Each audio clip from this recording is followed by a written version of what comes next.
Hello grade 12s, welcome to my channel, and you made the request, and here is the delivery of this KZN September paper 1 for maths. Okay, read all instructions and make sure you commit these to memory, because these ones have almost a direct impact on the marks. Obviously, do not disregard others. All right.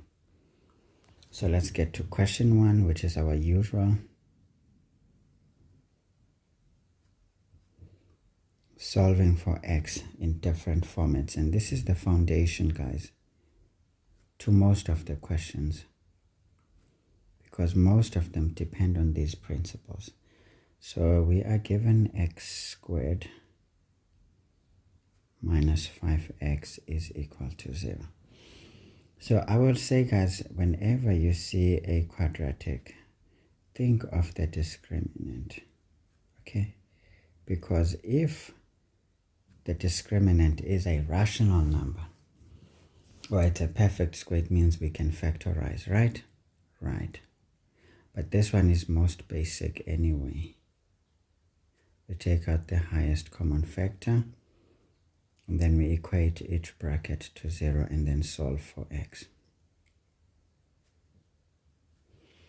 All right, so that's good. So remember, guys, don't be fooled by the answers. Run a check on the original expression. Make sure the left-hand side is equal to the right-hand side. We place a 0 where x is. We see the left-hand side becomes 0, which is equal to 0 on the right-hand side. So this checks out. We place a 5 in there. This is 25 minus 5 times 5, which is minus 25.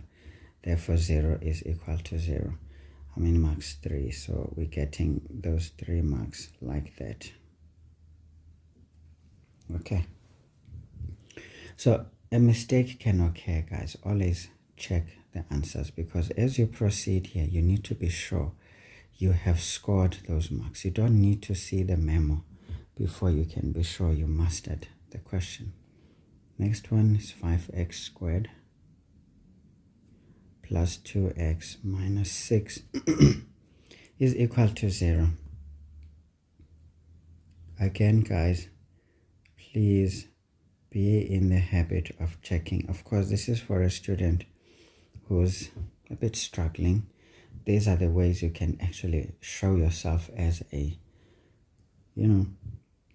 level 7 type of student.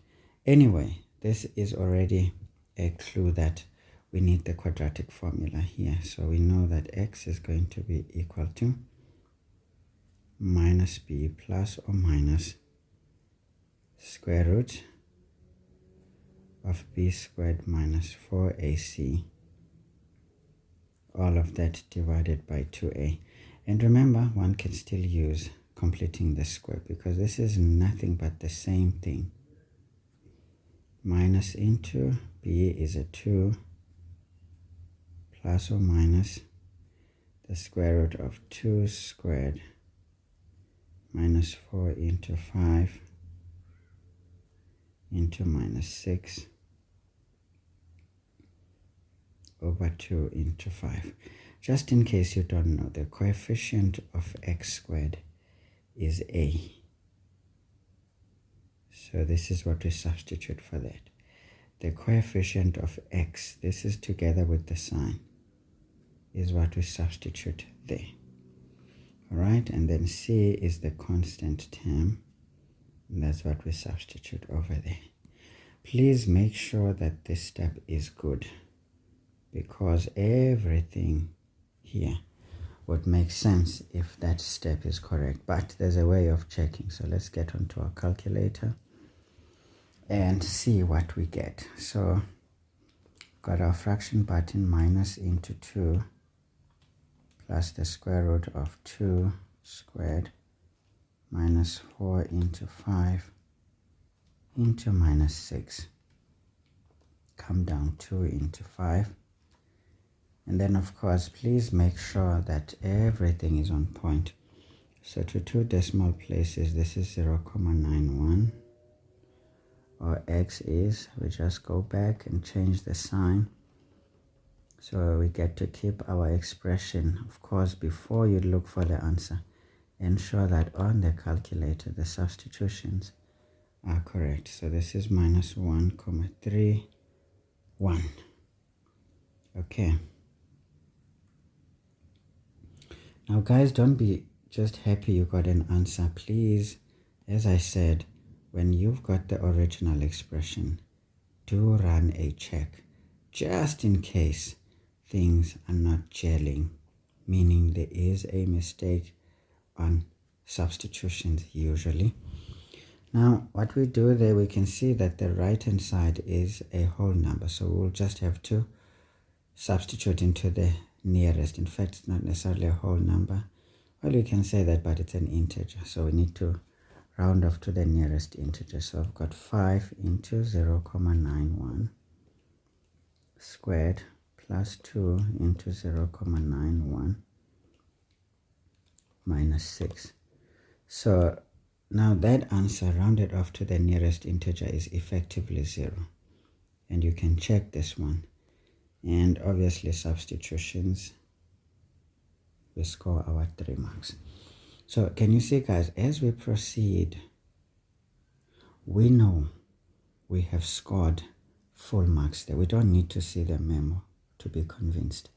These things often provide a way of making sure you know your answer is correct. So this is 2 to the exponent x plus 1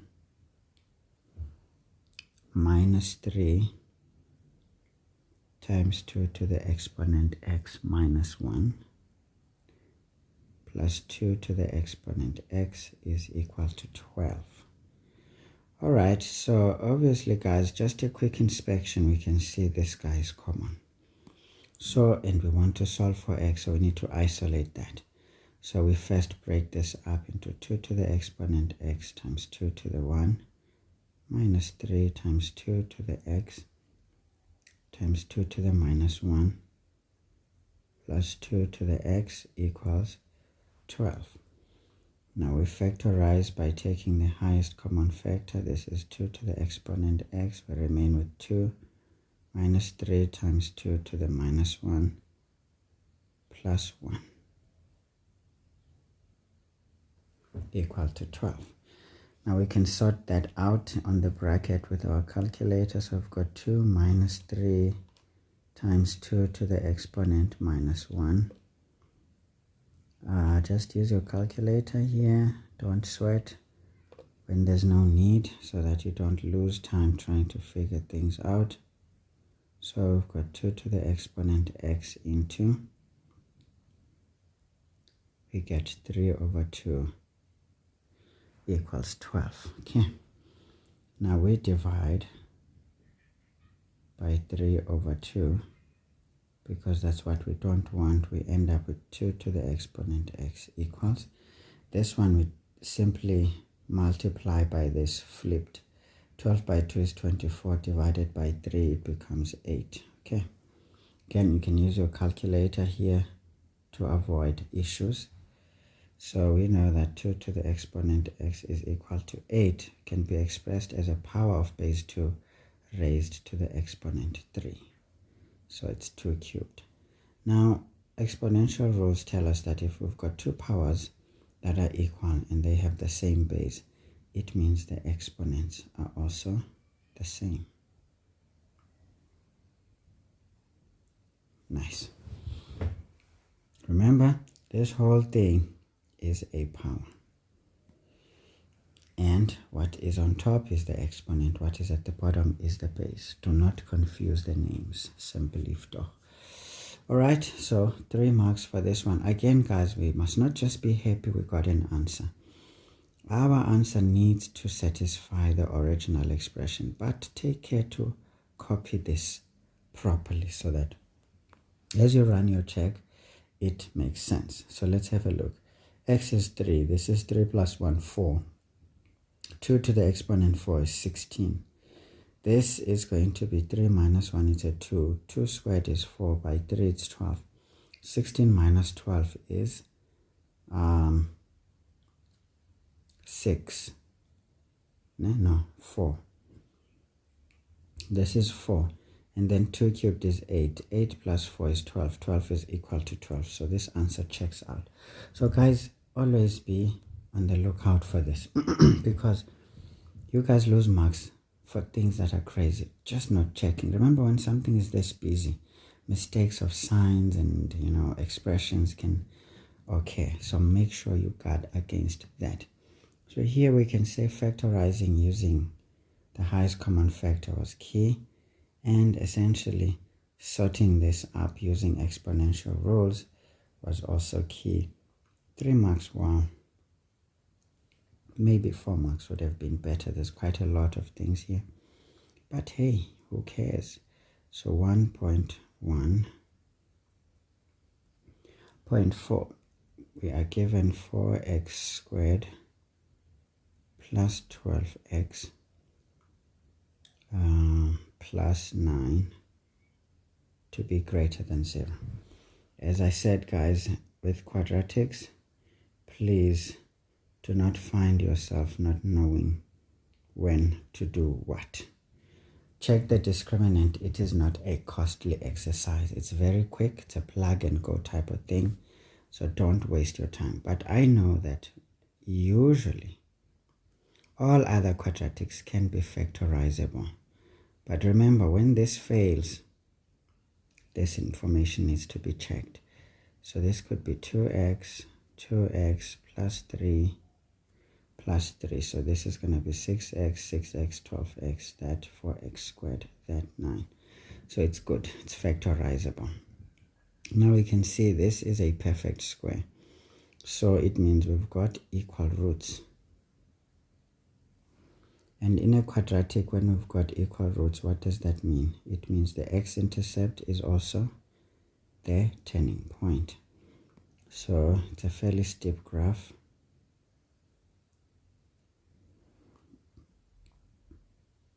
So that's what we have. So the x-intercept is also the turning point. So this is going to be minus 3 over 2, or basically minus 1,5. This is 9. And we know this is concave up because of the coefficient of x squared. So when do we see this graph above the x-axis? So we can see that our graph is at 0 on this point, and it's not included on our inequality. But as we go in this direction, we appreciate that this graph is positive, and as we go in that direction, we appreciate that that graph is positive. So we can construct our answer and say, well, we can say therefore x is an element of all real numbers, but x should not be equal to minus 3 over 2. Okay, so that's another way of expressing this answer, or we can just write with inequalities and just say x must be less than minus 3 over 2, or x must be greater than minus 3 over 2. Either one of these answers is perfect, guys. So don't be fooled by anything. So obviously, guys, I like to show how to deal with this using the table. So we write 2x plus 3. This is all squared. So this time it's just one line. So we only have one critical value to consider. This is minus 3 over 2. And obviously this thing is going to be 0 here, but this is a perfect square. It will always be positive on either side. And how do we read our solutions? This is not included. And we can go in this direction. I don't know what is that now. We can go in that direction or in that direction. So essentially, we can get either that or that solution. Even the interval notation can also be used here. I'm showing you these two techniques because they become very important when dealing with some higher order questions in sequences and series or in functions themselves. But we can see that sometimes we use these even in trigonometry in paper 2. So be very, very, very good at doing this. So how many marks here? 3. So usually factorization is what gives us the mark, and then that solution like that, or these ones like that. So at the end we have 3 marks. So 1.2. Now 1.2, guys, it's an important thing. It's a very simple question for Maths Paper 1, like this in algebra. But remember the applications of this, the higher order questions in sequences and series needs simultaneous equations. In functions, points of intersections, simultaneous equations. All right?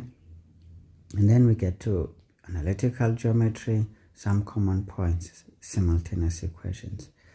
Trigonometry, points of intersection, simultaneous equations.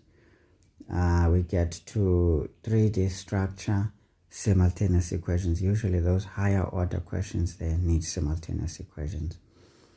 Euclidean geometry, those questions that look ugly and scary, it's nothing but simultaneous equations. So if you keep this in mind, trust me guys, mentally you are ready to deal with those questions. But obviously some trial and error is necessary, and some bravery is also important, because you need to be able to look at the beast and stare it up on the face and let it stare back at you and be confused whether it should take you down or you're going to take it down. And at the end of the day, you might just survive the day without being chowed. But hey, be very careful. Beasts are beastly, okay? They will do the beastly things.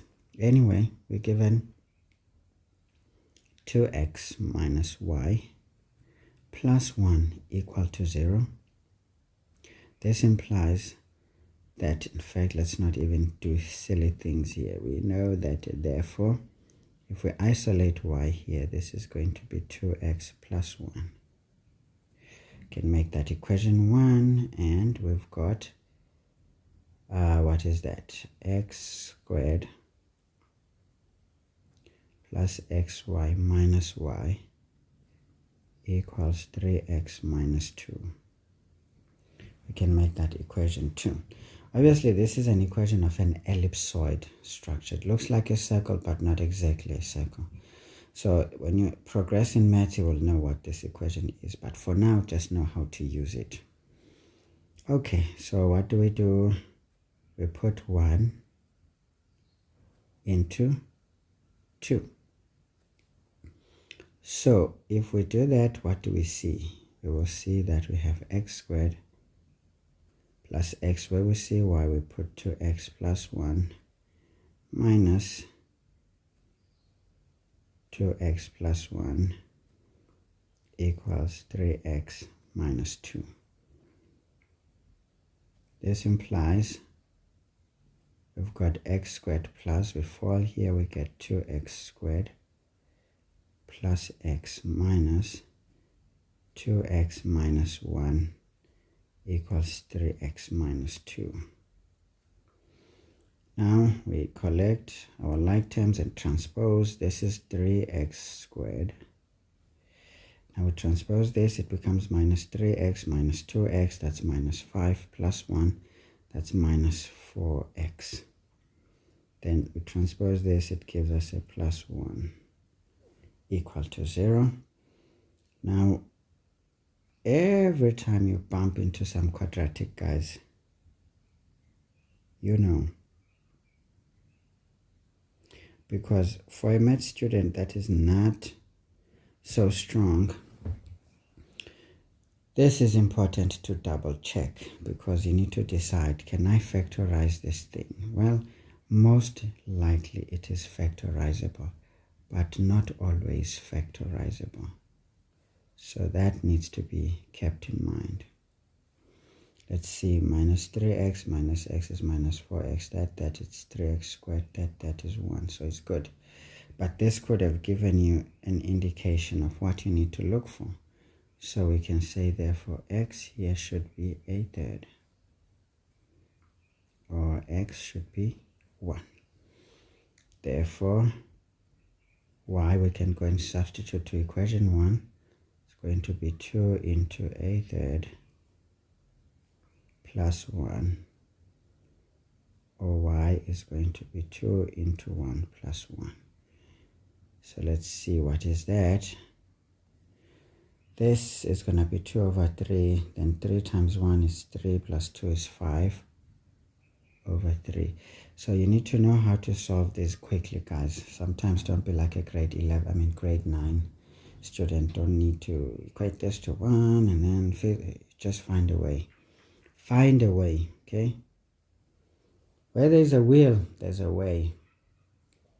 Okay, guys, let's be happy we found our answers. No, we can't be. Remember, we must always check our answers on the original. Please do not use this one. It's danger, Khafar, because our manipulation could be wrong and these answers will match that manipulation. So it's either we use that or we use any one of the originals unmodified so that we solve. But the easiest is that one, the linear one. So let's put it. X is a third, so that becomes 2 over 3. Y is 5 thirds, then that means we're going to have 2 minus 5, that's minus 3. Minus 3 over 3 is minus 1. Minus 1 plus 1 is 0, so 0 is equal to 0. So it means these solutions are going to check out. Okay, now let's check these ones as well. X is 1, that's 2, that's 3. 2 minus 3 is minus 1. Minus 1 plus 1 is 0. 0 is equal to 0. So those answers check out. So you can see, guys, as you move from this question, you already know no mistakes have occurred. So all the marks are in the back. You can't go home not so sure what happened here. Obviously, substituting one into the other is the 5th mark. And we go on peacefully and say, thank you very much. We have won the battle. So let's look at this one. Usually this one is a higher order question and causes a few palpitations. We need to solve for x in terms of y. And this is the expression where x and y are not equal.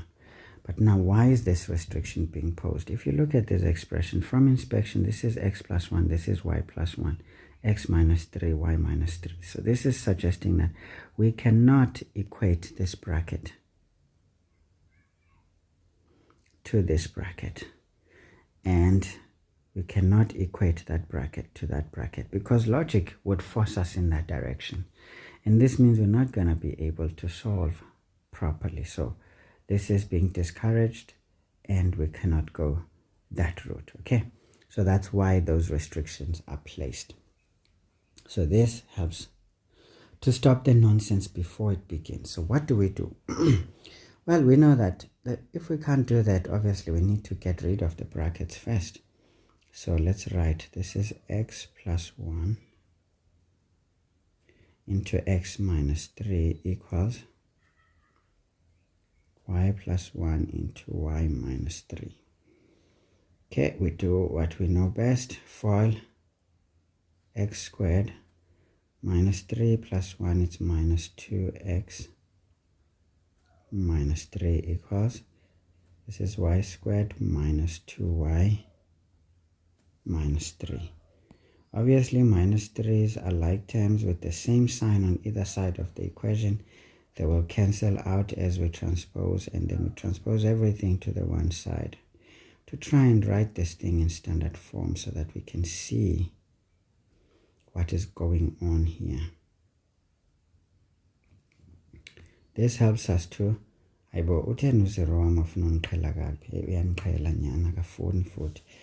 okay, guys, now what do we do here?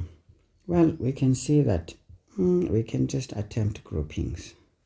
We can group these two and then group these two. But this forces us to take out the highest common factor so that we can have a sign between these terms. So let's see what we do. So sometimes factorization by groupings helps. This is something taught in grade 10, x squared minus y squared, or even grade 9. So we can group this because they've got squares. And then we can take out the highest common factor. Here is going to be x minus y equal to 0. Nice. Now we can see there's a x minus y, x minus y. But now logic says, remember, as you solve maths, logic will tell us that, look, if we've got two terms, remember this is a complex term. This is a complex term. How do we know these are terms? They are separated by a sign. Now, if two terms subtract each other to 0, it means those terms must be equal, right? So this means x squared minus y squared should be equal to 2 into x minus y. Okay, this is just a logical explanation of the situation. So be able to play with algebraic expressions. And what we see is that, look, this is a difference of two squares on the left. So this can be factorized standard fashion. So this is 2 into x minus y. So this is x plus y, x minus y. Now x minus y is a common factor on the left hand side and the right hand side. So we divide by x minus y, which is the highest common factor. So what do we remain with? X plus y equals 2. Therefore we solve. So it means x is going to be 2 minus y. That should be the solution. So this is solving for x in terms of y. Another student may say, look, this is as good as just transposing this side to the other side and then solving, but it depends on how you see it. Another student would ask, why would you think you need to transpose this? See, the logic is the fact that if these two subtract each other to 0, it means they must be equal. So this is effectively the justification for the transposition if one thinks of it that way. But remember, guys, don't be happy you got an answer. See, this answer is an equation on its own.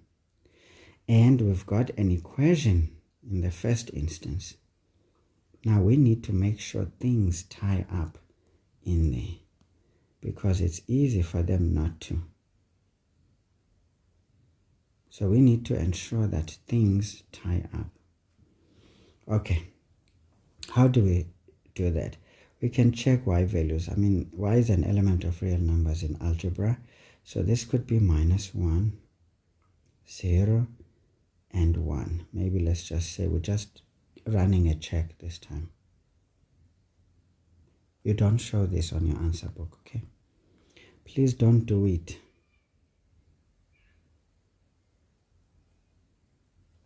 So if y is like that, it means x is going to be, we put -1 there, 2 minus -1 is going to be 2 plus 1, which is 3.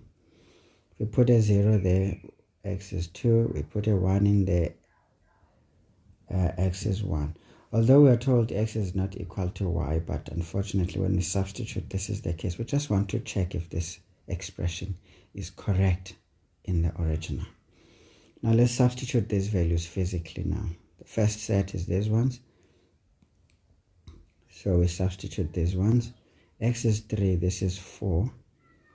This is -1, so minus 1, this is 4, this is 3 minus 3, that's 0, so everything becomes 0. Great, and then y is -1, -1 plus 1 is 0, everything becomes 0. So the left hand side is equal to the right hand side, so this is good, so this passes for now. Put the second one, x is 2 there, this is 3. 2 minus 3 is -1, so this is -3 as a whole. Then we put a 1 in there, that's a 2. What am I doing? Now we're putting 0 there, so 0. So 1 times -3 is -3, so -3 is equal to -3. So these ones also pass the test, and that means our expression passes. Let's see if it is going to continue to pass. We put a 1 in there, that's a 2. 1 in there, that's a -2. -2 times 2, it's -4. Again, here we've got a 2, we've got a -2, then this is -4. So these ones pass as well. So this means our expression is definitely true. So we can accept that. It passes the test. And essentially, what can we say here? Factorization by groupings is important. Using our logic to equate these two is pretty intense, is it not? Yes, and then we've got 3 marks, and obviously showing that factorization of the difference of two squares, that's the 4th mark, and perhaps the 5th mark from, expanding and using everything to write in standard form. So this is 5 marks in the bag. Obviously, this is what you could do on your rough work. Don't write it as part of the answer. Do it on the rough work to double check if what you did is acceptable. Okay. So guys, this is nice. This is nice. So perhaps the only question that is a bit tricky here is this one. That's the one. That's the one. So this is a higher grade question, but not too bad, because you can see not just one way is going to take you through here. A bit of strategy is important. Okay, let's move on to question 2.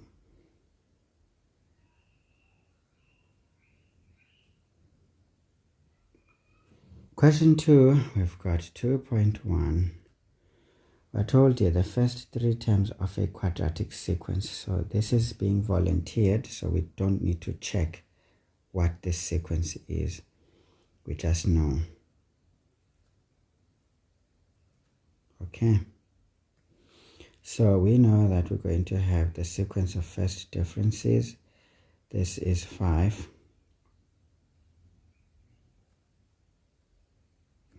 (15 minus 8 is 7. Am I right? Yeah, it is correct. So obviously between these two we will have the common second difference. So this is 2. So obviously mathematically this is represented by 2a. And then this mathematically is represented by 3a plus b. The first difference, the very first difference. Okay, and then the last one, we know mathematically this is a plus b plus c equals the very first term. So this is very easy, standard grade stuff. So 2.1.1. We need to find the general term. Okay, that's easy. We know that 2a is equal to 2. Therefore, a is 1. But please do show these before you start writing these things. They don't come from the sky. You need to show us where they come from. Now, this implies that 3 into 1 plus b is equal to 5.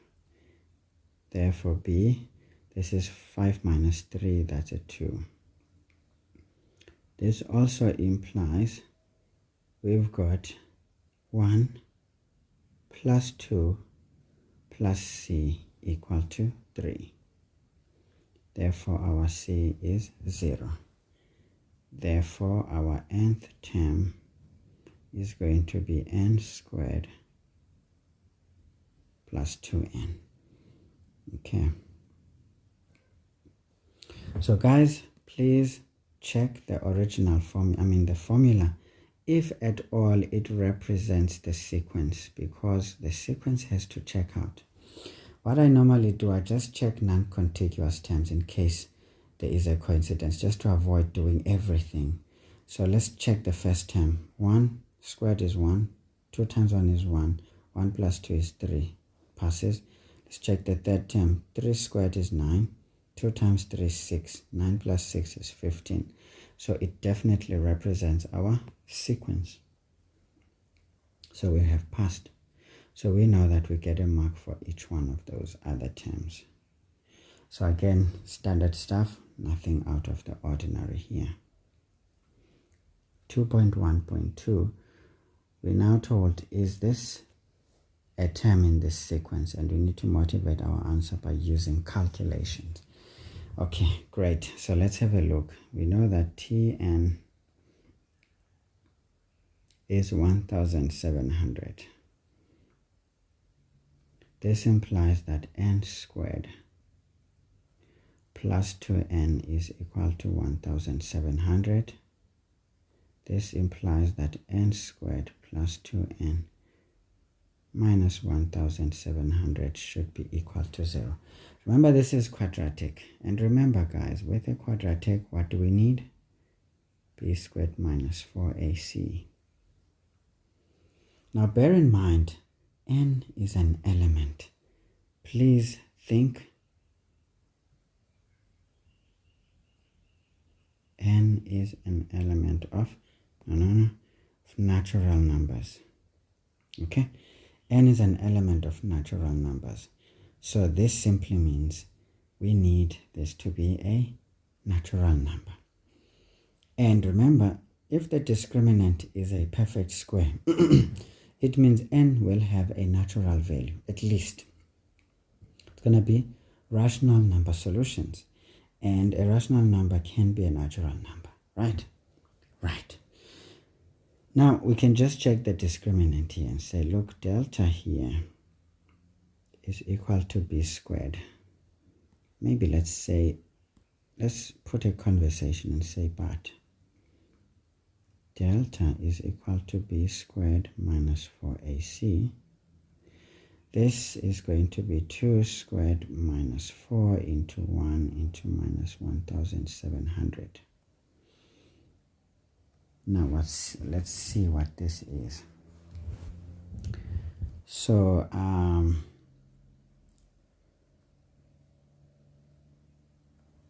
let's see, what do we get? We get 2 squared minus 4 into 1 into minus 1700. We get 6804. Let's take a square root of that answer.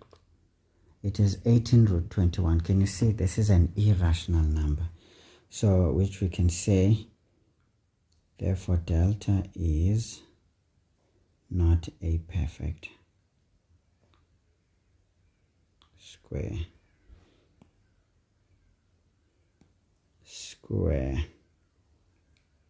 Okay, therefore if this is not a perfect square, we can say therefore n is not a rational number.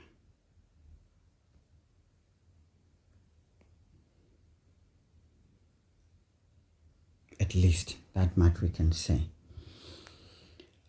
So we know that irrational numbers are non-terminating decimals, isn't it? And therefore they cannot give us a whole number at all. So if this is not the case, now what do we say? We can say, since n is an element of natural numbers, right? Since n is not a natural number, we can say here, therefore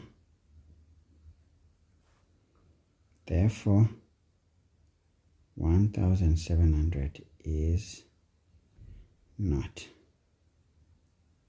a term of the sequence.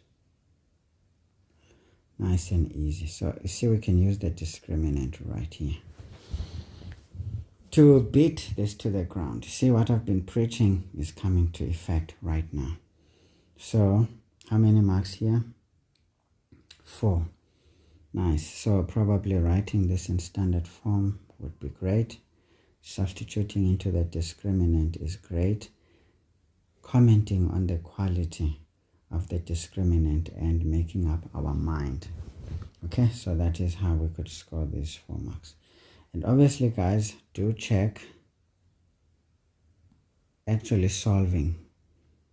You can say, or you can just say solve for n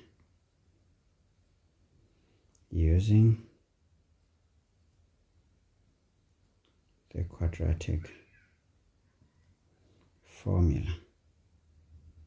Okay, and obviously if n is not a whole number, then, or it's not a natural number at least, then we know we can just say if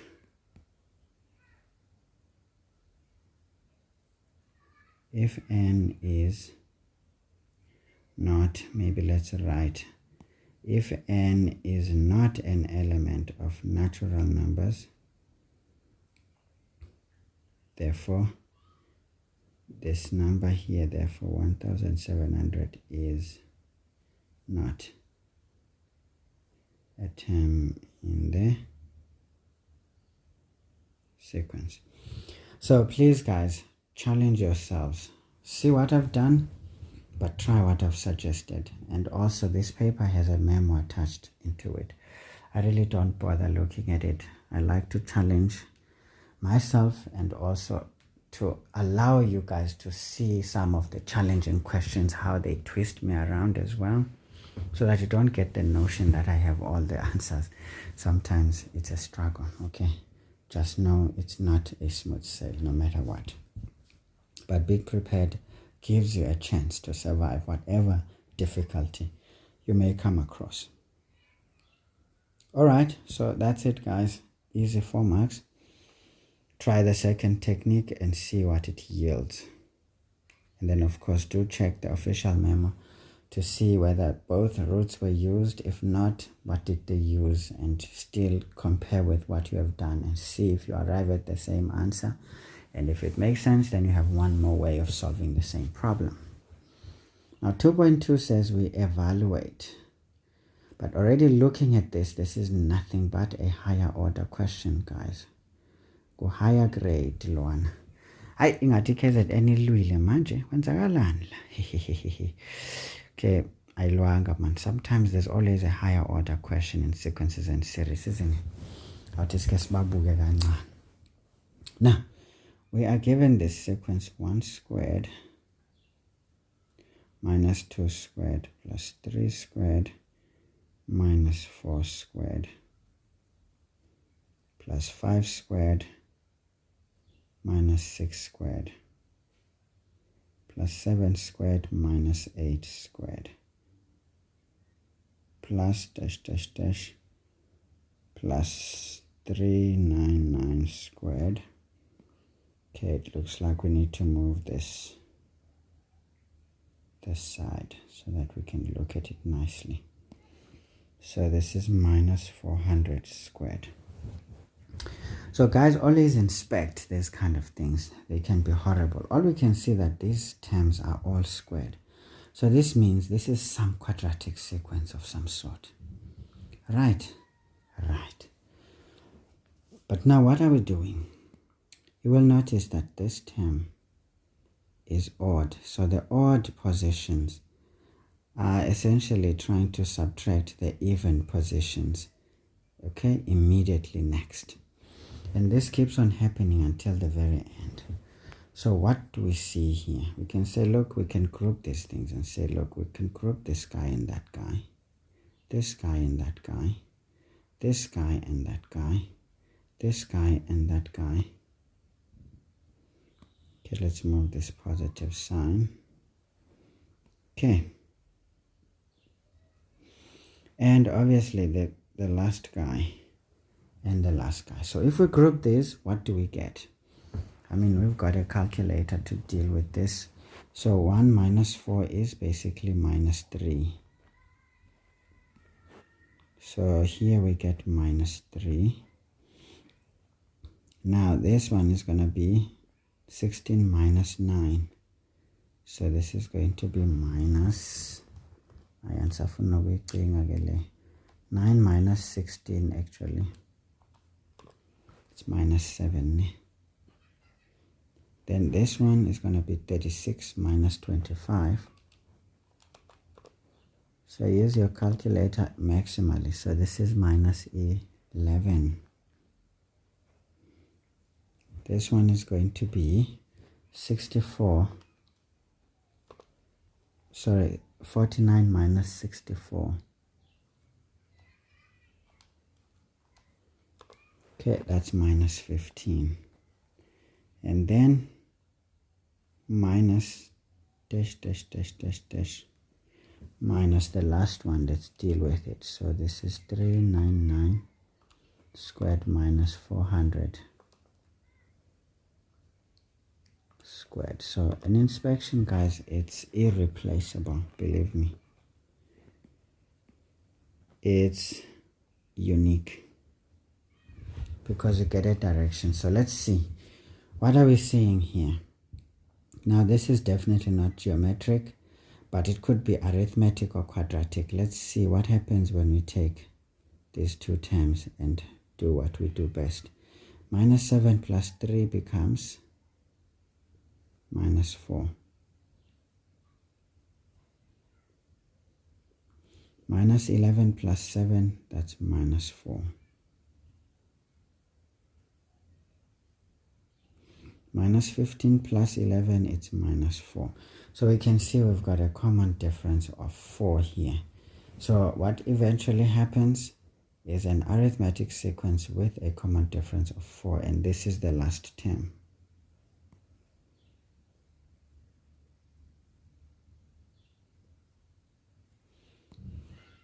Okay, so we can handle this. Right, if it is arithmetic, then we are good. We can say therefore,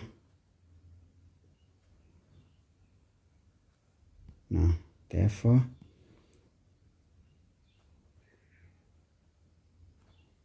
sequence is an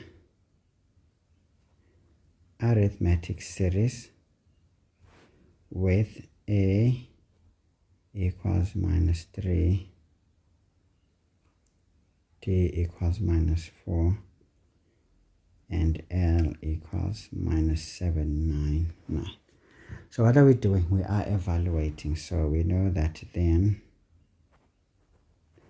Sn is going to be n over 2 into A plus L. Okay, so this means we need to find the number of terms. So we need to do that. Number of terms is going to be the last term minus the first term, but now since that one was negative, it's going to be plus that. And then we will subtract the common difference and divide by the common difference. So what do we get? Maybe let's move the dudes a bit further down.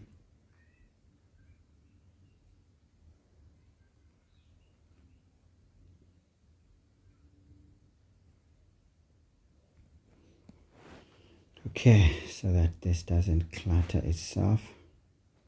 So what do we see there? So I've shown you guys how I ended up with this, but you can use the Tn formula and work the long way. You will end up here anyway. So this is minus 799 plus 3 minus 4 divided by minus 4. That is 200. So we've got 200 terms here. Okay. Okay, great. So we now know that S200 is going to be 200 divided by 2 into minus 3 plus minus 799. Therefore, S200 is equal to, now we've got 200 divided by 2 of minus 3 minus 799. So we get minus 80,200. Okay. Nice and easy there. So that is how one can deal with this problem. So a bit of inspection and knowing what you need to do. You take down a beast into a lamb, and you know how the lamb stew is so tasty and easy to chow than an actual igusha. You know, mutton is harder, lamb is tender. So you're taking a hard thing and making it tender by being careful. Look at what you are given, guys, and be able to make a decision. And from there, explore. From the exploration, you will have an idea, okay? So this statement is key. If the statement is not proper, you are dead. Seriously dead and worthy to be buried. Okay. Great stuff. So, okay, let's deal with this. Somebody wants to talk to me. I will talk to them a bit later. Let's carry on. How do we mark this thing? I think knowing that the sequence is like that, probably very important. Calculating the number of terms is important. Substituting into a proper formula is important. And the answer. So we've got 4 marks here. So I'm sure finding the common difference is the 5th mark. So that should be it. Okay, guys. So that was a bit of a higher grade question. So we would have scored 22 marks if nothing went wrong there. But if something gone awry, tears, hayibo, ndithatha phi 22 marks. Yeba fethu bathi ngibhema intsango manje. Hey, phela imetha kusiyintsango yona ayipenywa. Manje ngazi sekushunakalani lapha sekushunakala umshikashika. Alright, guys, so that is not so bad. Again, look into the expression. There's multiple ways of killing a cat, but try to find something not so far from rich for your level at least. Then you will be a proud lady, young lady, or young gentleman.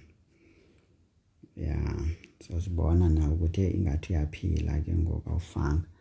Now the first 3 terms of a geometric sequence are given by this. So we've got 81 going to m over 3, and then this keeps going. So we need to determine the value of m. I mean, we are told what sequence this is, so this is good. 3.1.1. We know that m over 81 should be the same as m over 3 divided by m over 1. Okay, why? Some techniques you learn, we know that each is equal to the common ratio. Nice and easy. So some Euclidean geometry techniques here are coming to rescue you. So this is m over 81 equals, we need to sort this out. This is m over 3 times 1 over m. Now this side, as we simplify, we are going somewhere. Got m over 81 equals literally 1/3. Now we can just cross multiply the 81 to isolate m. So making something the subject should be effortless, guys, to a matriculant. Do not be like grade 11s and need to show every lousy step. Some steps are not really that important. 81 by 3 is 27, right? Right. So therefore our m is 27. Nice and easy. Okay. So this is good, guys. Nothing really complicated. I think here this statement and the reason for it is important.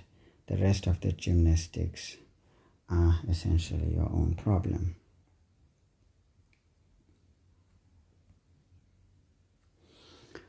Okay, we need to evaluate the sum. So we are given sigma ending at 9 with t starting at 1 of 81 into 1/3. to t minus 1. And we can see that 81 is literally the first term here. And we can see that chances are we will have our common ratio. So this is already giving us the common ratio. That is our common ratio.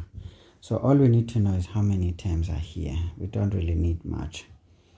But some people prefer to actually expand this thing to say, let's say t is 1, this is 0. Any base to the exponent 0 is 1. 1 times 81 is 81.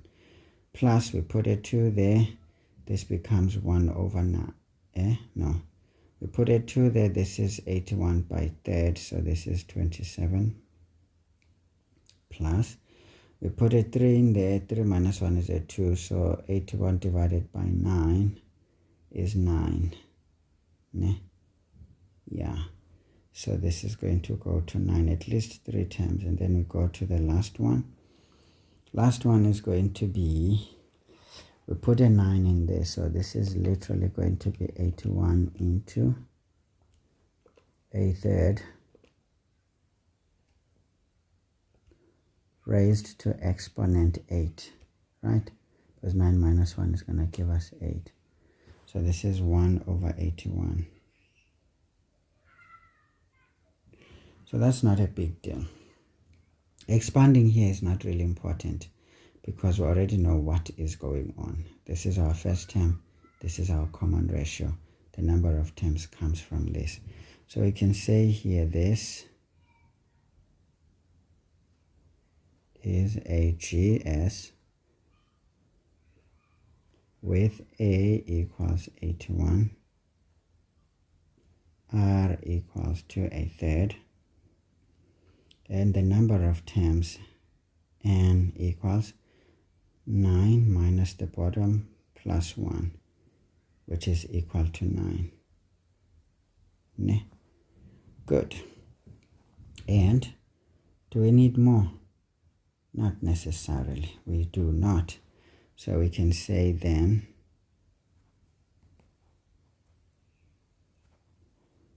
we get that Sn is A into 1 minus r to the n, all divided by 1 minus r. We can see our r is less than 1. So this implies that S9 is going to be 81 into 1 minus 1 over 3 to the exponent 9 over 1 minus a third. Okay. Therefore, S9 is going to be, let's see. It's getting a bit darker now. I can't see clearly. So 81 into 1 minus a third to the exponent 9. So divided by 1 minus a third. So try to write in a way on your calculator that's the same as what you wrote here so that you can substitute correctly. Sometimes you may think what I'm doing is not necessary, guys. It helps you guys not to lose marks, because when you just jump in without a structure, it's easy to make incorrect substitutions. So this gives us 49. Remember, general instruction says 2 decimal places. So this is what this is. Again, a standard question, standard grade question. Nothing really out of the ordinary here. So for me, substituting into the formula and the answer is good enough. How many marks here? 4. Wow, that's crazy. Where are the 4 marks coming from? So this is good. 3. Maybe, guys, we can say either the common ratio, because that's what is important here, Or we can say the sequence, but maybe the common ratio gets the extra mark. The sequence is not really necessary. But at the same time, you may be fooled into thinking it's not important, so the mark can be in any one of the two. But fact of the matter is 4 marks is in the bag. Okay, let's get to 3.2. Now 3.2 says, given the arithmetic sequence, okay, we can call it a progression. This is 12 over 3.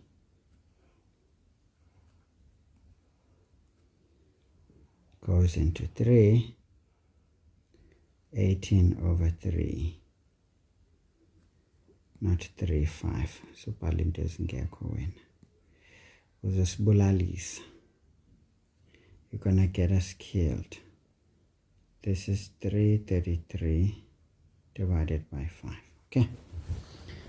Now we're told this is an arithmetic progression, so already it means the common difference is very easy here. It says calculate the number of terms in the sequence.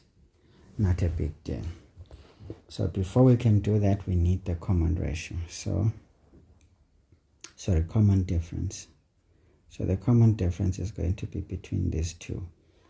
So this is basically, okay, maybe let's just not waste time here. We can say D is going to be 3 minus 12 over 5. Therefore, D will be, we multiply 5 dates, 15, 15 minus 12 is 3 over 5. Okay, let's just double check if this is right. Let's say 12 over 5, and then we add that common difference and see if we get the next term. Yes, we get a 3, and then we add 3 over 5 and we get the third term. So this is it. It's correct, so that's good.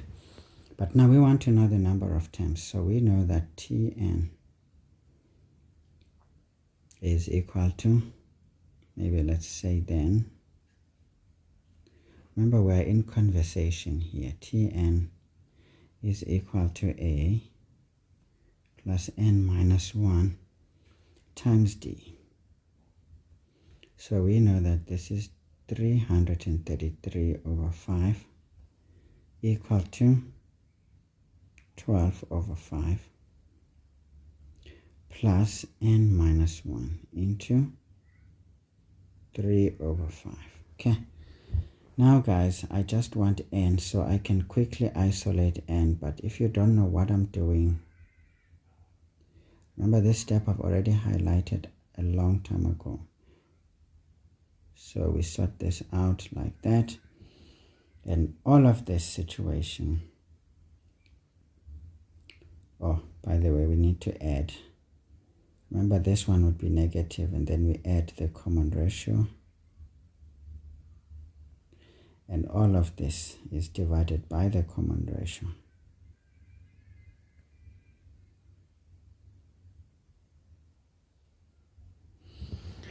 All right, so this is how this thing works. So you can see transposing that, and then here we break this bracket first, then it becomes 3 over 5 n minus 3 over 5. We transpose that, it comes here, then we divide by that to leave n alone. So once it's like this, what do we know? We can safely say n is whatever is that which comes out. So we've got this situation under control. So now, fraction button, we've got 333 divided by 5 minus 12 over 5 plus 3 over 5. And then we close that, and then we divide by 3 over 5. So let's see, what do we get? We get 108. So it says how many number of terms? 108 terms. Nice. Okay, so that was easy again, standard grade stuff, nothing really out of the ordinary. I believe getting the common ratio was important, substituting into an identifiable formula, and getting the number of terms is good. So this is effectively 3 marks. I don't know where's the 6th mark, only God knows what these folks are doing. But hey, they can do whatever they want. So in my opinion, I would say maybe the extra mark is just a gift from the gods.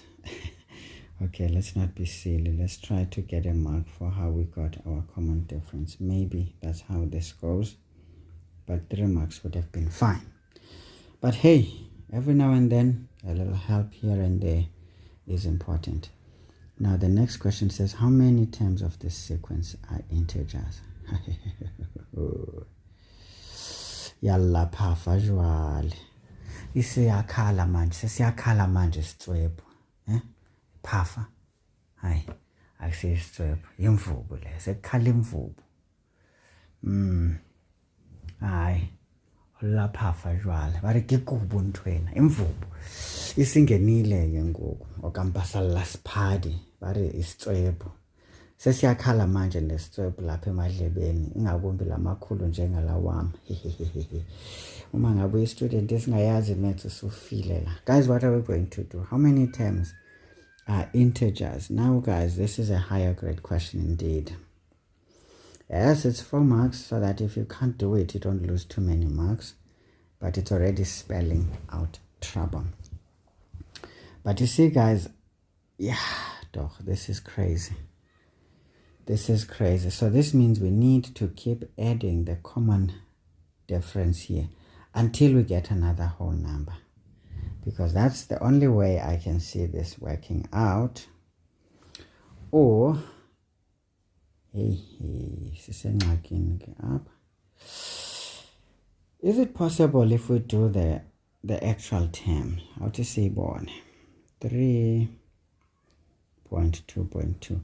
Let's just try to find Tn in general. It's going to be a plus n minus 1 times d. Tn is going to be a, it was 12 over 5, plus n minus 1 into 3 over 5. Okay? Therefore, Tn is going to be, now when you multiply here, we're going to get 3 over 5 n minus or plus, let's see. Let's just put it on the calculator before we sweat too much. But I mean, this is going to be 12 over 5 minus 3 over 5. So 12 minus 3 is 9 over 5. So this is good. It's positive 9 over 5. Okay?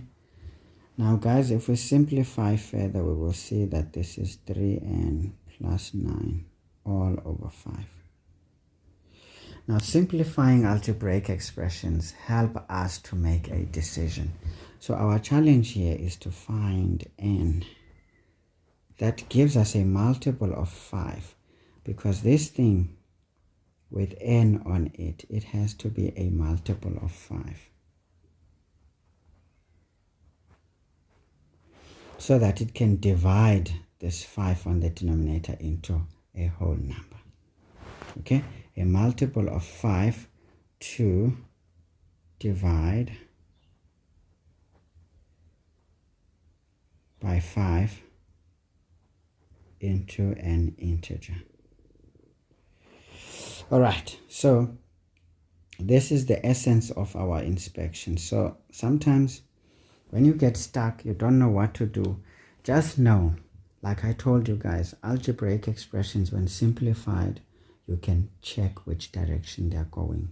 Because now all we have to do is to just insert some values for n that are going to ensure that we get a multiple of 5. This is how we can get these terms that are whole numbers. Okay. Now, of course, guys, a little bit of trial and error, but I'm teaching you guys now, so don't write this thing, trial and error. I mean, this is maths now, so we want to know n values that are going to give us a whole number there. So we can already see that the second term here is a whole number. Let's see what happens when we put a 2. This is 6. 6 plus 9 is 15. 15 divided by 5 is 3. So 2 has been used. Now let's check. What else can we use? 3. So this is going to be 3 by 3. That's 9. 9 plus 9 is 18. 18 is not a multiple of 5, so we can't use that. And mind you, n is an element of natural numbers. Don't forget that. Do not forget that n is an element of natural numbers. Okay? So that is the story. So do not leave that one. It's important. So we can't put a 3. Let's put a 4. So a 4 there, that's going to be 12 plus 9. Ooh, 21. Ne? And 21 is no multiple of 5, so it's not going to work. So let's put a 5 in there. That's 15 plus 9. That's 24. That's no multiple of 5. So we can't use that. 6. This is 18 plus 9. That's 27. 18 plus 9 is 27. No, 28. Sorry. Aye, man. 27. Man. You win. 18 plus 9. Yeah. 27. And that's not a multiple of 5. So it can't divide 5. So 6 is out. Let's put 7. Now when we put 7 here, this is 21 plus 9 is 30. 30 is a multiple of 5. So we can put 7 here. And what else can we do? Remember, guys, we just need 3 terms here so that we can decide what sequence this is going to form when we look at it. Okay, so so 8 8 by 3 is 24 plus 9. 24 plus 9 is 33. That's not a multiple of 5. So 8 won't work. Let's say 9. If we put 9 in there, 9, this is 27. So already 27 plus 9 is 36. Ne? Yeah. And 36 is not a multiple of 5, so it's not working. And when we put 10 in there, this is 39. 39 is not a multiple of 5, so we can't use 10. 11, this is 33 plus 9, it's 42. 42 is not a multiple of 5, so it can't work. And 12 by 3, that's 36, plus 9, it gives us 45, and 45 is a multiple of 5. So this means we can use 12 here. And then this keeps going. So we don't really care anymore as long as we can find 3 values. Because what do these values give us, guys? This value, when we put for n in our formula, we get 3. So we can say the sequence, we can say here then, then the sequence is going to be 3, because remember when we put a 2 in here, we get a 3. Going into, we put a 7 here. What did we get, guys? We got, we got 30. 30 divided by 5 is 6. Right? And then when we put a 12 in there, we got 45. 45 divided by 5 is 9. Right? And then this goes on. But now we need to find the last term, because without the last term we cannot win. Now what we can do here, we can look from this guy. Now guys, I'm giving you tips and tricks to survive these exams because they can be naughty. Now the last term is not easy if you keep going like this, so we have to stop at some point. But how do we do this? We just look at the last term. We just keep subtracting the common difference until we hit a whole number. So that's what we're going to do. So we take 333 divided by 5. This time we subtract the common difference so that we can see as soon as we hit a whole number, that would be the last one. Okay, well, the very first attempt gives us a 66. So this is good. So this is 66. So how I got this 66, guys, in case you're wondering, I took the 333 over 5. I then subtracted the common difference because to get to the last, we have added the common difference. So if we take it out, it will give us the term just before the last. And that's how I got it. So please have techniques, guys. And some things are a long game. As you can see, this could easily be far from just subtracting the common difference once. Maybe we could have done twice, 3 times, but as many times as you need to. Don't give up. Keep going. Okay, so the sequence is now complete. So again, indeed, this is a beast.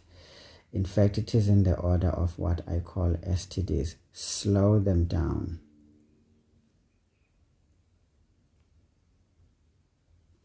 Batati sebejahe kabi lapha. Awuthi nje sike sithi nje kubamisa kancane nje. Uyibona lento. Intoni nangoku le? I didn't select. Select xa kutheni ngo. Yeah, ke ba. Nansi into endiqhela kabi ke ngo. Get away wena. Okay, iyandiqhela ndazi ba sekwenzeke intoni seselector phayana. All right, guys. So again, techniques. So if we didn't get it, you would still continue subtracting 3 over 5 up until you get a whole number, whatever that whole number is. Okay, so that's what we need, or an integer. Now, folks, we have to explore. Of course, 6 divided by 3 is a 2, but 9 divided by 6 is not a 2.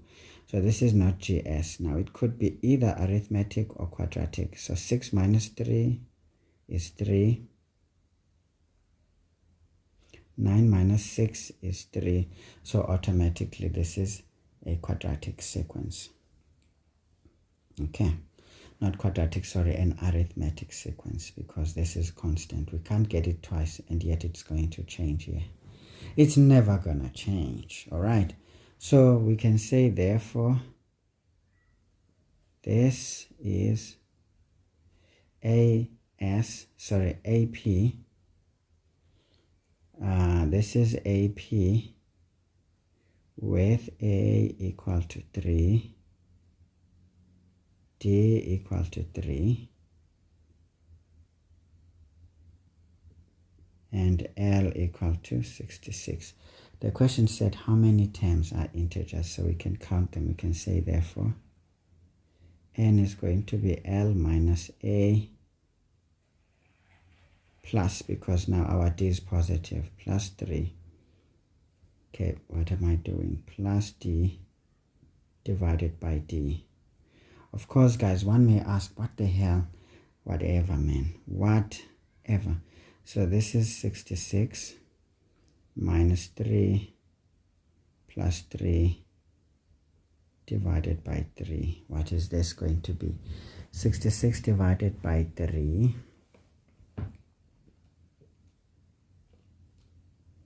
gives us 22. So those are 22 terms. Of course, guys, I'm just squashing it because I feel like I don't want to go to the next page for this one. Okay, so this is it, guys. This is it. So that's the answer right there. And of course, we were scoring a total of 14 marks. Okay, the last question. I give it a star. It's a naughty boy. It's a naughty boy or a naughty girl. Maybe a girl is not naughty, but feisty. Yeah? Feisty girl, this one. Ningafunda izinto ezithethwa ndim ngebantwana ngomancane niyazi into ethetha ukuthini into ukuthi intombazane feisty. Hey, aniyazi bakwedini ndinganiva nje nakancinci nithi amantombazana fast nazi intoni xa niva umuntu omdala ethetha andikwazi kaloku uyikopa into yomuntu omdala ndithi sasingaqhelani kabi ndingeva nje sekuthetheka into ezisinaks lapha gqibe nithi nizifunde kum hayi ninganiqheli kabi qhaba niphambane phinde ndininyange ngoba ndingugqirha mos okwaligqirha ngaphezulu so ndizenza zonke okay masike siqhubekeni ke bantu ngabe right hayi ayikho enye indlela guys. So as you can see folks, this is the story of our lives. Of course you're not gonna do these things, but this is what we are doing. And remember, all of these values of n we are substituting into this original. So can you see a simplified algebraic expression? You can choose, you can check a direction it's going. So trial and error is not such a bad idea even. As you can see, it works out.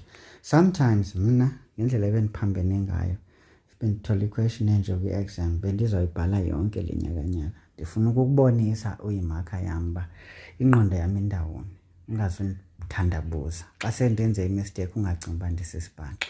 Uyazi kakuhle into yoba it just took pressure, perhaps no time enough to think things through. And again, the anxiety of the exam. So you can see when I actually botch a question, it's only because, you know what, no one is, you know, Goliath. No Goliath always on David. So a question encinci ngakubeka phansi usistudent sika A+ or level 7. Ngakubeka phansi question encinci nje. But the examiner, or at least not the examiner because it's not there, the marker, can see that, yeah, this student is a beast, man. He has ways and methods to crack a code and deal with the problem, you see. Like I said, if a door is closed, guys, if you don't have a key, kick the damn thing down.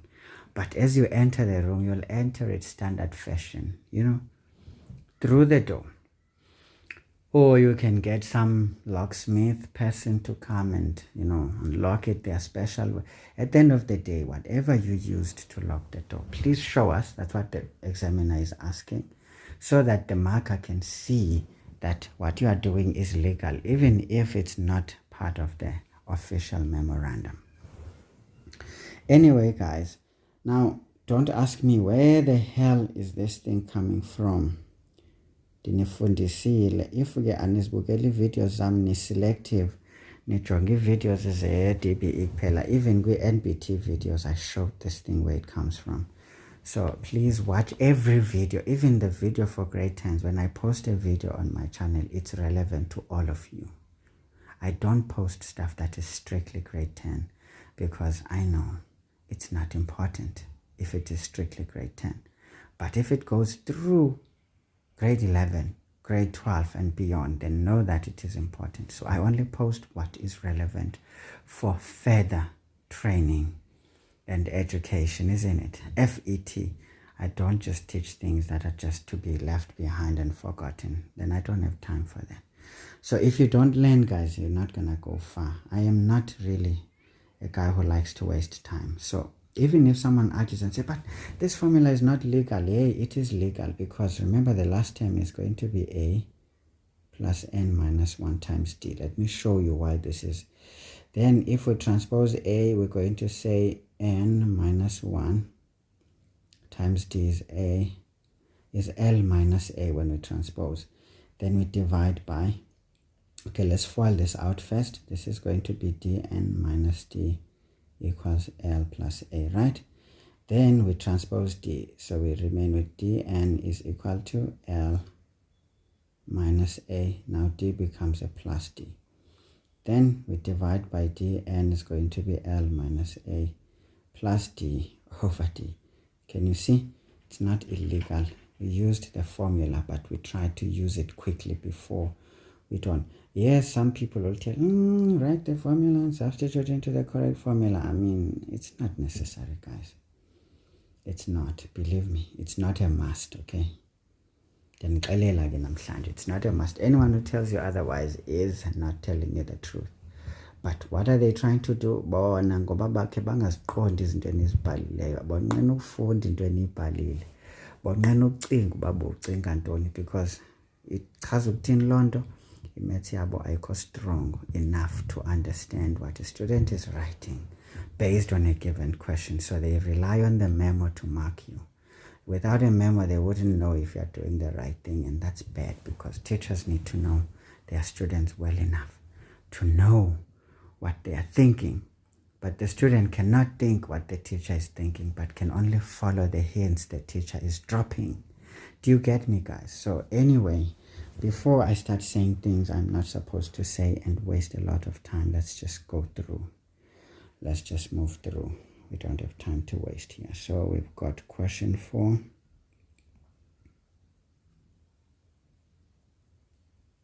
I'm sorry, guys, if I am a bit obnoxious. I know I'm a little bit obnoxious. Very irritating. Ndinjengentakumba. Uyalazi idzedze. Ndilidzedze ke. Ndiyaluma. Andidlali. So ungazodlali lapha kum. Uzolimala.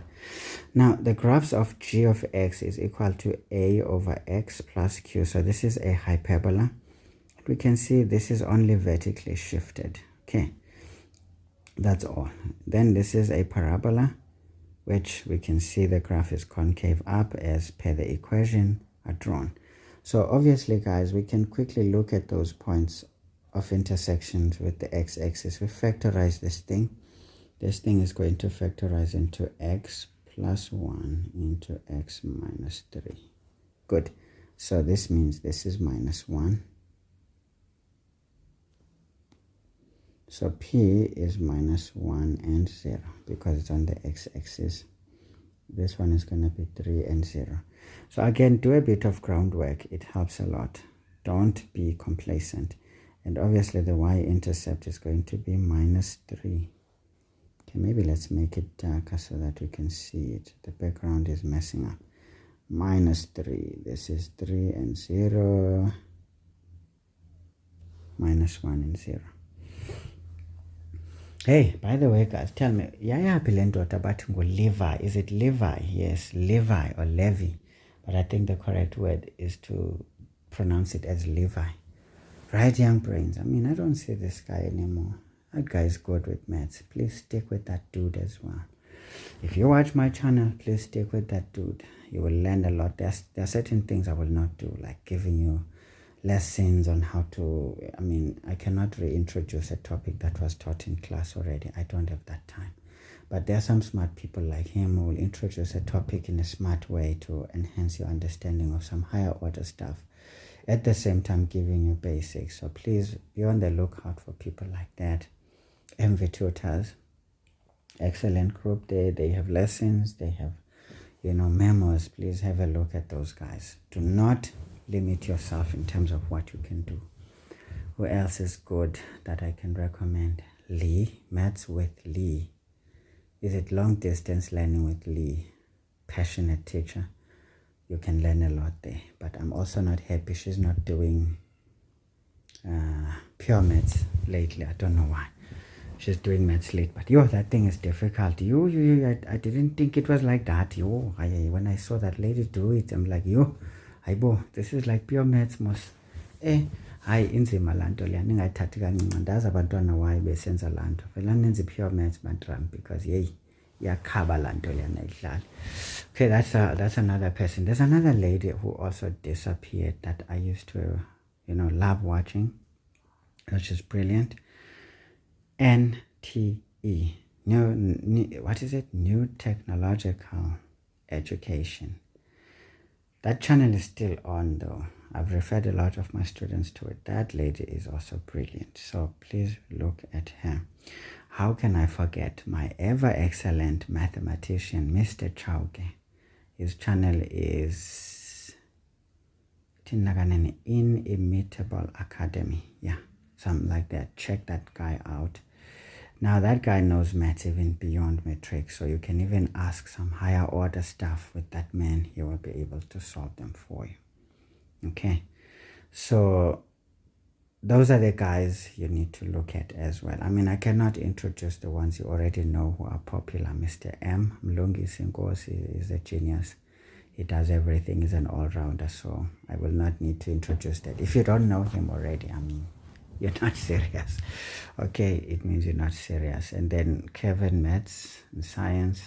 If you also don't know him, then it means you're not really doing maths in metric. You are just fooling around. So those are the popular guys. But I'm just giving you the ones that you don't notice how good they are, and in fact how much you can gain from them, rather than limiting yourselves with the usual. Okay, sometimes you need a bit of a different angle on something, and that can come from different presenters. How can I forget also a man that I respect, because for me he's more worthy to teach maths than any one of us I have rightly mentioned right now. Maths with Amin, or Amin Hendricks. I think the guy's from PE, NMMU or something. Genius. In fact, he's not just a genius. I think he's a professor of maths. He must hold some higher degrees there, even a PhD, I suspect. The way he presents maths, he makes me feel I should have done maths, and not this nonsense I did. But hey, this nonsense pays my bills, and on top of that, it saves lives, so whatever. Anyway, guys, let's not talk too much. Of course, folks, if I didn't mention you and you are one of the tutors, remember, I know a lot of tutors on YouTube because I see their videos popping up on my feeds, or whatever you call it. Whenever I open YouTube, I see these videos. So I actually like the fact that many people are actually dedicating a portion of their time in assisting our matriculants, and some are starting even as low as grade 8 to make sure these guys proceed better and become good quality students. Because honestly, guys, we need you folks to go to university quick and then become inventors, because if you understand the subject, you can invent things. Stop learning to be hired. Learn to hire yourselves. Go and work for someone else for experience purposes, but let it be limited. Say, I'm gonna do 2 years there to gain as much as I need, because this is probably the right way to start. Once you know things and you have experience, start your own thing, man, slowly but surely. Because jobs are getting less and less with this technology thing. So you might as well start seeing how things are done, and also learning to create things for yourself. Even a doctor now is not going to be a doctor and be hired by the government. A doctor will have to become a doctor and employ themselves by opening their, surgeries or medical clinics, whatever. And that means guys would need to collaborate now. This individualistic perspective needs to leave your brains, and very fast, because this individualistic perspective is not going to gain you anything. If you qualify, you just need internship and maybe community service as a form of giving back to society. For any assistance, be it a national bursary from provinces and what, or any company that sponsored you, you may have to do some internship work where they choose because they have a hand in that. Doesn't matter.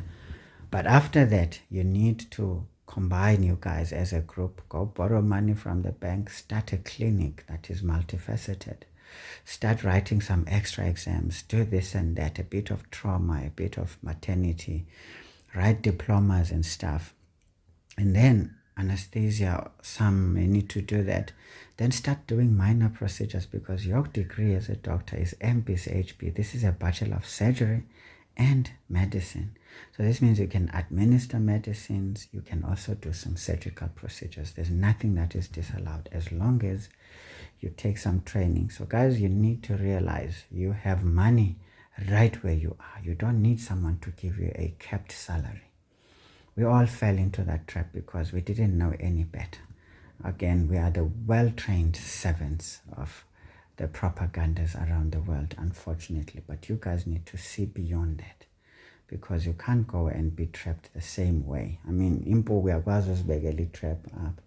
Izawubona enye incamathela ikwazi ukusuka iyakhala, but isibhanqo sempuku sizawugqabela naso siyotya pha. Gqibe singakwazi ukusuka naso. Asanuyenza loo nto, sanibaza impuku.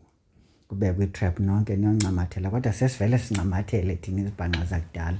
Nani nifuna uba zizibhanqa ezintsha. Sanisiqhela nini. Leli lizwe funa liye phambili, so yikani uba zizidenge. Yani phambili. Sometimes xa nisibona uba sitraphekile, take a detour, change a direction, okay? Because guys, you need to become the solutions to our country's problems, because sooner or later the stage is going to be yours entirely.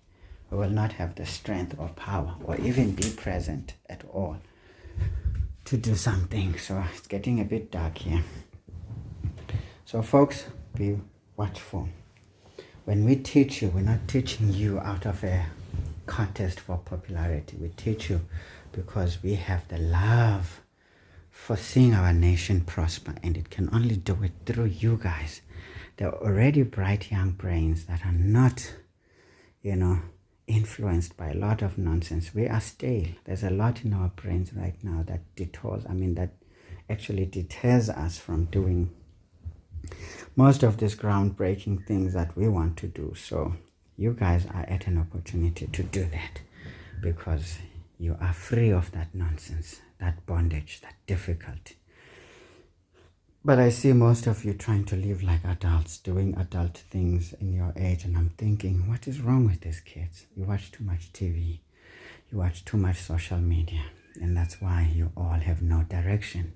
Even when you know what's right, you still don't do it, because you have other things interrupting your process. Your brains are slightly confused because you don't know which one to take. But remember, your brain absorbs the first thing you look at and the first thing that you seem to repeat consistently. Now, many of you watch a lot of social media, even if it's a motivational video. The moment you binge on it, it's wrong, okay? Too much of everything is wrong, as well as too little of everything is wrong. So you must have just enough and be able to make the call and say, this is enough. Don't listen to everything I have to say, because it's not always correct. But a very smart person will say, okay, I'll let him talk, I'll listen, but I'm not going to take everything blindly. I will be questioning everything they say, so that as I go through, I select only what would work for me, because I will always identify what is golden. And the rest of the gibberish goes into the bin, as very fancy as it may sound, okay? Be very careful. Do not listen to too much advice. Listen to good advice, and usually good advice is not repeated. Good advice is not common. You will not find it anyway. And it's always hidden in other things than actually being specifically and elaborately, given to you. So just remember that. If you're going to get something golden, you will not find it pure. It is like gold.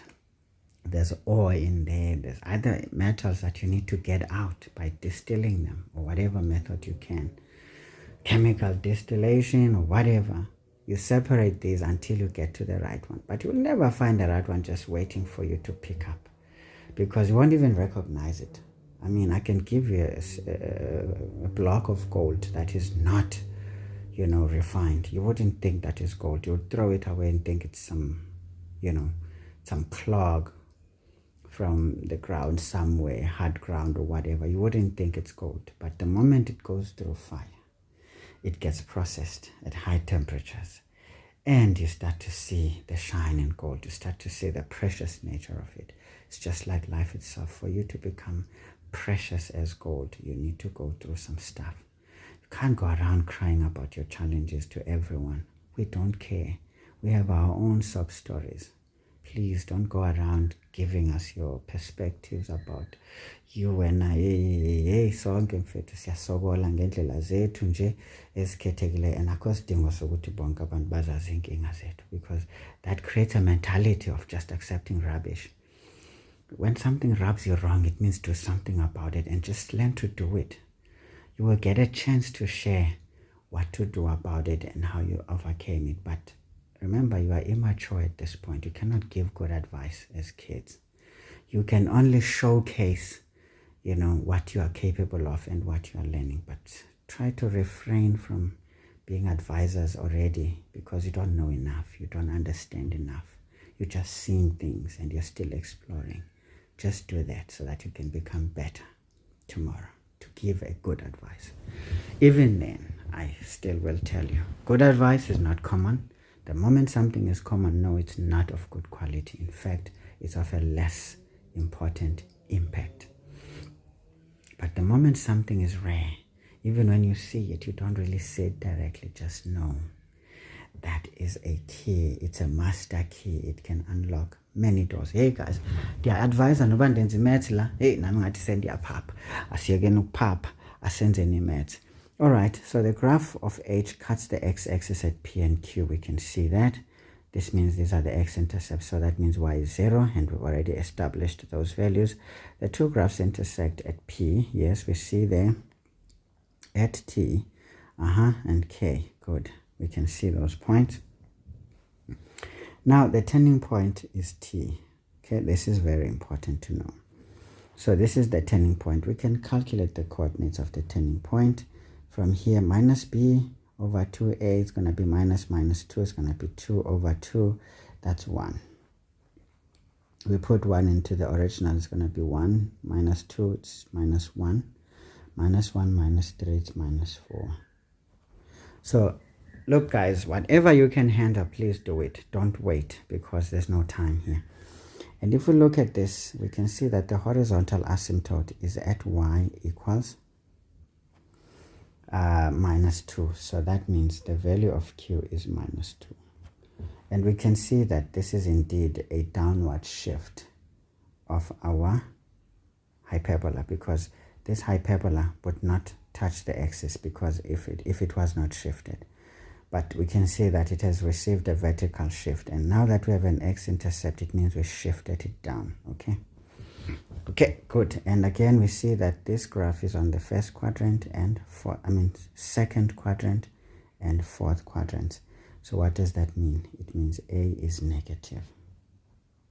So we know that a is less than 0. So these are things, guys, to always have in mind. Obviously, I'm highlighting them because this is me trying to teach while I'm solving this paper. But this is something you know in your head. You don't need to write it down. Keep it there in your head, okay? I think at this point we're ready to tackle some questions. 4.1 says, calculate. See, once the question says calculate, show a calculation of p and q. So you can say p and q. These are the x-intercepts. Okay? As such that we know that x squared, or maybe let's put it this way.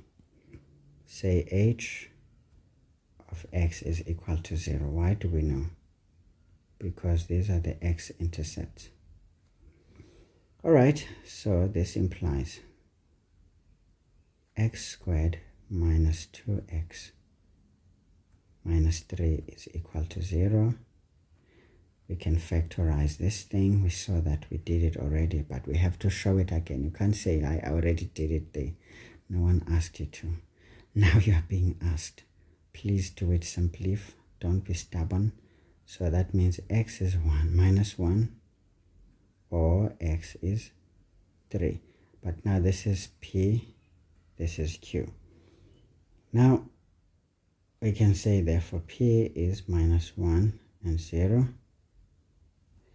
and q is 3 and 0. Remember the question said coordinates. Please guys, answer the question. Coordinates is an ordered pair. They didn't say an x coordinate or a y coordinate. It said coordinates. So that means the ordered pair must come out. First, we get a mark for equating this to 0. We get a mark for factorization. Do we? It's a means to an end. So we get a mark for each one of these. Nice. Okay, we can say that's how we get those 3 marks. But again, the formal guidelines will have a better way of looking at that.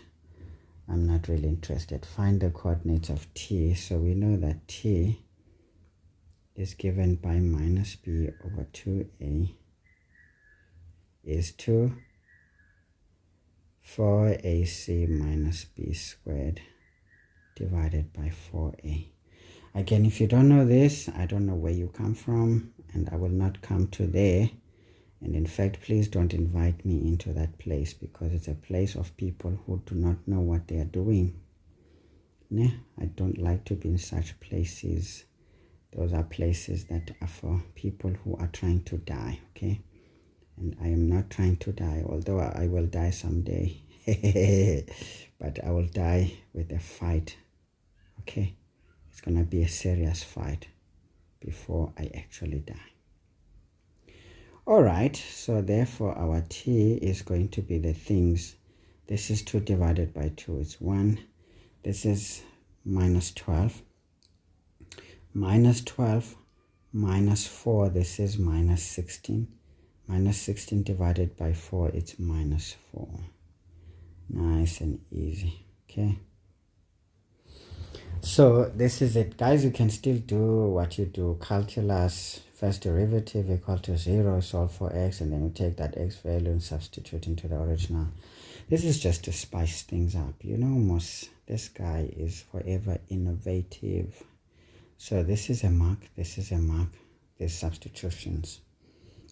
As long as you've shown us what the hell is going on in there. 4.3. Remember, you are told in the instructions to leave an open space between these. But I don't know, guys. I feel like that statement is invalid. Actually, you know what? There was something that says leave a space, but I equal up. Yeah, because it is out and it but I don't like this one. Number the answers correctly. I mean, you already have dedicated spaces to answer these questions. So what the hell? What the hell, examiners? Do you even understand what you write, or you just write for formalities? I think so. And this is already suggesting this is copied. And people tend to copy things they don't understand, because why would you put this when you have an answer sheet which has dedicated spaces for those answers? What is there to number? Ridiculous, eh? Sometimes I don't understand the people who call themselves examiners and the quality assurer. What exactly are they assuring here? Or they just called quality assurers, but they don't assure anything. South Africans, though, full of nonsense. Please, people, stop this nonsense, man. Man. Otherwise, I'm going to lose my head. And when I lose my head, you know what's next? I'm going to kill somebody. And I'll gladly go to jail. You know there by the jail. That's my haste, I plague, man. Nothing is going to happen to me. I'll even do more crimes to show you that you didn't do anything. But I'm doing everything. And I'll come out a lawyer there. Or even better. Quantum scientist or quantum physicist, whatever that is called. I can come out highly educated and very dangerous. So don't think about it. You are better off with me. Anyway, write down the equation of the vertical asymptote of G. So we can see that this line is not being crossed. So this is the line x is equal to 0. The y-axis is x equal to 0. So we write a vertical asymptote is x equal to 0. So easy one mark. So 4.4 says we need to determine the equation of G. So that's easy. So we know that G of x is equal to a over x minus 2. Because that's what Q is. And then we can pick any one of the points that lie on that graph. We can choose point P, which is minus 1 and 0, such that 0 is equal to a over minus 1 minus 2. This implies a transpose the 2, so this is going to be 2 over 1 is equal to a over minus 1. And obviously, we just cross-multiply that to isolate a. Therefore, our lovely a is minus 2. Didn't we expect a value less than 0? We did. So, if the answer is fitting the description given, then it's correct. Can you see, guys, as we proceed, we know, even this point is a point in the fourth quadrant, we know that the x is positive, the y is negative, and the turning point is always less than the y-intercept. If it is like this, but when it is grumpy, then the turning point is always greater than the y-intercept. So that is the story, guys. There's no question about it. So you know that as I'm moving along, I am correct. Can't even doubt.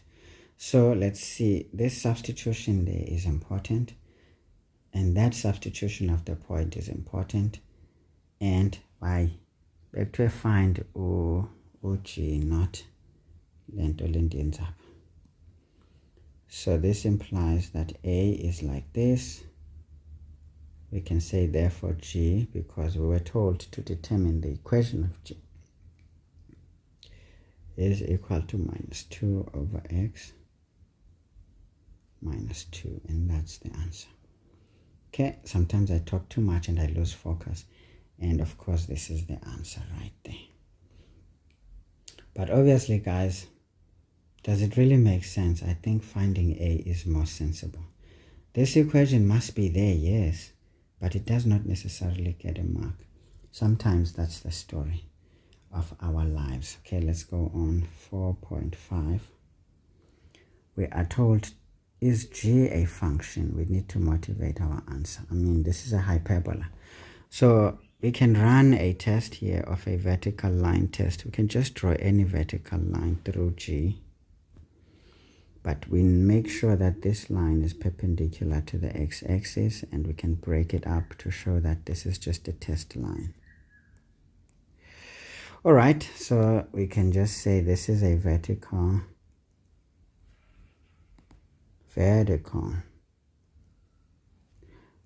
line test. Remember, guys, you are given the sketch, so this thing you can indicate. There's no harm in doing this because you're just showing how you did it. So you can see that this line intersects the graph of G at only one point. Even if you move this line along, it will just do that only once. So if it passes a vertical line test, that is a function. We can say yes, it passes a vertical line test. We can even say C sketch because you've shown it. Now you get a mark. You get a mark as long as you mention this is good enough. So let's take our 2 marks and say thank you very much for a very simple question. Now we need to calculate the coordinates of K. See, simultaneous equations. Do you see? We spoke about it and you thought we were talking nonsense, but hey, it's happening now. At point K, it is such that h of x is equal to g of x. That's evident. H of x is x squared minus 2x minus 3 equals minus 2 over x minus 2. Now we can just multiply by the common denominator, which is x. So this becomes x cubed minus 2x squared minus 3x equals minus 2 minus 2x. Okay, now we get a cubic function, so this is x cubed minus, transpose this to the other side, so this is minus 3 plus 2, so this is going to be, of course, minus 2x squared, then minus x, transpose this, it becomes a plus 2 equal to 0. So we must write this in standard form. So let's check 1. When we put 1 here, this is 1 minus 2, which is minus 1. Minus 1 is going to be minus 2. Minus 2 plus 2 is 0. We can say here, but we are in conversation here. We can say x, when x is equal to 1,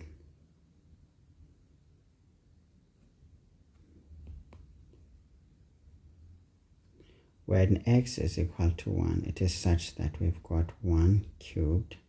Please show this thing like this, equal to 0. We can say this implies that 0 is equal to 0. Therefore, what does that mean? Okay, maybe let's not say therefore. This implies that x minus 1 is a factor of the cubic expression. Okay, Now, if this is a factor such that, now you see we are talking here, we're making a conversation such that we get the fact that the cubic function x cubed minus 2x squared minus x plus 2 equal to 0 can be expressed as x minus 1 into, we will always get a quadratic, so this is going to be x squared. To get it to, this must be minus 2. Now we can focus on this one and see. This x multiplies that we get minus 2x. Then this 1 multiplies this value to give us something. So the total must be minus x. So it means this one must be minus x as well. So that this is minus 1 times minus x, it becomes a plus x. Plus x minus 2x is minus x. Now let's see if it gives us this term. X times x is going to be minus 2x squared. This one minus 2x squared. Sorry, minus x squared minus x squared gives us minus 2x squared. So minus 1 times that, it gives us that. So this is well factorized. We can even further factorize. So this is factorization by inspection. But it's not exactly that easy though. Don't fool yourself. So this is minus 2, this is plus 1. Okay, great. So we can see therefore that x is equal to 1, or x is equal to minus 1, or x is equal to 2. But remember, we're looking for the coordinates at k, and we saw those 3 points. So at minus 1, that is p. At 1, this is the turning point, so k is there. So we can say therefore x at k is going to be 2. Then we can say also y at k is going to be, we can just use the quadratic, 2 squared minus 2 into 2 minus 3 is going to be, this is 4 minus 4, that's 0. And we are left with just minus 3. Therefore, k is this point, 2 is to minus 3. So this is suggesting that this point is at the same level as the y-intercept, okay? They are mirror images, okay? Again, this is a point in the fourth quadrant. We can see this point is ahead of the turning point, so the x-coordinate is greater, and it's above that. We know that the y-coordinate must be greater as well. Minus 3 is greater than minus 4. And a point in the fourth quadrant is negative on the x and is positive on the y. So guys, there's no way this thing is wrong. So as we go through this thing, we keep checking what we are doing. But again, this is one of those questions that demand a bit more from a student. But either way, you are up to the task. Okay. So folks, let's see, how do we mark this thing? Obviously, for me, to get this cubic function is important, and to establish that this thing is a factor was important, and showing that 2 marks. And then factorization, obviously getting this one is important, right, so we've got 3 marks. And finding that x coordinate, the 4th mark. Finding the y coordinate, the 5th mark.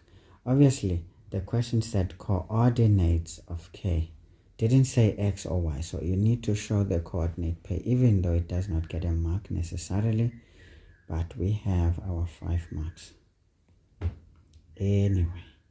So please consult the formal marking guidelines for a proper way of marking that.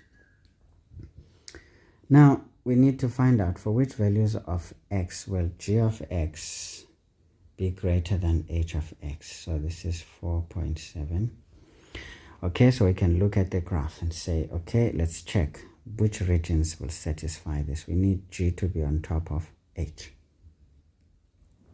So I'm not sure guys if you can see, but if you look at that shaded region, the graph of g is above the graph of h, and also here the graph of g is above the graph of h. So we need those intervals basically. So we can write x must be less than 0 because we cannot include the asymptote. even though we would wish to, but this has to be greater than -1 because again they are equal at -1 and that is not included. Or x, we need to define that interval. What is x there? It's 2. Remember at k we found out that the coordinates of k are 2 and -3. So the x there is 2, so x must be less than 2 but greater than 1 because at t it's 1. So again 3 marks. I'm not too sure why 3 marks though. So I'm not too sure. So maybe like that, or 2 marks for that, or 1 mark for the other. Either way, we've got 3 marks here. So this is it, guys. Not a big deal. It's sorted. So this was an easy 20 marks. Nothing really out of the ordinary here. Everything worked out well. Now guys, just for enrichment, because I know you guys may not be familiar with factorization by inspection, let me show you what else you could have done. Take long division and say x minus 1 is a factor. And then we will see that we have x cubed minus 2x squared minus x plus 2. Then we ask, how many times does x go to x cubed? It goes x squared times. X squared times x is going to be x cubed. Then x squared times minus 1, it's going to be minus x squared. Remember, with long division, there's already a negative hovering around, affecting everything we put here. So when we add this up, we get 0. This one is minus 2 plus x squared. It's going to be, sorry, minus 2x squared plus x squared is going to be minus x squared. We ask again, okay, we drop this one first, so minus x. Then we ask, how many times does x goes to minus x squared? It goes minus x times x, it's going to be minus x squared.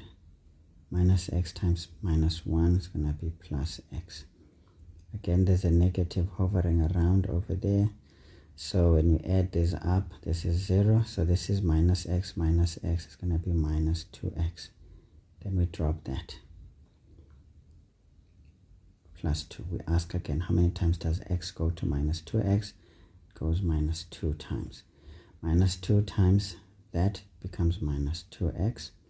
Minus 2 times that, it becomes plus 2. Again, there's a negative hovering around. And this time we don't have a remainder because this is a fact. It means it will divide this to 0. Or when we substitute x by 1, we get 0 there. So what were we looking for? The quotient. Because we know that the divisor multiplied by the quotient gives us the dividend. All right. Nice and easy. So that's another way. Now synthetic division, we write it like this. So again, we just use the 1 as it is, 1. Then we write the coefficients here. This one is 1. There is minus 2. There it's minus 1. There it's plus 2. Remember, this must follow the standard format or else it fails the test. So we let through the first one. It shows up here. So we say 1 times 1 is 1. Minus 2 plus 1 is minus 1. Minus 1 times 1 is minus 1. Minus 1 minus 1, minus 2. Minus 2 times 1, it's minus 2. Plus 2 minus 2, it's 0. So these are the coefficients of x squared minus x minus 2. This is what gives us that quotient. So you can find it like that. All right. So synthetic division, it's, also an option, and you can choose whichever method makes you tick as long as you solve the problem. Okay. Let's move on to the next question.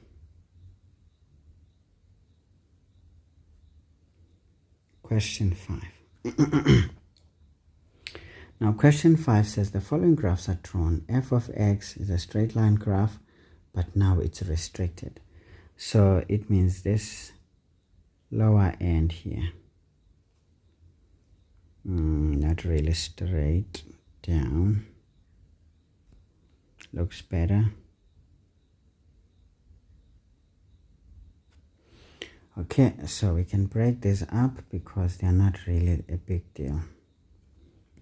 So this is at 3, this is at -4. Okay, so this is restricted. So some of you who watched the video I did last year, which was from 2015, I'm not sure whether it was the final paper or what, I don't remember anymore, but there's a paper I did and there was something restricted there. So if you guys watch these carefully, you would have seen that this is nothing, easy peasy. Okay, great. And then we've got g of x is equal to 2 to the exponent minus x.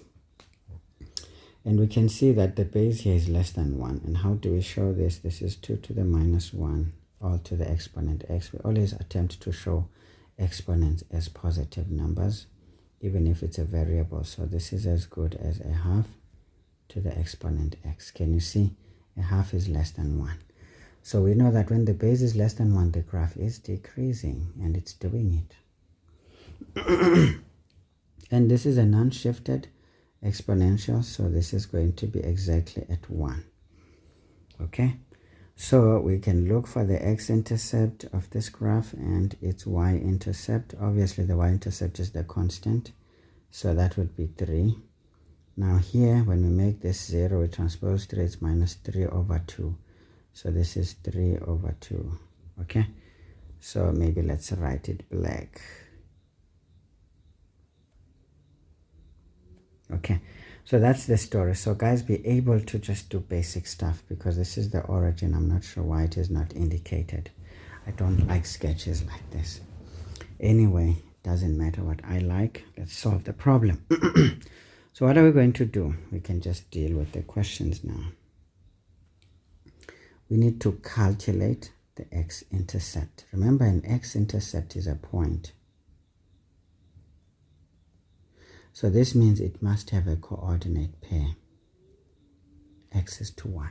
You can't just find the x value and that's it. X-intercept is a point on the graph. It's not just an x value on the graph, okay? It's an x and y values on the graph. So be careful. Easy questions can take you down. If you find yourself solving for the x value only, then you get 1 mark, okay? That's it. Remember that. Okay, now let's have a look here. The graph of f. Okay, so we can say the x-intercept of f is such that, what do we see? We know that minus 2x. Okay, maybe let's say f of x equals 0. What is that? So this is minus 2x plus 3 equal to 0. Therefore, our x is going to be 3 over 2. Therefore, our x-intercept is going to be 3 over 2 and 0. Okay? As much as we've done it, we need to show a calculation and the method of that calculation. So this substitution is important, and the coordinate pair, because it answers the question. Be very careful. Or someone can put this mark here, provided this answer is presented. If you don't present this answer as an ordered pair, you stop there, you lose 1 mark. Okay? Be careful of such small little losses. They can be hurtful. For which values of x is this thing less than 0? So obviously this thing is a higher grade question, because it means you need to know that this thing is related to those graphs, and we need to show that it is. Okay, let's see. We've got minus 2 to the exponent minus x plus 1 times x plus 6 times 2 to the exponent minus x minus 1 less than 0. Okay, now let's see, we need to use our exponential rules. We can see that 2 to the exponent minus x is common here. So let's see. We just break it up and say this is minus 2 to the exponent minus x times 2 to the exponent 1 times x, okay, plus 6 times 2 to the exponent minus x times 2 to the exponent minus 1 less than 0. Now we factorize by taking the highest common factor. This is 2 to the exponent minus x into, this is now minus 2 times 2, no, it's minus 2. It's just minus 2x, because now minus 2 times x is minus 2x, plus this is out, then we have 6 times 2 to the minus 1. This is as good as 6 divided by 2. That gives us a 3 less than 0. Now we can see that actually this is the product of these two functions, because this is that function, this is the other function. So when we multiply these two and we get a value less than 0, when is that? Now let's just say you didn't know how to solve here. Well, you can put this into our algebraic table. And use the table. The table never lies, but remember, some specific questions need one to adjust the answers as much as we can get them. Okay, because we were given a restriction. So it will have an impact on what we do. Okay, we equate this to 0 and solve. So this can never be 0, right? So we know that it is undefined at 0, so 0 is a critical value. This one we already saw that is 3 over 2. Okay, great. So those are the critical values. Then what do we say? We say this thing, even if x is 0, this thing, is negative, this thing is going to be positive. Even when x is 0, it's going to be positive, positive, positive, positive. So this is always positive. And as you can see, this graph is forever above the x-axis. But this one is 0 here. And above this value, when you put, say, 2, this becomes negative. When you put a value less than 1,5, let's say 1, for example, so this is positive. It's always going to be positive, positive. Usually a linear expression is positive and negative. Okay, remember that. So here we're dealing with the product. So positive times positive is positive. Positive times positive is positive. Positive times positive is positive. Positive multiplied by 0 is 0. Positive multiplied by negative is negative. So this is suggesting that our solution lies in this direction. Okay, because we want this to be less than 0. But now we're saying these values must be greater than 3 over 2. But is that so? Remember, there's a limit at 3. There is a limit at 3. Still at 3, we can see that the hyperbola is positive. The exponential is positive. The straight line is negative. That product is still less than 0. So we can say here, well, we know that as much as this is the case, we know that x must be less than or equal to 3, because this was restricted. There was a restriction on this one. We need to factor that in. But this could be greater than 3 over 2. Nice. See, this answer needed adjustment. Okay, so this is how these answers are generated. So everything that's given.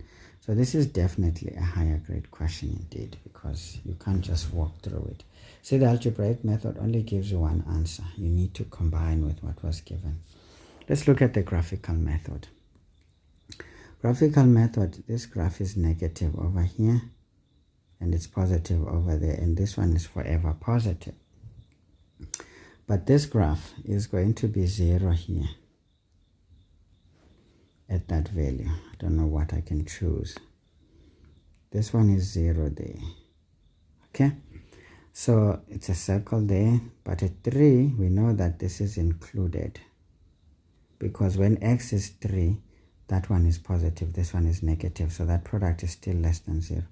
And then we just connect this with a bar. Nice and easy. And from the graph, we can see that essentially we cannot include 3 over 2 because this is 0. So 3 over 2 is not included. I don't even know why I included it here. So can you see a second look sometimes reveals the mistake? So that should be excluded because we can't have 0. 0 is not included.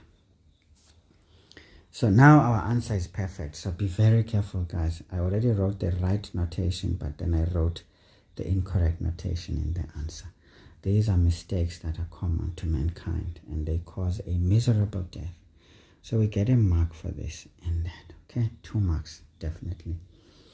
And essentially, guys, I do believe that this factorization here is important. The 3rd mark. Maybe the 4th mark could be the tool used or used the graph. But I do think the algebraic manipulation here is important to show that these are the 2 graphs. Maybe we can give 2 marks for that because the exponential rules are not really that heavy, are they? But maybe let's be generous and say, okay, let's award an attempt. So whether one uses this or uses the graph directly, it doesn't matter. But remember the restriction on the other one. It will affect that product. So if you leave that, then you lose 1 extra mark. So let's do 5.3. What is the story? It says a new graph P is formed by reflecting. A reflection about this line is an inverse. Write down the equation of P in that form. Okay, that's fine. So we know that P of x is equal to, okay, maybe let's say is such that, now here we've got 2 to the exponent x. So this now means x is going to be equal to 2 to the exponent minus 1. Right. So this implies that we've got x is equal to 2 to the exponent minus 1 into y. We don't like negative exponents, do we? Yes, mathematically they are unsightly. And asikuthandi ubuqeleko ke thina. Imaths ifuna amahomba. We introduce logs. So log x is going to be equal to log of, this is as good as, okay, masibhale kanje, to the exponent y. So this means log x is equal to y log of, we can simplify this to a half. Okay, that's what this is. We also don't like negative exponential expressions. We need them written as positive exponents. That's how maths must look. Positive, not negative. Negative things are for people who are weak, okay, who need a shrink for survival. You and I are too strong. We don't need those people. I'm sorry, guys, if you are shrinks somewhere. We love you, but we don't need you. Some people need you, though. The ones we are talking about, who don't know maths. But so therefore y is going to be equal to the log of x. The base can be expressed as a half, and that's it. Now, question set, guys, write down. So avoid writing other things, because should the other things not make sense, then it means you copied, because you're already selling yourself short. You are telling the examiner, I copied. How? Why indoda uzixela? Indoda izixela iyathula bayidiscoverishe ngokwayo. You just shut up and write the answer. You get 2 marks for the answer. This should be in your rough work. All of these gymnastics must be in the RW. Okay, I don't know where will you find a space, because you are given such a small booklet with dedicated spaces. There's hardly any space for RW. But hey, I don't care, guys. That's your problem, not mine. Your quality assurer is not doing their job, and I'm not happy. But I don't really mind being unhappy, because they also don't care. So guys, avoid doing other things, because if you don't perform the right gymnastics here and you end up with the right answer, it simply means you copied this one. So you lose this one totally. So if you write this one, you don't even show us where it came from, your RW doesn't get marked, even if we see that wrong, but we might think in our minds, maybe you corrected yourself. Do you see? Two similar things, but they give a different message.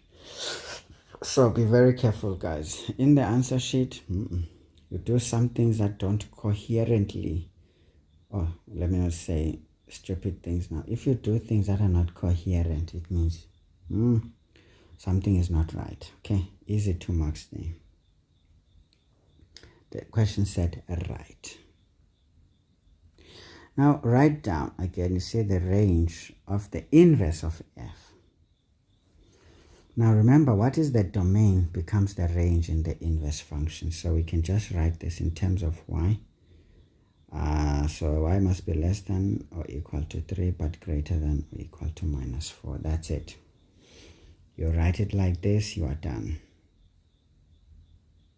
Get our 2 marks. No need to complicate that answer. But one can do intervals, it's not a big deal. I'm not really a fan. All right. 5.5 says determine the coordinates of the points of intersection of f and its inverse. Okay, we know that these ones are going to meet on this line, so the x value is equal to the y value. That's just the most important. So if we find one, we have found the other. But now this forces us to find the inverse of f. Now we can say here, well, f inverse in terms of x is going to be, let's determine it in our rough work. So this is going to be x equals minus 2y plus 3. Then it means minus 2y is equal to x minus 3. Therefore y is going to be minus 1 over 2x plus 3 over 2. So we can just write the final product. Nobody asked us to show that determination, but in the rough work you can show it, because sometimes my brain is slow. I can't just look at this and do it because I'm afraid of making a mistake. So we can say at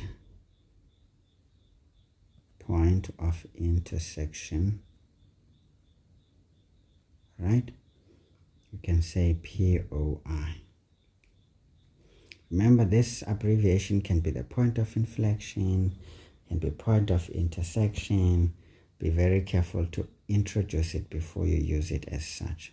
We know that f inverse is equal to f. Okay, so this implies that we've got minus a half x plus 3 over 2 equals minus 2x plus 3. Then we can multiply by the common denominator 2, so we get minus x plus 3 is equal to minus 4x plus 6. Then we sort this out. This implies, transpose this, we get 3x is equal to, we transpose that to the other side, we get 3. Therefore x is equal to 1.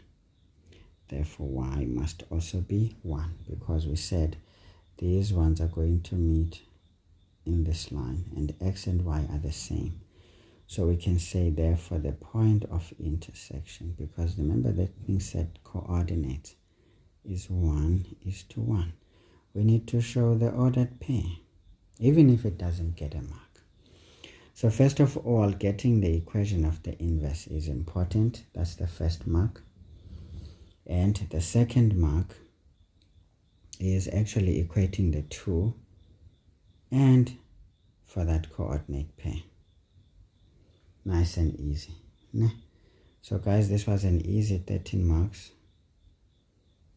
to score if no mistakes have been creeping into us. So I hope guys that is clear and you are enjoying this mathematics. Now let's do the maths of money. Money. Interesting things. That's moolah.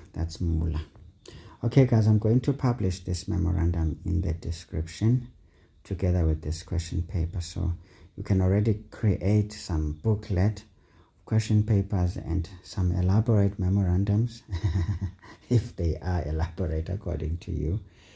And you can even download this video and keep it together with those for your siblings who are going to come through matric as well, and perhaps need these analyses or analyzes. And yeah, because I may not be present forever, but the channel will always be present. But sometimes things can change. It becomes less visible because of less activity. So if you download these videos and keep them, you can help somebody else as well. All right, great stuff. So you can even give these videos to your teachers if they're not aware of this channel, so that they can laugh at the nonsense I say sometimes about them, or about the education, about Umalusi, about everyone. Because you know what, I am opinionated, so I'm going to say stuff. Whether you get offended or you get excited, I do not give a flying. Whew. That was a sneeze, guys. Nothing more than that. Okay, I was just sneezing, folks. So I'm going to present this memorandum to you guys so you can download it, and hopefully it will help you prosper. Okay, let's just keep moving. We're almost there. So 6.1, Senzimali. Siphokas invested 6,500 for 4 years period at an interest rate of R% per annum, compounded quarterly. Yo. Be careful of the quarters. The quarters. At the end of this period, she received 13 scored or 4 and $60. That's a tal prata. So R is to be calculated correct to 1 decimal place. Is it correct or correct? Correct. Is it correct or correct? Is correct. Yes, the English, man. Thy language, thy tal, es mooi. Listen to me trying to teach me Afrikaans. How can I teach me? Is it correct to say I teach me Afrikaans? Yeah, doch, it's to say I teach myself. Okay, it's not a problem. So we've got a compound interest formula. Technical, it says A is equal to B into this 1 to the exponent n. But be very careful. This one will need us to use nominal interests. This is what she received. So it's going to be 13 squared, 34 and $60 is equal to the principal was 6 squared, 35. Now let's see, this is 1 plus our interest is very much R over. Now R is over 100. So now this is 100, but now we multiply that thing by 4. Be very careful. It hurts. For 4 years. So now this is going to be 4 multiplied by 4. Be very careful because there's 4 quarters in 1 year. So for 4 years, we're going to multiply that by 4. It gives us 16 quarters, technically. So do not be complacent. Do the right things. So this is a very easy question, folks. Nothing to be feared.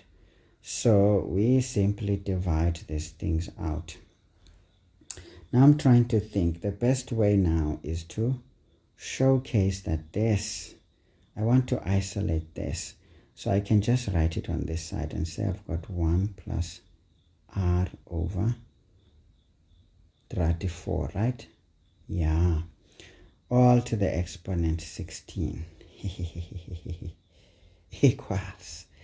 We divide these ones. It's going to be 13 square root 34 and 60 bucks divided by 6 square root 35. Yeah. We're doing stuff now. Here, what is the gymnastic of choice? We want to isolate. So if we want to isolate stuff, we are going to do stuff. But now this is the exponent 16, so we take the 16th root. All right, okay, all right. So this implies that 1 plus r over 400 must be, now we need to use our calculator. So it's our guys, when the beggar pants, this thing is too sensitive. I don't know how to shut it. But again, it's a game of the settings. So we go shift. Shift. This one gives me a cube root. Now shift. This one, yes. Now I can put 16 there. 16th root of 13,460. All divided by 6,500. So this gives us what it gives us. Now let me write it down. So guys, I know this thing. I slide a piece going gubozam is on sogolis. But now it's into 1,0465,457,82. Do not round off here. Okay, so guys, we can already see what is cooking here. So this means we're going to say this implies that basically r is going to be this value 1,046545782 minus 1. No, we don't need to divide. We cross multiply that one. When we cross multiply the 400, we multiply this by 400. Okay, so let's see. Therefore, r is, I'm trying to think now. This one is going to be 1, 0465 45783 minus 1. Then we multiply this one by 400. Remember this 100 that was there is still there. So this one gives us the percentage. So this is 18, 6. Remember we're told to 1 decimal place. 6%. Mapernana wakwa the river. Mapernana ganin wakwa river na. I think so. My percentage. Okay, guys. So this was a very easy question. Nothing serious. Nothing serious. This is good. The nominal interest stuff is good. This one is good. So can you see where the marks are concentrated? The final answer. Nice and easy. Nothing to really cry about here.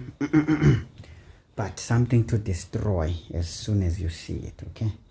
Let me drink something. All right. Okay. All right. Let's carry on. So we've got 6.2. We're told here, Terence has been planning to go on an overseas tour during December 2024. Okay, not a problem. He needs 65,000 rands for this tour, starting from the 31st of July. He has been depositing X rands, okay, in a savings account, future value, at the end of each month, okay. He will continue doing this until 30 November 2024. Now, at which time there will be enough money in the account. Okay. Now, guys, this question is very simple, but it can hurt. I always do timelines because I feel this thing makes everything look very simple. How long is this thing? How long is writing? So look at T0 there. What did we do at T0? We started depositing an X amount.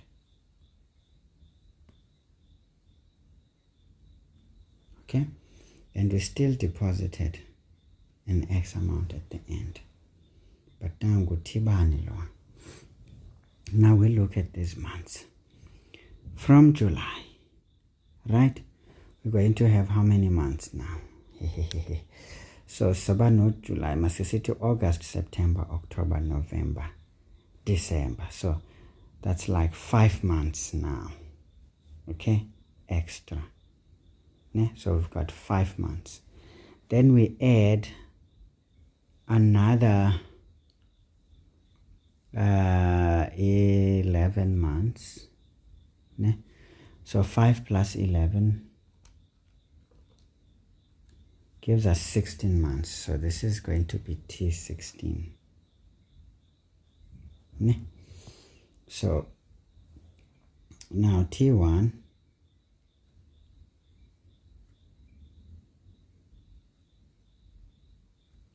is going to be this one again, and it keeps going. And what is the interest? The interest is at how much? Oh, we're told, I didn't read the whole thing. Terence will withdraw all the money in the savings account on the 30th of November 2024 immediately after depositing the last amount. Okay, great. Calculate X if the interest is at 8% per annum. So this is 8% per annum compounded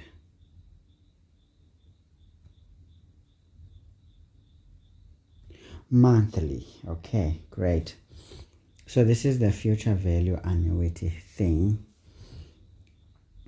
So that's it. So let's have a look, see. Not a very difficult question. So we know that the future value is going to be x into 1 plus I to the exponent n minus 1. Know this formula by heart, guys. Otherwise, you're going to feel like you are dead. Because this thing is going to kill you. It doesn't play hide and seek with you. It kills you straight up. Here, guys. Stesfuna Malin 65 scored. Yole. So 65 scored is what we are aiming for here. This is equal to x into 1 plus. Now 8 is going to be 0.08. 8 divided by 100 is 0.08. So this is going to be plus 0.08 over 12. This is monthly. This is going to be all to the exponent.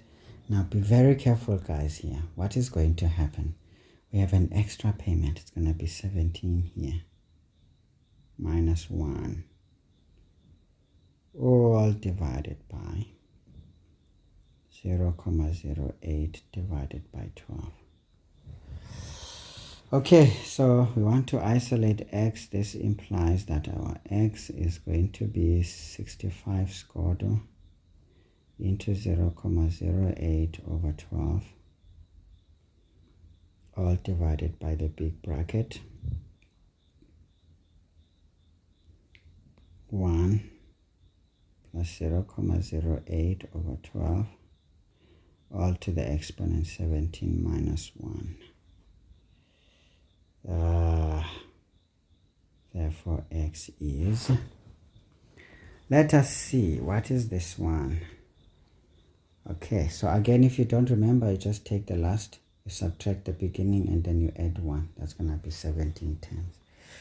Be very, very, very, very careful. You see, a timeline helps to clarify some confusions. Okay, 65,000. Again, here what is important, guys, is correct substitutions. I don't know, my arm is hurting, but the one that I'm not carrying this tablet with, I don't know what that is trying to imply. I don't know if 0.08 over 12, that is raised to the exponent 17. Then from there we subtract 1 and close the big bracket. We get our answer. So did it say we are rounding off to any decimals? No, it didn't say. So here we need to put in 3,623 rands. Now money has 2 decimals. You can't have more unless otherwise stated. Remember, it's not 1,000 cents. They are in their tens. The moment they cross over to hundreds, then they cross the bracket, the decimal. Okay, so now remember, this is money, guys. You can't just write without this thing. That thing is important. Okay, so this is the amount of money that we can actually do the things with. Right, so not a big deal here. So obviously, guys, substitutions into the formula and the answer is important, but what was more important was that number of terms. So maybe this is how these 3 marks are scored. Okay, so we move on to the next question and see what is cooking in there. All right, but what is cooking is what is cooking. All right, masidlule. This was 6.2. Okay, so 6.3 says Mrs. Naidu plans to buy a house. She will need a bank loan. So once you see the word loan, we know we're doing a present value calculation. The bank charges interest at 11% per annum compounded monthly. You see how smart banks are. Usually you will never see this on your savings account. They will never give you this percentage. It's going to be less than 5%, sometimes 2%. But when they want their money back, ooh, the percentage is so banks is scam by a banking system, because imali yakho ayikhuli phaya. So mna guys benza vele ndiye ukufaka imali ebank because ihlalile amali. Funeka ubone icebo lobuza yishava phi lo mali ngoba ihleli ingakhuli. Iske ihlali njengoba injalo, but bazabe bekucharge imali lapha, bakucharge imali ze, what is it? They will make charges. What is it? They will take bank charges, but remember, you're doing most of the banking. You're using the app. That means you are doing your own banking, but you're just paying the bank to use everything by yourself. This is ridiculous. Don't you see, guys? This is crazy. Because when you go to the bank and say, I need you guys to do this for me, they start telling you, don't you have an app? And I'm like, sorry, guys, I will not pay this bank any banking fees if I'm going to do the banking by myself. So the moment you start mentioning the application, then please tell me now if I need to move my bank to another bank, because I'm not going to pay you guys to do banking for me and then you expect me to do it myself. Why am I paying if that's the case? No, but you're using our app. I don't care, because you also charge some hidden fees for using that damn app as well. So that's the thing, guys. So I don't know. I'm the guy who talks nonsense, right? But hey, don't tell the banks I said these things, because these banks are going to be, hey. They will try to do stuff and say, hey man, this channel is talking crap. He's trying to tell the young ones, because I know these young ones, they know anyway that the young ones are naive. So they will jump for the banking system, credit cards, wada. Hey. Ndawufanini bekani imali yenu because kuyafana man noba ungayibeka imali for azibona umhlola guys ngikhe ndabeka over 600 and something thousand kwenye ibhenki engingazoyibiza ngegama.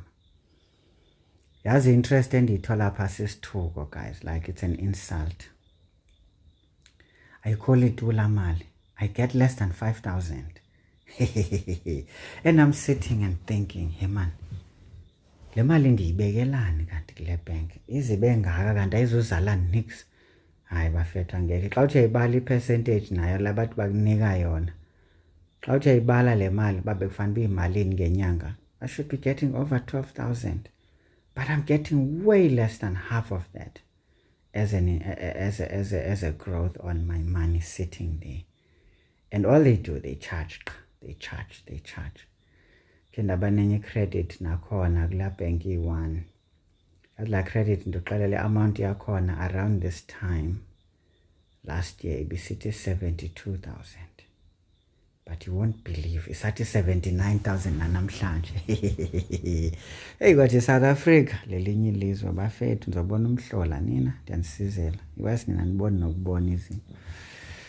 Like ndiyazibuza le mali ndiyibhatala inyanga nenyanga yaphi xa ingehliki la mali. Ndifanele zezi zibhanqa ze consolidation what. Singixelela into yoba bafuna ukwehlisa mina ndibhatale interest eninzi. I'm like nithulile xa senibona uba ndiyayigqiba nayo yonke le mali ngoba ke ndiyazibhatalela anyway. Ngiyabona ngoba sendiyayigqiba ngona nivela benithuleleni yonke le minyaka nicharge interest engaka. Yayibona le nto. So hey guys, be financially wise. In fact, don't trust banks at all. Akho nto nizayizuza ngeza zinto unless ufuna uthenga indlu, financing, thenga imoto, but I'd rather ngayithenga imoto ezawudinga ukuyifinance guys. There's no need. Just buy a car, second-hand car, you're 45,000. Get it to the right mechanics in town. Don't even go to the ones edolophini kwezi dealerships. It's a rip-off, believe me. Thatha imoto yakho uyise ku-mechanic lo lapha ekhoneni lapha nonxibe impahla ezikrazukile nezandla eziqinile. Uza kusothela imoto yakho kakuhle. And usebenze ubeke imali yakho. Ungayise bank futhi uyibeke apho uzoyibeka khona. Lokumane ulahle lapha lokulahle because ayikhuli ebank anyway. Iza accumulate qha i-charges lokumane ubhatala uphisa ngemali yakho actually. Beke la mali xa soyirezile imali elingana nale yale moto mhlambe at the end of a year or two. Thatha imali le buyibekile, thengisa isikorokoro sakho udibanise uyothenga imoto brand new. Ungakweleti ibank. Ungazophilela ukubhatala izikweleti guys. It's not nice. South Africa doesn't have money. Okay, ikhona imali but it's mismanaged. So interest rates are too high. Crazily high. But what we get Tina in terms of growth is way ridiculously low. So you're not gonna get rich if you think you're gonna save money in the bank. The best way to get rich is to take your money, put your money somewhere, not in the bloody banks. Put your money somewhere. Then thatha imali yakho qala ishishini ngeli xesha usebenza, thengisa amaqanda okanye ikofu, something, but do something. The only way you can grow your money is if you're selling, because you're going to gain profits. From those profits your money grows. Then imali yakho xa seyininzi ungayazi uba mawuyibeke phi ke ngoku because nyhani ke seyizawuvela ibiwe nokubiwa. Ungafana uyise ke kwezi banks noba usazi uba uyoyibeka nje because ayizokhula anyway, ayikhuli vele. So that's the thing. Anyway guys, asiqhubekeni. Sometimes I talk and talk. Now, and will require her to pay installments of 7,000 rands. Okay, great. So we need to draw up a timeline.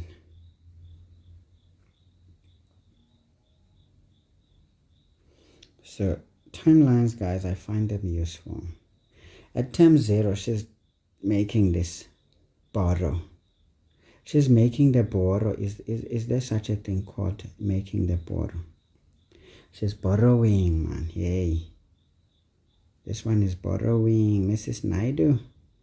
Do not borrow, simply toch, and then she's going to pay 7 scored. All right. Okay. All right. Okay. Now this is the story. This is the story. Obviously, and let's see, what is the story here? What would be the last payment here? When is that? So this is compounded monthly, okay? Now we don't know this thing, so we want to know n.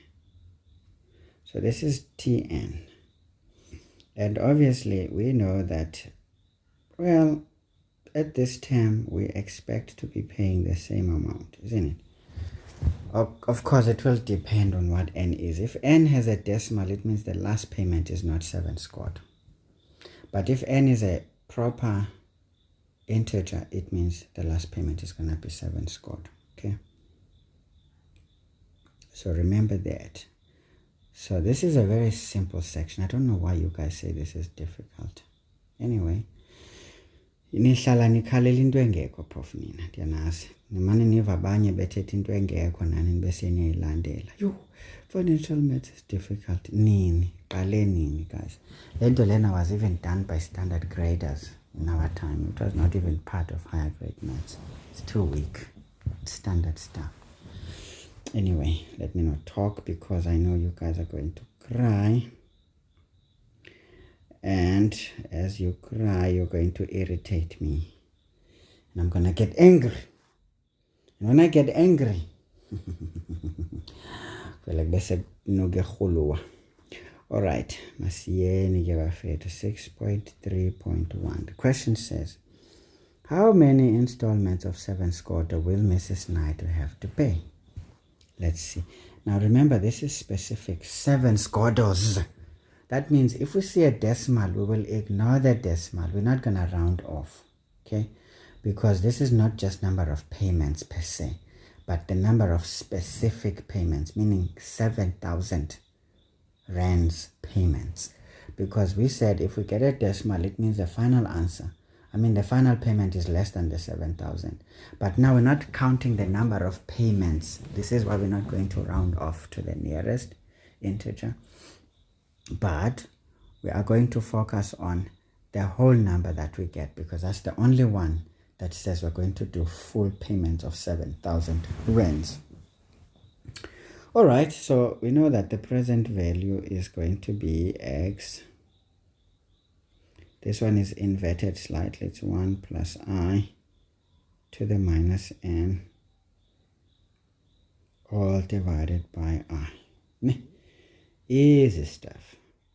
So we know that this is 650,000 equals 7,000 into 1 minus 1 plus. Now this is going to be 0.11 over 12, because this is monthly to the minus n. Because now we do not know what n is. All of this is divided by 0.11 divided by 12. Let me just double check. Sometimes it's easy to think you've got it. So 11 divided by 100. So guys, you can't allow small things to defeat you. Don't do it. So this is equal to. Now if guys are not familiar with the gymnastics, this one is going to kill you. Remember, we take this and multiply there. We divide by this. Okay? And then we take it from this one, because this one immediately we get rid of this and this. This bracket is as good as gone. Okay? So that's what we do. So we know that n is going to be minus the log. Now we've got a base. A base is going to be that value there. 1 plus 0.11 over 12. Like this, and then the number is going to be very complex. The number is going to be this times that divided by that, and then we're taking it from 1. So this is 1 minus 650,000 times okay, masibhalengcono.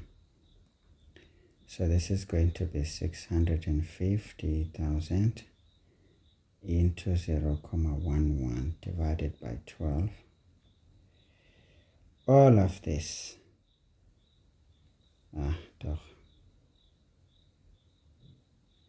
all of that is divided by 7,000. So guys, if you've been practicing financial maths, you would know that this is as easy as this. Therefore, n is, now we just say minus the log. Now, if you don't know what happened here, you are too late, guys. Ndiyaxolisa kakhulu ngoba ayingeke bafana. Fanele ngoku ndinifake esikolweni sonqesta intsimbi zakudala. Hawu. Mina senifuna ukudla ama-cry-nice nje kuphela. Soze ndilunge. Akudliwa ama-cry-nice kuphela. Sometimes funeka kulilwe kancinci. Ngingaboveza ngoma ezingenangqondo ezithi hekulogwala kuyahlekwa hekulokoti kuyalelwa hekulogwala kuyahlekwa hekulokoti kuyalelwa sese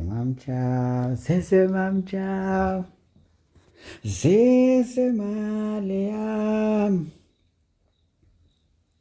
oh mamchawe sese mali yam sese mamchawe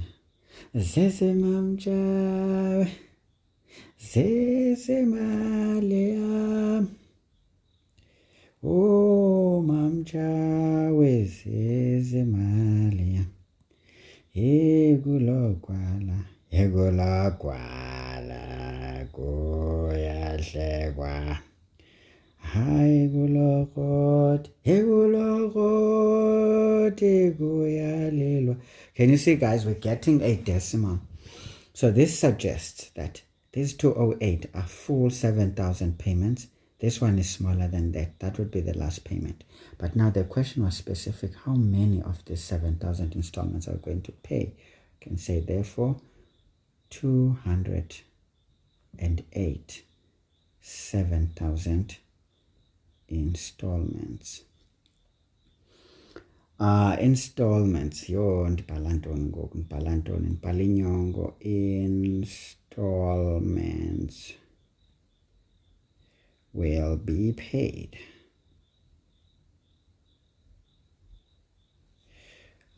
Paid to 10 is will be paid by Mrs. Naidu.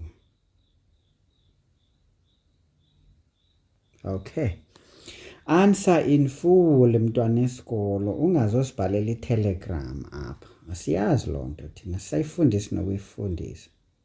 Kwakuzinto zakudala ezo. Ngoku sesithetha into egcweleyo ngoku. So singaxelelwa inyaka nguwe. Kungenjalo nje sakufaka inqindi ebusweni okanye phakathi kwamehlo ubone inhlansi ube soyafa. And xa sowufile mna ndizavele nje ndikungcwabe ndikubulale and bese ndiyavuya ndithi I killed the bastard. The bastard that doesn't know mathematics but it's going to school for a whole year. How is that possible? You can't park the car there. That's not a safe zone, man. You must know something. You must get something. Okay, guys, ningandimamele ne ndiyazidlalela shem. Ndiyanazi nifuna ukukhala. So folks, timeline helps to understand how to go about your business. And obviously check with the memo, guys, because mistakes, guys, xa seyibhizi kanje yonke le nto. But if you've been watching my videos, you will see that financial maths is nothing. Yes, it can be challenging. If you looked at the May-June question, that question was naughty. The financial math one was naughty, okay? It was very naughty. So, but I can see many of you didn't watch that video because it has the videos I did have the lowest of views I've ever seen on my channel. But hey, you guys are not always going to watch what I have to present. There's many others you need to watch. So it's okay, it's alright, it's alright, it's okay. But all I'm saying is that you guys are losing out because you keep saying this thing is difficult. But can you see, there's nothing difficult here. We just interpret things from understanding. Yay. Now, zithini marks zalapha. Substitutio, by the correct formula, and technically introducing logs is like a gymnastic of note of choice, you see.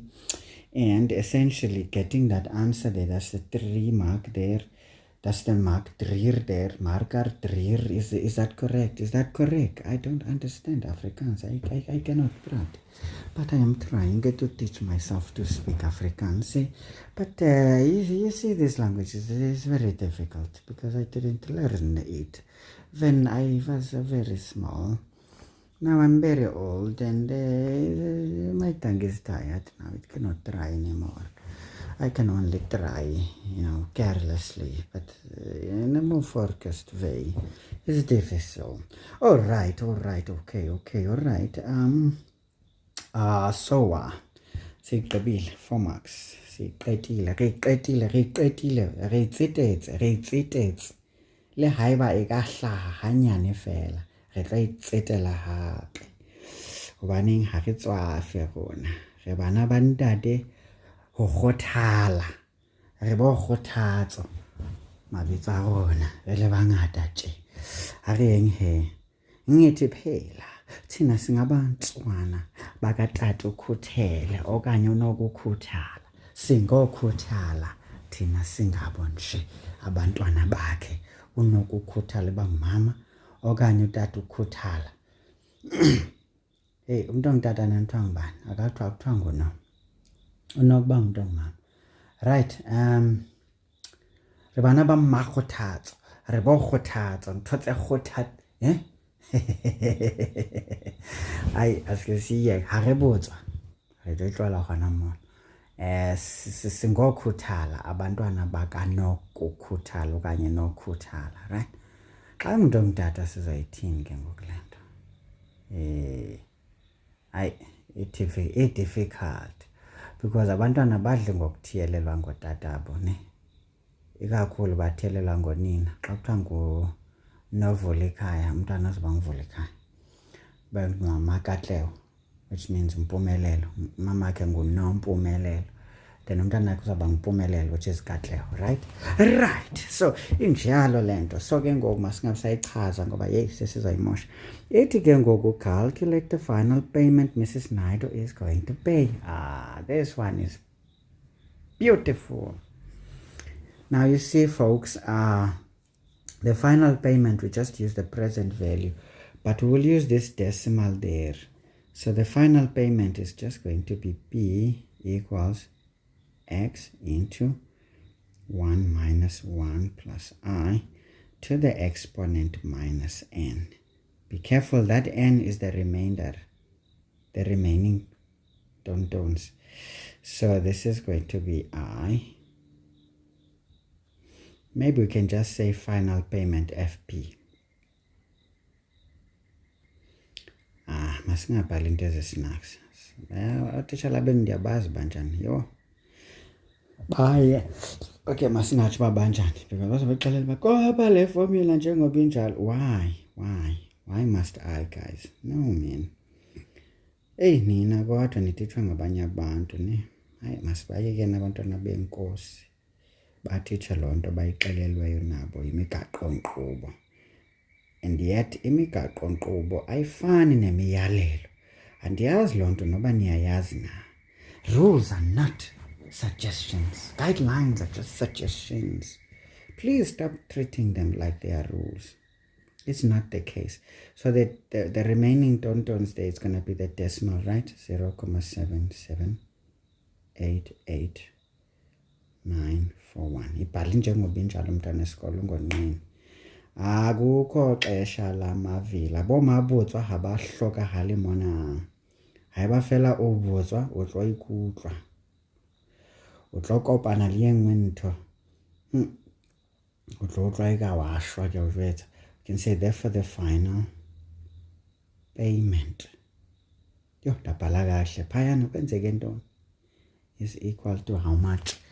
How much is this going to be? So we've got 7 squared into 1 minus 1 plus 0,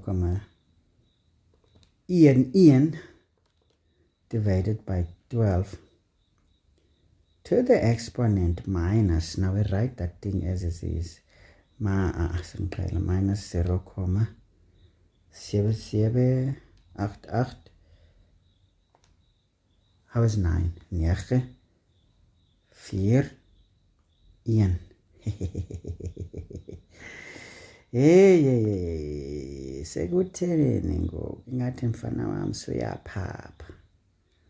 Well, why not?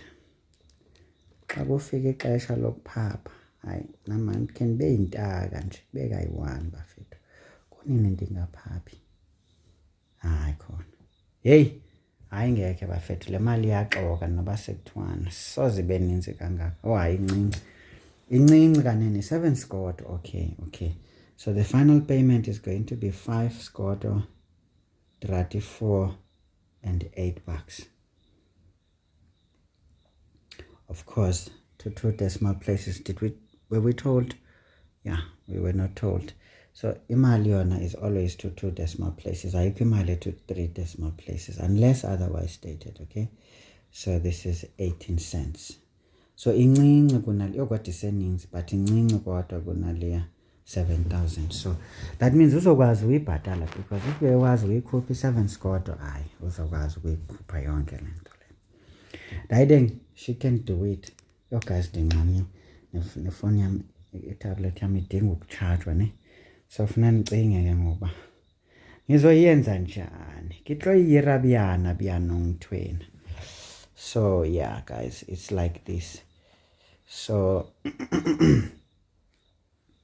it's like this. So we are done.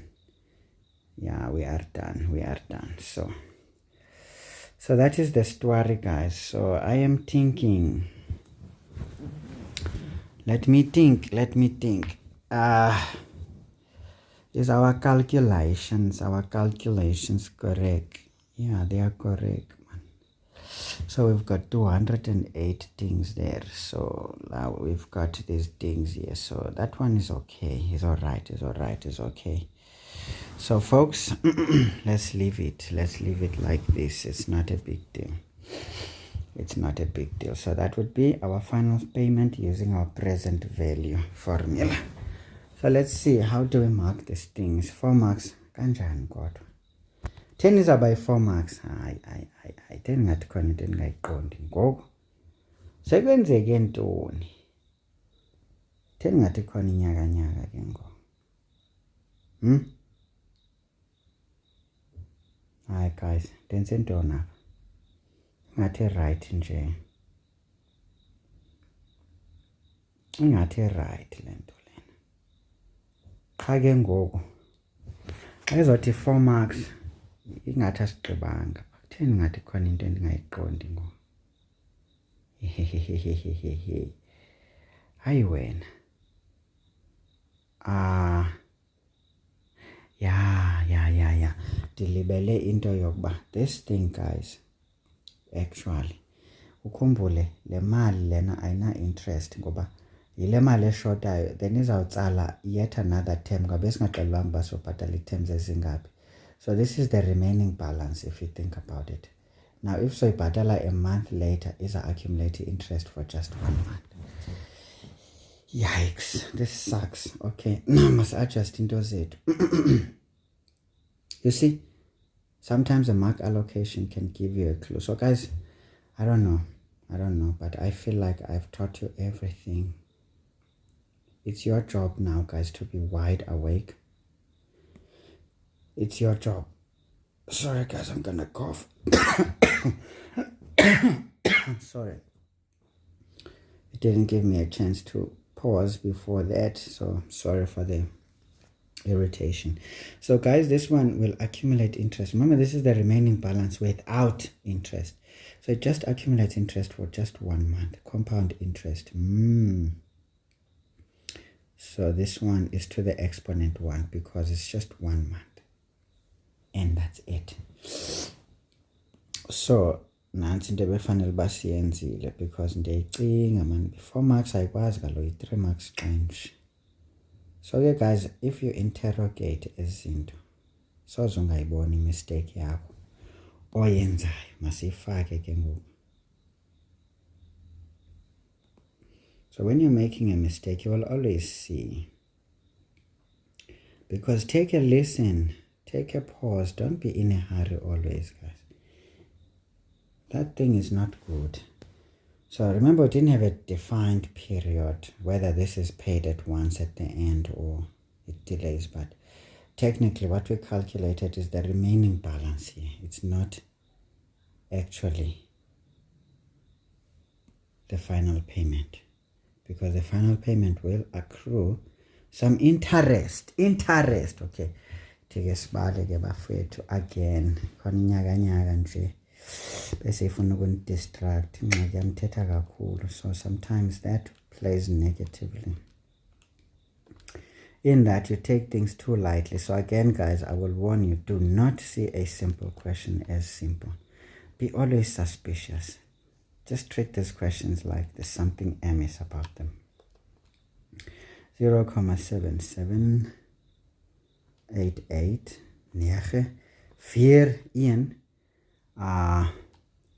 yeah man, that's 0,11 divided by 12.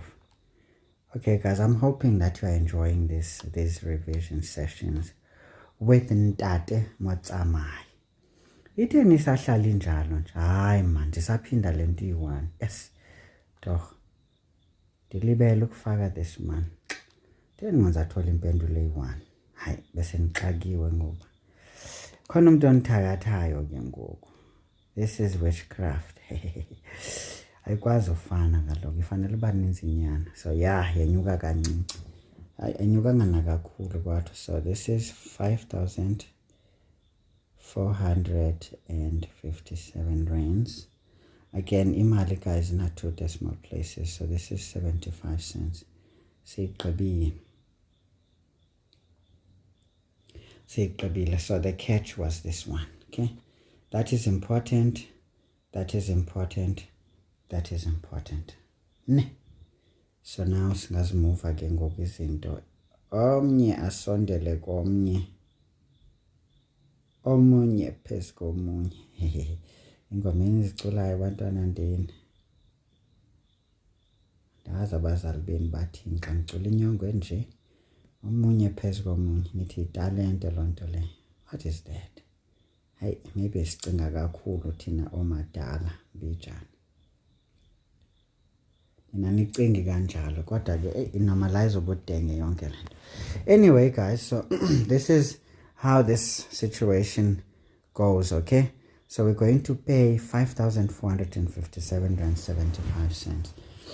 So again, always look at your answer guys and be very aware. So this is a common question, so maybe this is slightly inclined into the higher grade state. Maybe this one too, because it's not fairly standard, but I think it's not that out of question because using logarithms to deal with exponential stuff is okay. So I wouldn't really give it a higher grade tag. But the last one, yeah, you could see I almost got caught pants down. So sigqibile ke ngoku imaths yemali. So ngoku sanuvumela ibank eziniqhathe abantwana ndini because le nto lena ayixoka ithetha inyani. Zidlala ngani ibank? Sezidlala ngam lo. Mna sezindikhabile njengebhola. So mna sendiyibonile inyakanyaka ithunakala. So apha asikwazi ubhala le nyakanyaka endiyibhala apha. This nyakanyaka should not be here. So this is plus I. to the exponent n. So masibhale formula e, but to n wethu special because it's just one term, and the terms zethu apha zinyanga, so that's why izoba exponent 1. Okay, easy stuff. So I hope you guys can follow and you are enjoying and you are learning. Now masiyeni calculus. Now this is the easy algebra ever on earth. In some countries like the US, this thing we call calculus, it's actually called pre-calculus. Anyway, maybe ndiyaxoka maske sike nuxoka yekuxoka mandingathi phofu nina ndimlo mandikhe ndiyekuxoka andiyazi uba yintoni i-pre-calculus kodwa ndikhe ndive kuthethwa nge-pre-calculus ndiye ndicinge yonke le nto isingathi ifana nale because the actual calculus siyabuya kodwa ke ilula. It's the easiest maths you can learn, easy to follow even if it's complicated. So here we need to use this from the first principles, okay? Not a problem. So we know that f of x is given as minus x squared plus x. Of course, using the power rule here, we know that this is going to be minus 2x plus 1. So we already have an answer, but we're going to try and pretend we didn't know. So we know that f prime x is equal to the limit as h tends to 0 of this ratio or quotient f of x plus h minus f of x. Remember, this is what would have been an average gradient, but once you put a limit it becomes an actual gradient because we are saying the difference between these 2 points is almost nothing. Yeah, this is why you call this one Sir Isaac Newton's quotient. This is equal to the limit as h tends to 0. So we then substitute minus into x plus h squared plus x plus h. So we basically substitute x plus h where we see x, then minus into the entire function x squared plus x over h. Okay, now lim as h tends to 0 is equal to, now amagwala ke aqala enze lento separately azokwazi ukuyiplaga xa seyigqityiwe. Hayi ngamagwala ke lawo, imetha uyafuna amagwala, so funeka ungabi ligwala. Hari bathi magwala mana re tlo wa bolaya, abangeni nasezulwini amagwala. So hey ndiphoxa kakubi mina ningazondiqala. So let's expand. This one is x squared plus 2xh. Guys, you can't be struggling and choking on FOIL method. This is grade 10 stuff. So if you choke on grade 10 stuff, FOIL method, you are as good as dead. So this is x plus h. That bracket is as good as not there. So this is going to be plus x.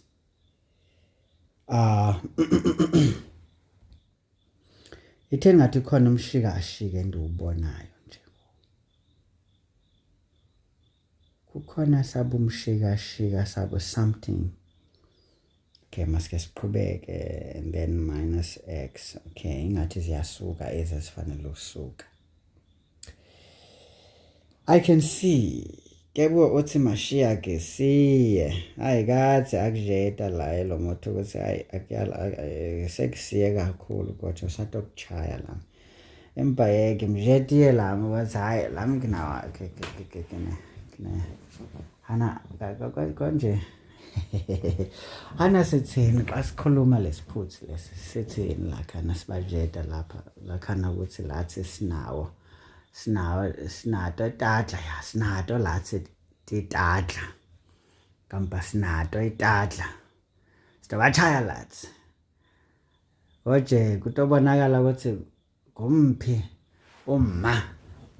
lo yatiko kupha lo kufepa le bathwana la Hey, sport some says weak, but from hey, doesn't a sport? Sport, hey, says Bulala. Liam is equal as h tends to 0, and as by to send lose a forecast on D 40. Now we distribute that negative, we get minus x squared minus 2xh minus x plus x plus h.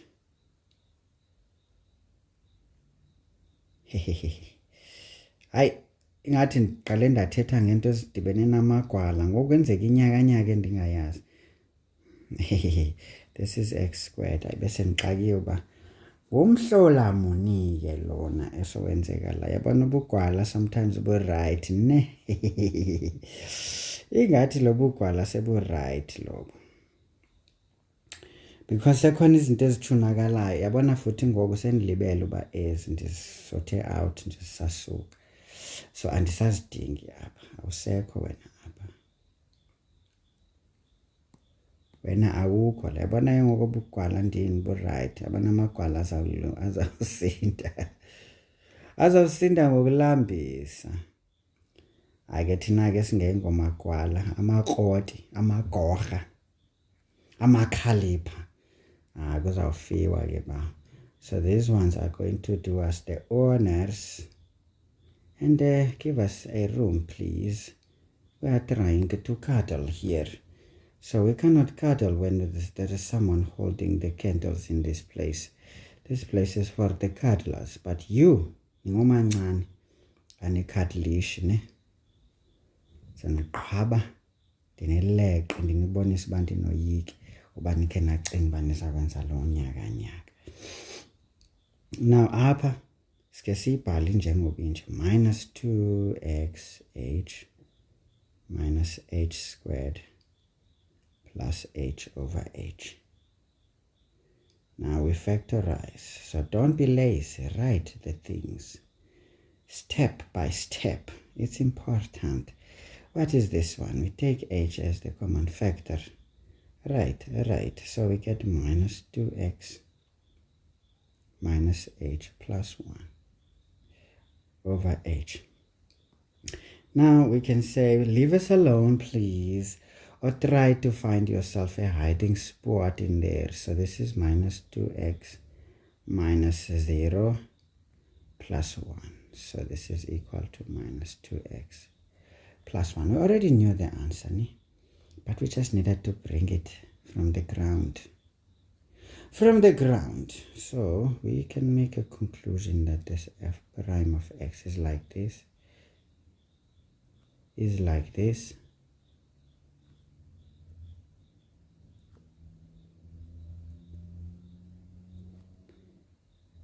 andazi ndiyibhalelani ke le nto, phapha nje, senifuna nje ukuphapha qha.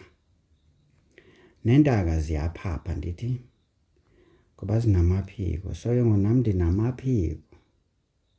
Amaphiko wam lolwazi oluninzi, oluyingozi futhi. So liza kubulala olwazi uzulumkele. So ke bafowethu, this substitution is important.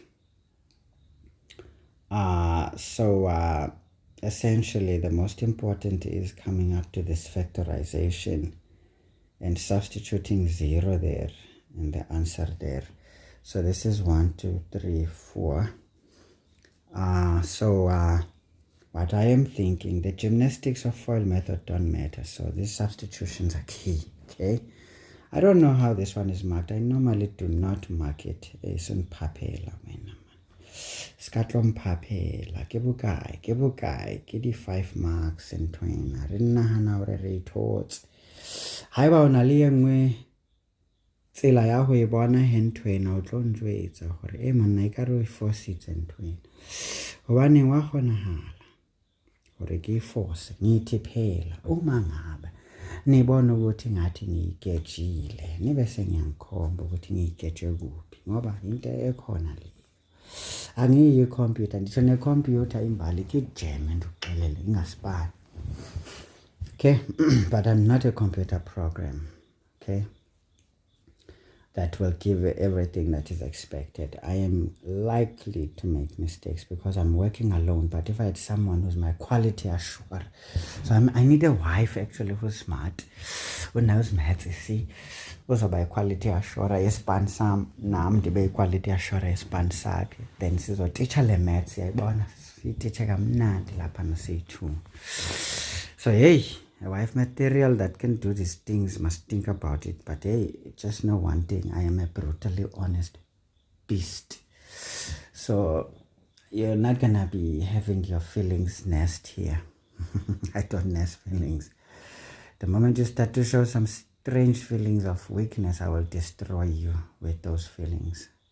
So please don't do it. But I can assure you, of course, because I know someone who's watching is not just matriculants only. So if you are, the candidate, please holler me, show me. You know what? It can happen. It can happen. Kodwa not omancane. Nina bomancane andithethi nokuthetha nani. In fact, ningayivana le nto ndiyithetha nivala indlebe. Yabona nivala indlebe ningazuva. Kodwa zivuleni ngo-30 minutes. Now, this is the stories. So we're going to use the laws of differentiation or the rules of differentiation. Okay, all right. Okay, so we've got y is equal to x cubed into 4 minus x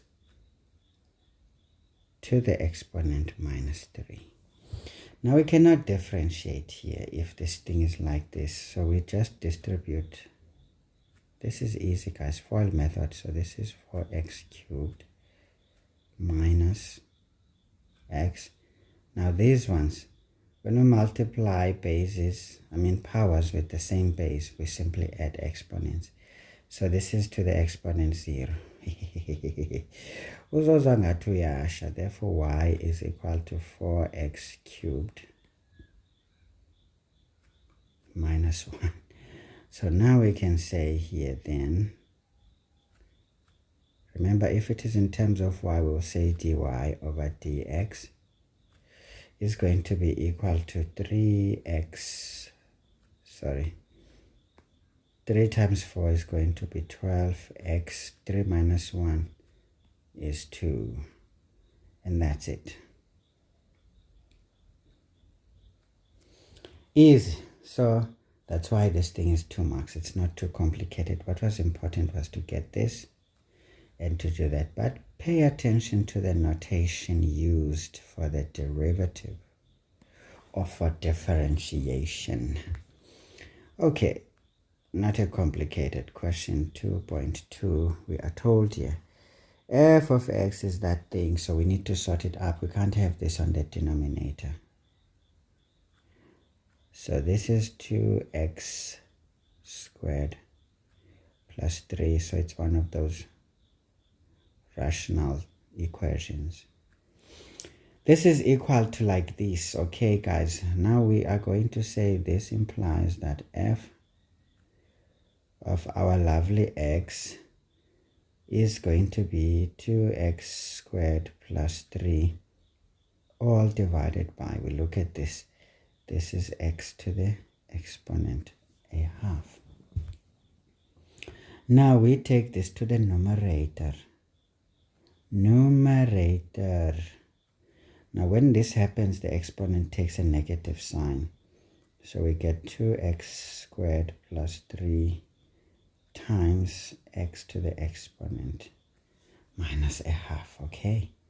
All right. Now we are through to our final step.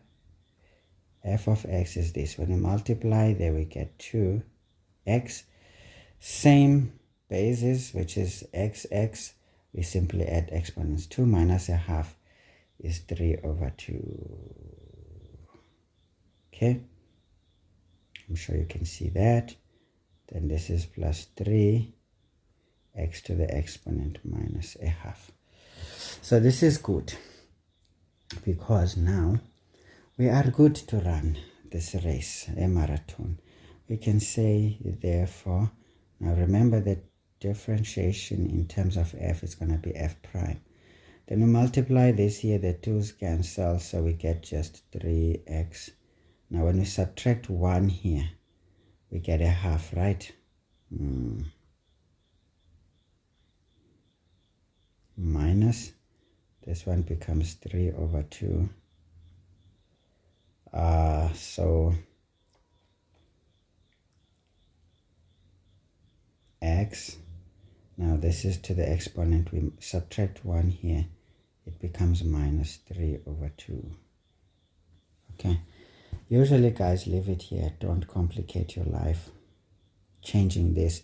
Yes, we don't like negative exponents naturally, as you could see previously, but you don't want to torture yourself here. But someone who is brave can do this and say this is 3 root x, because that's what that is, minus 3 over 2. So this is going to be basically 3 over 2. Now this is going to be square root x. So this is going to be root x cubed. That's what this would look like. You can still leave it here, but why would you want to suffer, man? Don't suffer. This is for the brave only. But why do you want to be brave? This is where ubukwala bambuvela khona lapho. After showing some bravery, I just be like, okay, man, can dithathe easy. So we get a mark for this and that. We get a mark for that, 3 marks.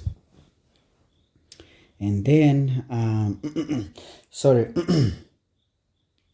I'm trying to think. We're getting 4 marks. Okay, guys. So, yeah.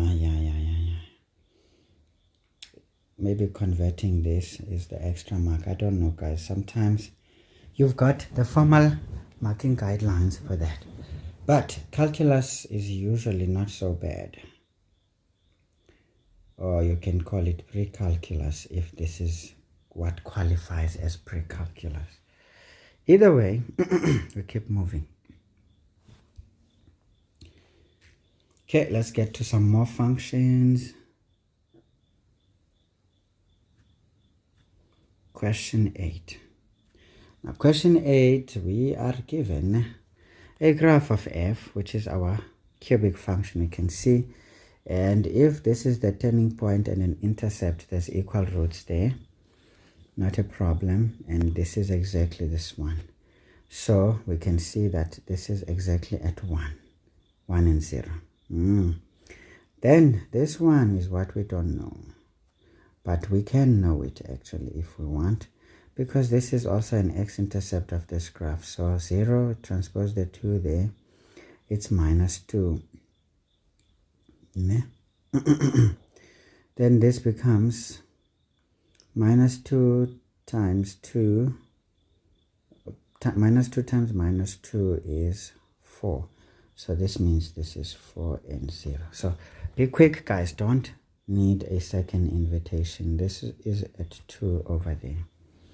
So we know a lot of things, but now we need to find out some more. So what is the story there? So this is 4 over there.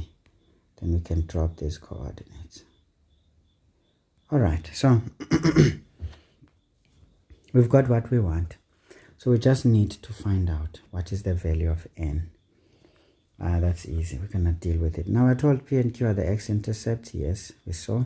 P and S are the turning points. We saw. And there's equal roots here because the x-intercept is also a turning point. Then G passes through Q. Again, we saw this is the common x-intercept. So all that is being said, we've already seen and discovered what to do about it. Now let's jump into these questions.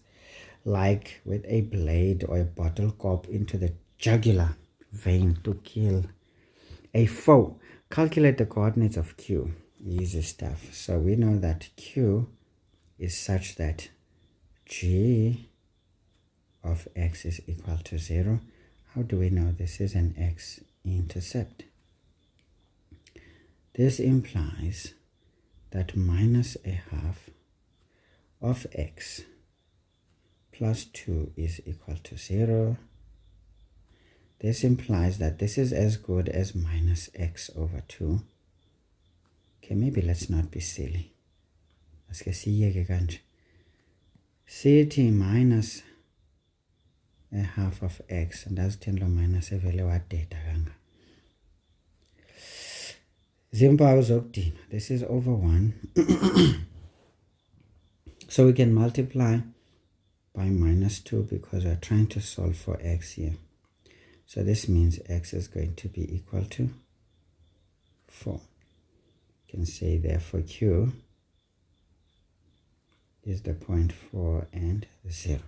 Because the question said coordinates, so that means it must be in the ordered pair, and we needed to show a calculation. So please, guys, be careful of how you answer. Some things you don't lose marks because you got it wrong, but because you didn't structure the answer to suit the question. Remember, the instructions are binding. So this is equal to 0. Using that piece is important. The rest is mathematical gymnastics. Usually this may not get a mark. You get the mark there. But remember, you will not get the mark there if you did not show this coordinate pair. Because the question was on the coordinate pair. So is it 2 marks? 8.2. Hence write down the value of n. Yay, when? Obvious. N will have 4. So we know that n is equal to 4. Well, it's a gift from the examiners. Because obviously we know that this is what gives us p. So obviously the other intercept is going to be there. Nice and easy. The value of n is plus 4. Ne? Yeah. But I'm trying to think. N is inside. So n should be minus 4, actually. Because for this to come out as 4, that should be minus 4. Be very careful, guys. Hey. Because be careful of where n is. Uzozwa ngathi uyasha. Uma usha, ubese uyashabalala. Bese senzani thina? Sekuthi bury in peace. But when you're trying to be buried, will leave you dying some more in your grave. So masiyenge bantra kwethu isikhathi sesidliwe yinja tablet yami seyifuna ukuchargewa manje. Calculate the length PQ. PQ is just the difference between the two, so it's a horizontal line. PQ is going to be x at P minus x at Q. Again, how do I know I can do this? Because this is a horizontal line. So the horizontal line is defined by the difference of the x values. So this implies that PQ is going to be x at Q is 4, right? So this is 4 minus x at P, which is 1. So that is the 1. So I mean, it's just 2 marks, guys. So there's no need to say too much. Therefore, PQ is going to be 3 units. Right? And you can see clearly that from 1 to 4, we added 3. So that makes sense. So 2 marks. So obviously, guys, I guess knowing that the value of Q is 1 is much more important. And the final answer. So we get our 2 marks. Easy stuff. So siyawagawula la mahlahla. Siwagawula siwahuqe manje. Now calculate the coordinates of S. So this is the turning point. So now we need to define our function f. F is going to be essentially x minus 1 all squared into x minus 4. Now this implies that our f, we need to FOIL it out. We don't have a choice. So this is going to be x squared minus 2x plus 1 into x minus 4. Now we FOIL this out.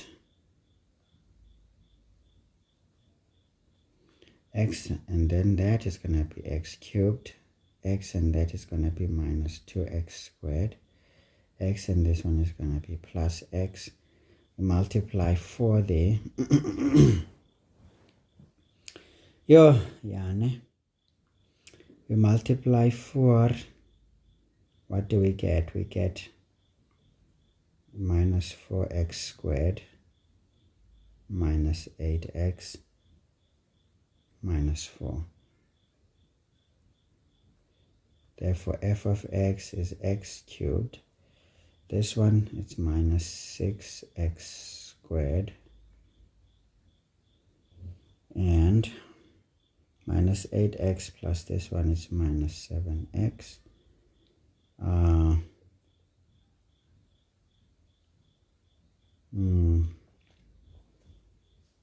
Minus 4.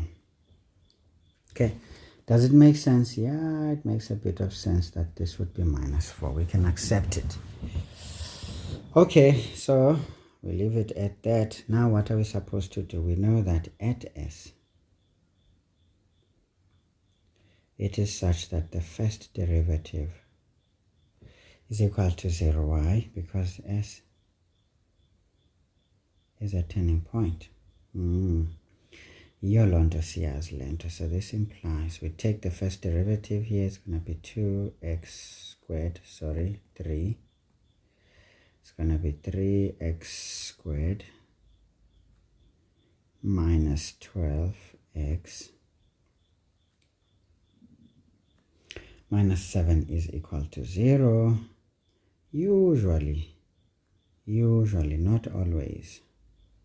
We can factorize, but you know the drill. Once we see a quadratic, please don't shy away from checking how is our discriminant before you waste time trying to factorize here. Now, because I'm a brave guy, I will attempt to do this. 7 has only 7 and 1. But now we need this to get to this thing here. So obviously, we can see that iPhone ayizofactorizeka kutheni kungenxa yokuba ingale ndlela ingayo, uyayibona? Ya, now ndiyacinga ke ngokuba soyenza kanjani nale nto, ngoba ayifuni. But ke guys, remember, but kukhona into engixakayo ngoku. Ibifanele uvela kodwa le turning point engu-1. So ingabe khona inyakanyaka esiyenzile, because ayikwazi ukusenzela le nto iyenzayo. Ayikwazi ayikwazi. U-1 fanele avele apha. So it means our expression is not correct, because asikwazi ukustaka noba sekuthiwani.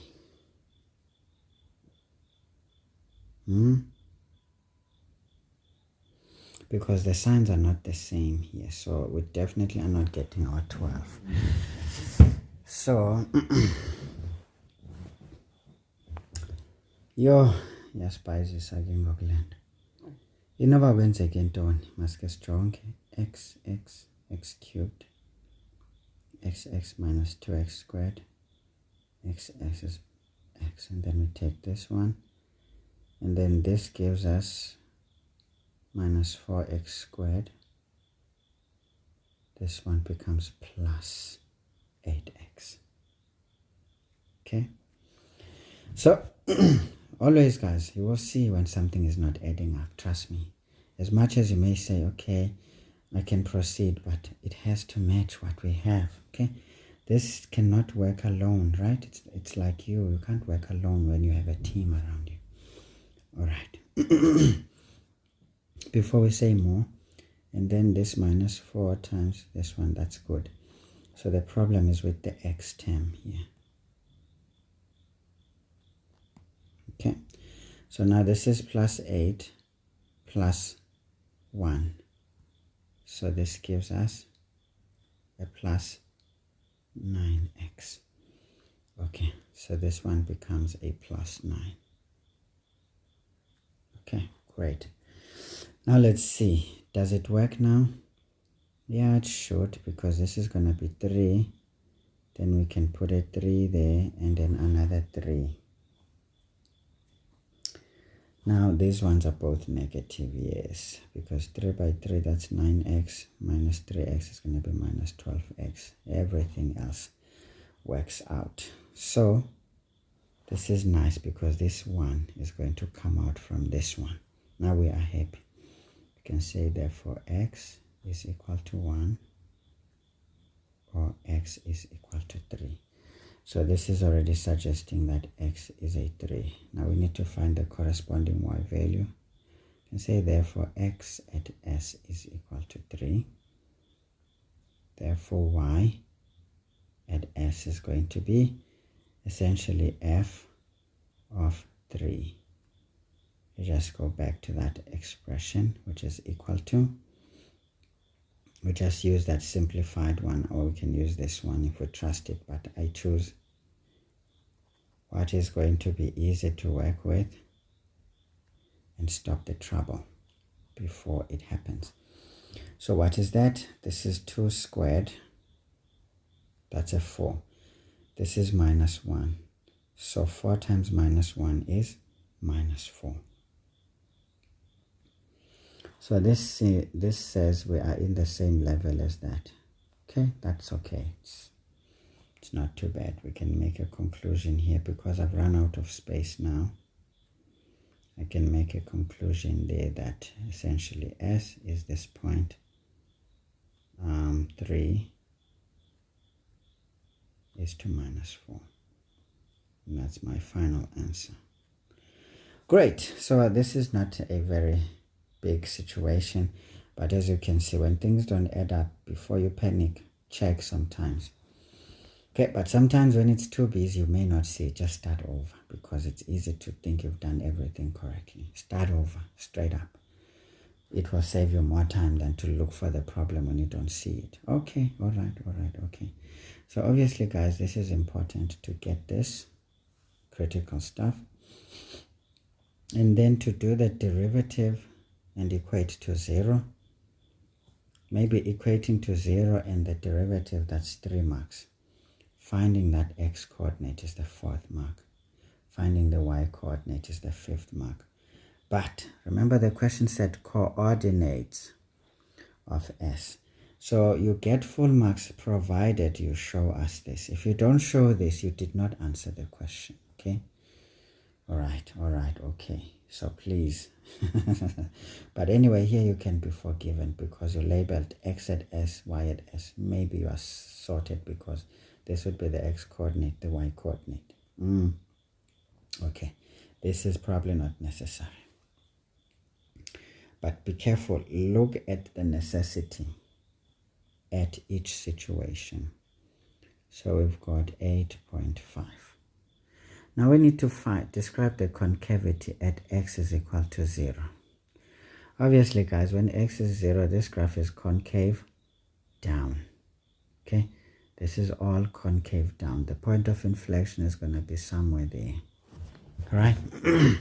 So here you don't need to even calculate it. It's 1 mark. You can say it's concave. Maybe let's answer fully. You can say the graph is concave down when x is equal to 0. Sorry. All right, there's no justification. We were told to describe. So the description gets 1 mark. And obviously, if you understand the cubic function, you would know that this positive cubic function is concave down before the point of inflection, and then it becomes concave up after the point of inflection. So it's always the case. So if you look at the graph, you will see it. But if you trust your algebraic gymnastics, you can go for them. Sometimes it's not really necessary. Okay, now here is the big one. Nature of root stuff. So this is higher grade. Well, now, given h of x is this minus half x plus k, we can see that this graph is similar to this one, except the y-intercept is variable. So this is just a line parallel. Basically, this line is parallel to g of x, essentially. That is the story we are getting here, that this line is parallel to g of x because they have the same gradient. Now can you see analytical geometry ideas are coming in? Nice. So the y-intercept is the one that is essentially changed. But now we're told here, for which values of x will h be a tangent? Okay. As you can see, this one is a second in this graph. In fact, it's not necessarily even a second because a second cuts at 2 points. This one cuts at only 1 point. It intersects. It's not tangential. But do we ever have a tangent in a cubic function? The answer is a hell no. We never have a tangent. But this needs to come with the word local. Because at a local point, it can be a tangent. Let me demonstrate this.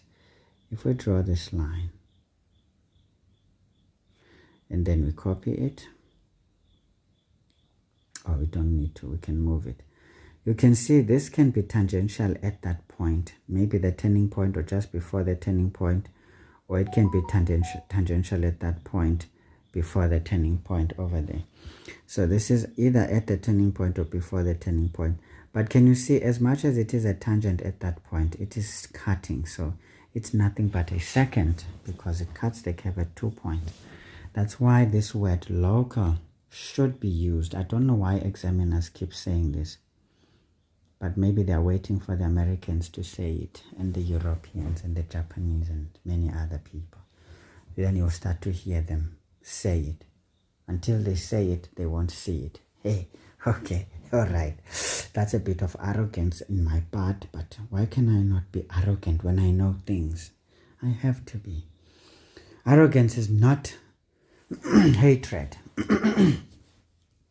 It's just an inflated self-esteem, or self-worth. It's more like a grandiosity. Some people call it a grandiose delusion, but is it a delusion?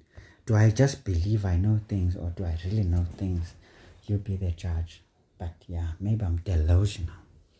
I have the delusions of grandiosity, or we call them grandiose delusions. Yeah, it's like this, Mos. I'm telling you. And now, delusions of grandiosity or of grandeur, we call them delusions of grandeur, yes. They are actually some of the signs of bipolar. Maybe I'm bipolar. Eh? Some people think I am because, hey, I'm nice one moment, the next I am cutting you in pieces, the next I'm putting you together, the next I'm protecting you with my own blood, sweat, and tears. And you're like, hey, that's the thing. Anyway. Hey guys, ndiniwe lento iphela nini kanti? Yo, hayi ngeke. Kanimeni nani bafethu? Nibuza umphelo kanti ninjani nina? Yo, hayi. Ufuna ngixabanga ngenza ubhala 4 hours lento. Okay, ngoba i-review it's fine guys, nicelile.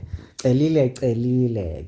So thathile ke manje. Nizozibona nani bamanenze njani. But a revision, guys, cannot be rushed, isn't it? Because we need to understand the construct of problems so that we can work it out. So, guys, we've got two possibilities, as we can see here. We have this. We can copy this time because, you know what? Space paste lapana, space tata si bag. So we've got those two possibilities of this line. It can be there. It can be here. All we know is that at the point of tangency, but now local tangency here, because we can't really call it a point of tangency, but it's more like a point of local tangency. Because as we proceed with these lines, we can appreciate that they actually cut the curve at some other point.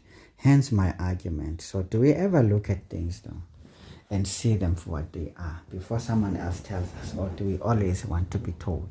Because it seems like our examiners want to be told first by the Europeans or the Japanese or the American, then they will start to believe it. For now, I look like a grandiose delusional freak who is about to be psychotic, and I will need haloperidol or some new ones, which was called the serine reuptake inhibitors, SRIs. And they make you gain weight and lose a lot of other things. Man, this is not nice, but it's good. They give you a metabolic syndrome, and then you become fat and overweight because of medication this time, not because you're not looking after yourself. But this is an attempt to try and treat my bipolar disease.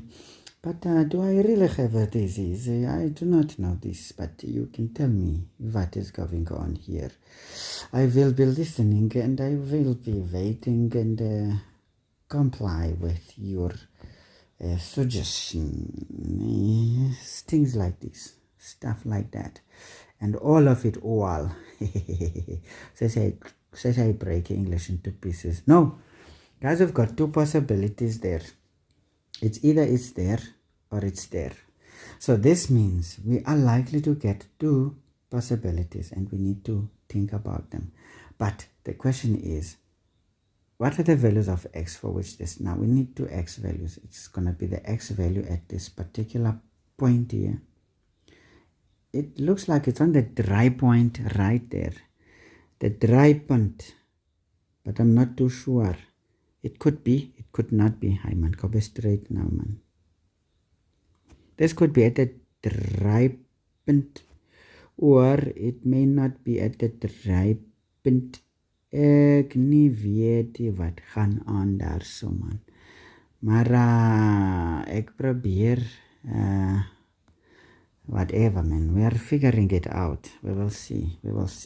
So we've got these two possibilities. What is that x coordinate? What is that x coordinate? Because those x coordinates should be the ones.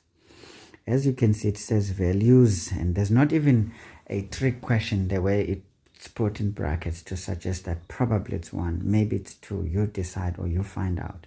This time they know it's going to be more than one value, so we can already see that we need to see it before we believe it. So guys, at the point of tangency, what do we know? These two graphs have equal roots. If they're equal roots, it means the two graphs are equal. So we can sort this out. Okay? But now our problem is that this is a cubic function. It's not a parabola. So we're not going to get a parabolic expression. We're going to get a cubic expression still. Now it's going to hurt. Okay? It's going to hurt. So what is the best thing that we need to do now? We need to use the issue of the gradient, because if we can use the issue of the gradient, then we can actually solve those x values algebraically, because now we're going to take the derivative here and equate it to this gradient, and then we sort it out. So we are home free. We're going to do an algebraic walk here, but you can even see that we can do a vertical shift of this graph right here, either by this to there or from there to there. So, but this one can be quite challenging. It's a nightmare. So let's leave that one and just do the algebraic walk to avoid issues. We've lost a lot of time. So we know that at point of tangency, what do we see? We know that basically the gradient f prime of x should be the gradient of the line. Right. This means we look at our cubic function, we got it there, and the derivative, we've done it before. So we know that 3x squared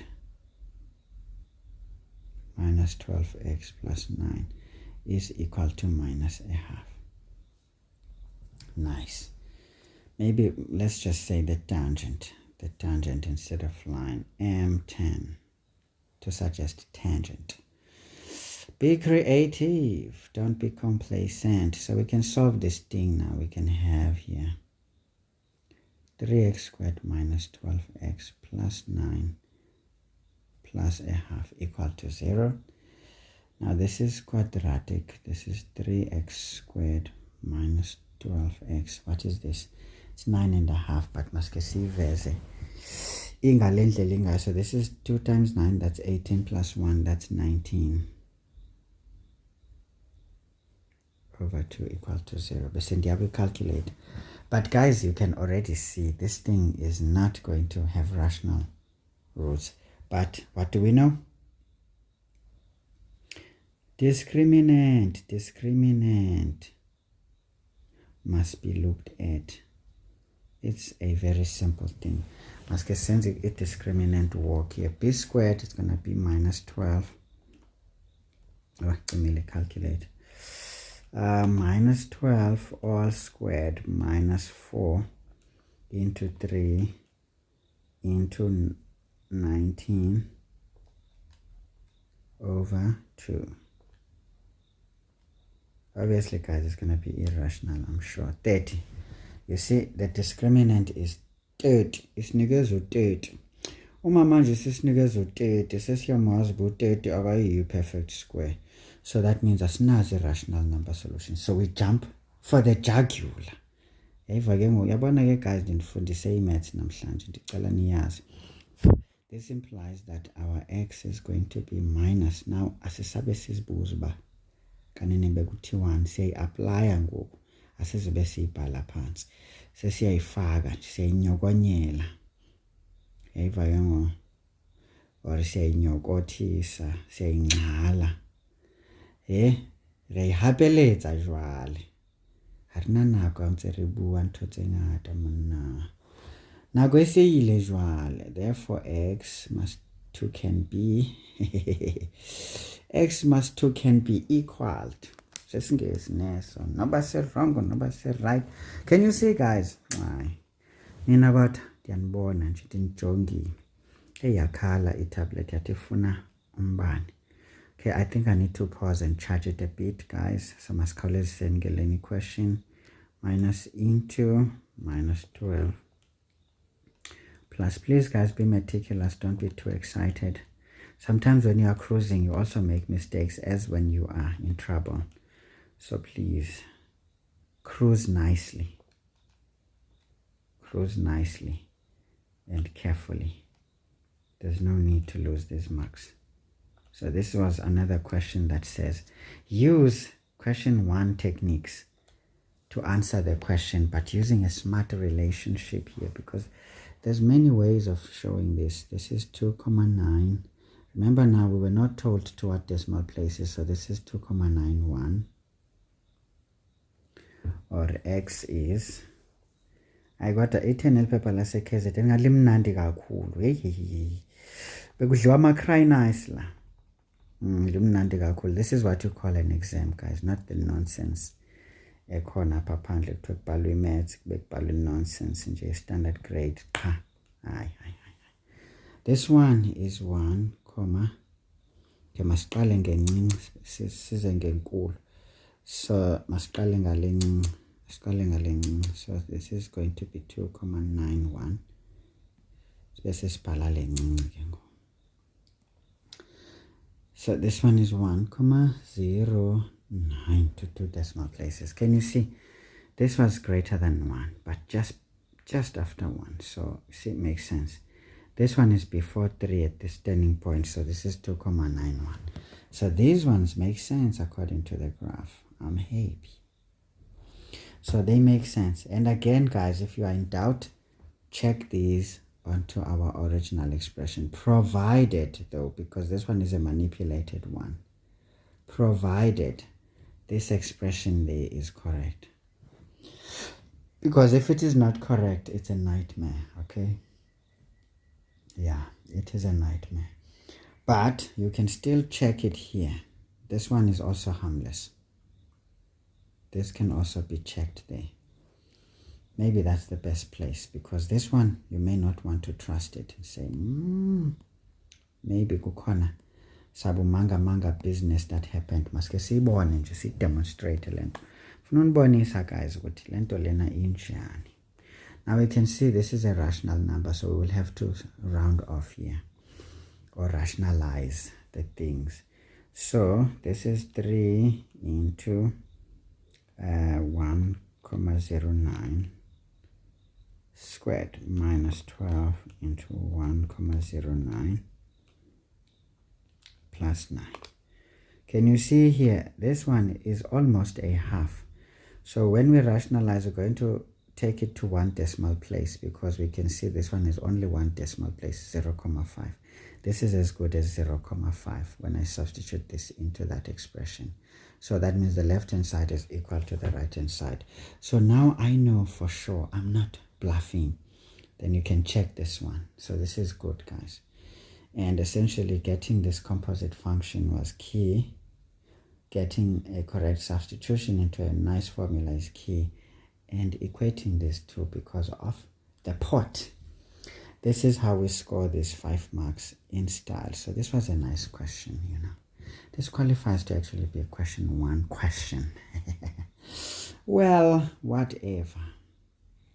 If nothing didn't go wrong, we probably could have taken these 16 marks. And you can see, guys, this one was nice all the way. There was nothing really out of reach for any student here. But obviously this one is a higher grade question, the last one.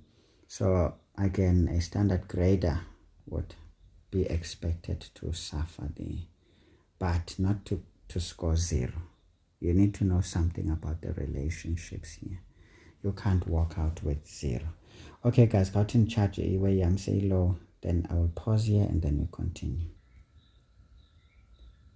Okay, guys, let's continue. We will be doing question 9.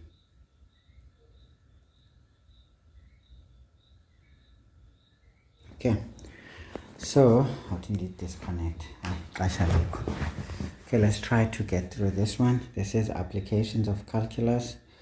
So we're told here in February 2024, Bafana played semi-finals in the AFCON tournament. During the match, their striker Teboho Mokoena kicked the soccer ball vertically upwards into the air, and its motion was represented by this equation. And we can see this is a parabolic equation. And if we write it in standard form, we will see that this is a grumpy face parabola, which is typical of vertical projectile motion.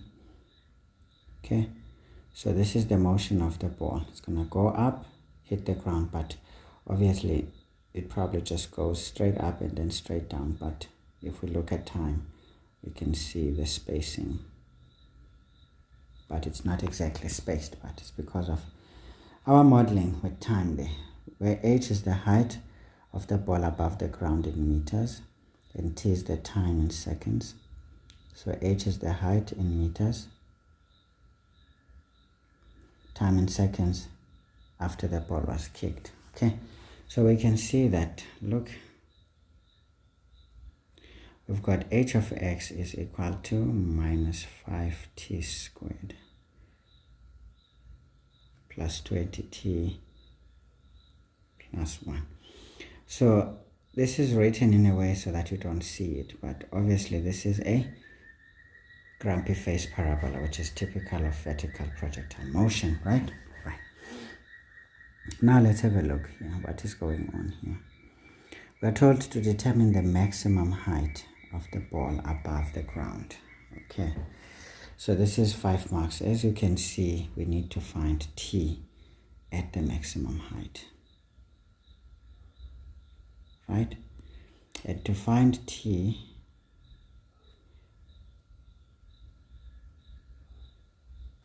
what do we know? This is the turning point. What is the gradient? 0. So we need to do the first derivative and find our t when this is a max, and then we substitute back into the original and find the actual height. So let's do it. So this is 9.1. So we know that at maximum height, what is the story? We know that basically h prime of x is 0. This will help us to find time. So when we do the first derivative here, we get minus 10t plus 20 is equal to 0. This implies that minus 10t is equal to minus 20. Therefore, t is basically 2 seconds. Okay. Now, what do? We can say then h max is going to be h of 2, which implies that our h max is going to be minus 5 into 2 squared plus 20 into 2 plus 1. Therefore, h max is going to be, then we just simply deal with this. So this is 5 by 4, that's minus 20. Minus 20 plus 40, that's 20. Plus 1, that's 19. So this is 19 meters above ground.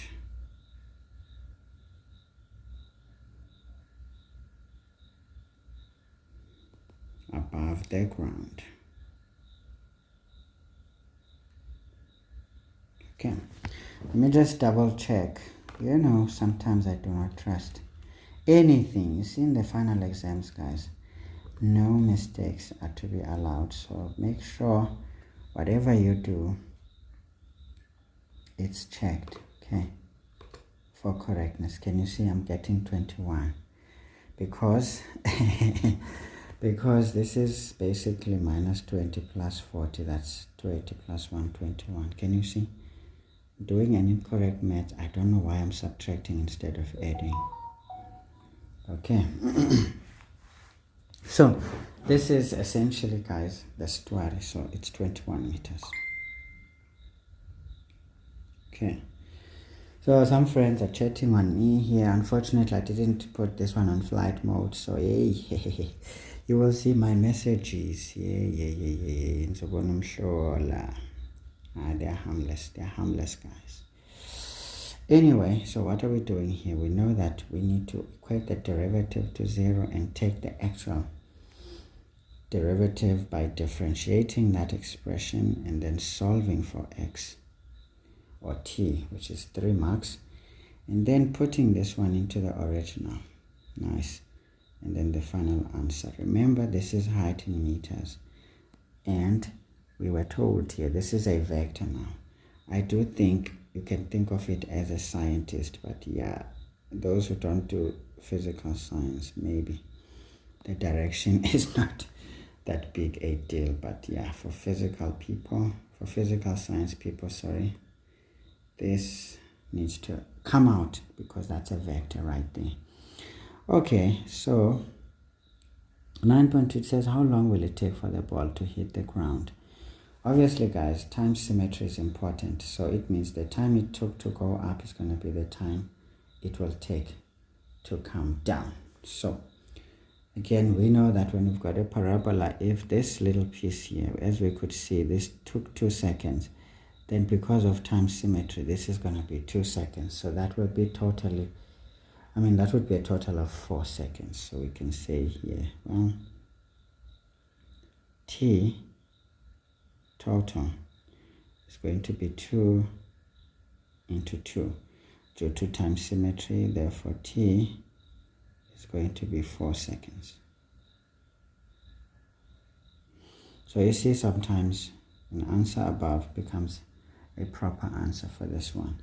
So obviously, guys, knowing that we're going to have to multiply this by 2 and then we add, this is the same as doubling or adding, it doesn't really matter.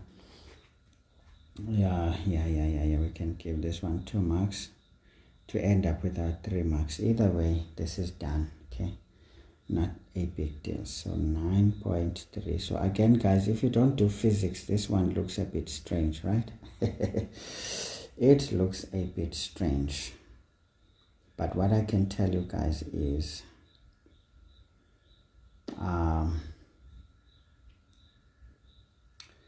yeah, this one Yeah, this one is a naughty one. Okay, let's look at it again. What can we say? I'm thinking about those 3 marks actually. I'm just thinking about those 3 marks. And I'm feeling like this is probably easy to do because if you're doing physical science, but now I'm trying to remember the fact that this is not physical science. Some students don't do physics, so how best could we answer this question? So we can say or. Now, the total time for it would take to hit the ground.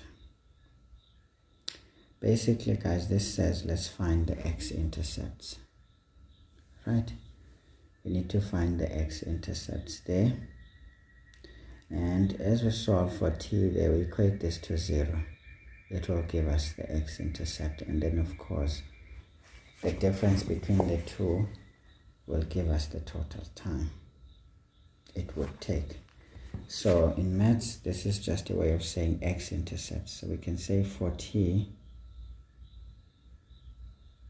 intercepts, it will be such that this whole thing,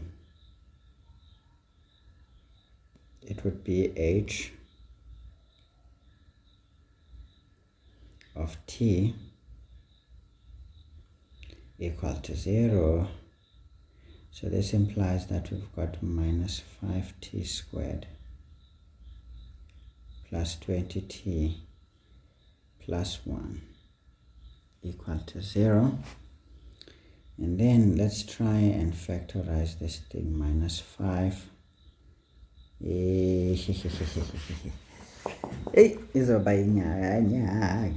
Icon rational. Again, guys, when you see a quadratic, what do you do? Once you see a quadratic, check this dude. Let's check it. This is 20 squared, which is going to be 400. Minus 4 times 5. That's 4 times minus 5 is going to be plus 5 times 1. So 400 and just say 400 plus 5. No, plus 20, sorry. It's 420. The square root of the answer is irrational. It's 2 root 105. So it's irrational. So that means we cannot factorize. So don't do it. Don't do it. Don't do it. So again, another question that forces us to do the quadratic walk here. So we know that t.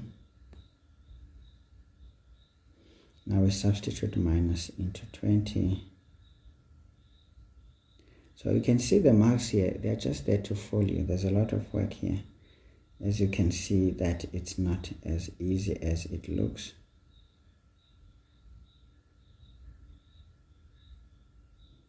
It's nothing but some hard labor right there.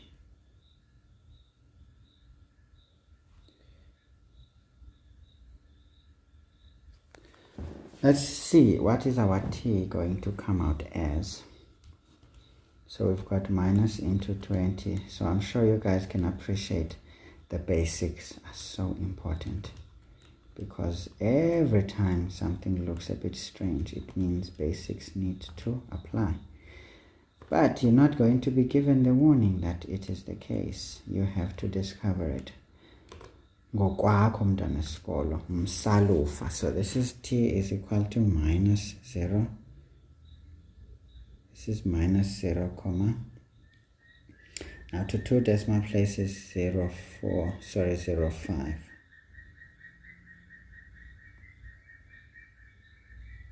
Seconds.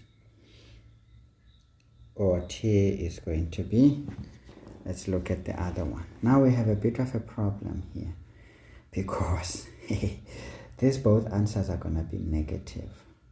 I'm already seeing that. Let's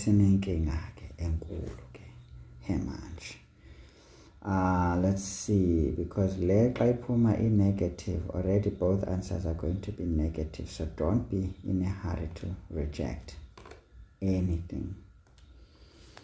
So when I put a negative there, funny enough, the answer is hayibo, iphuma positive. Kanjani?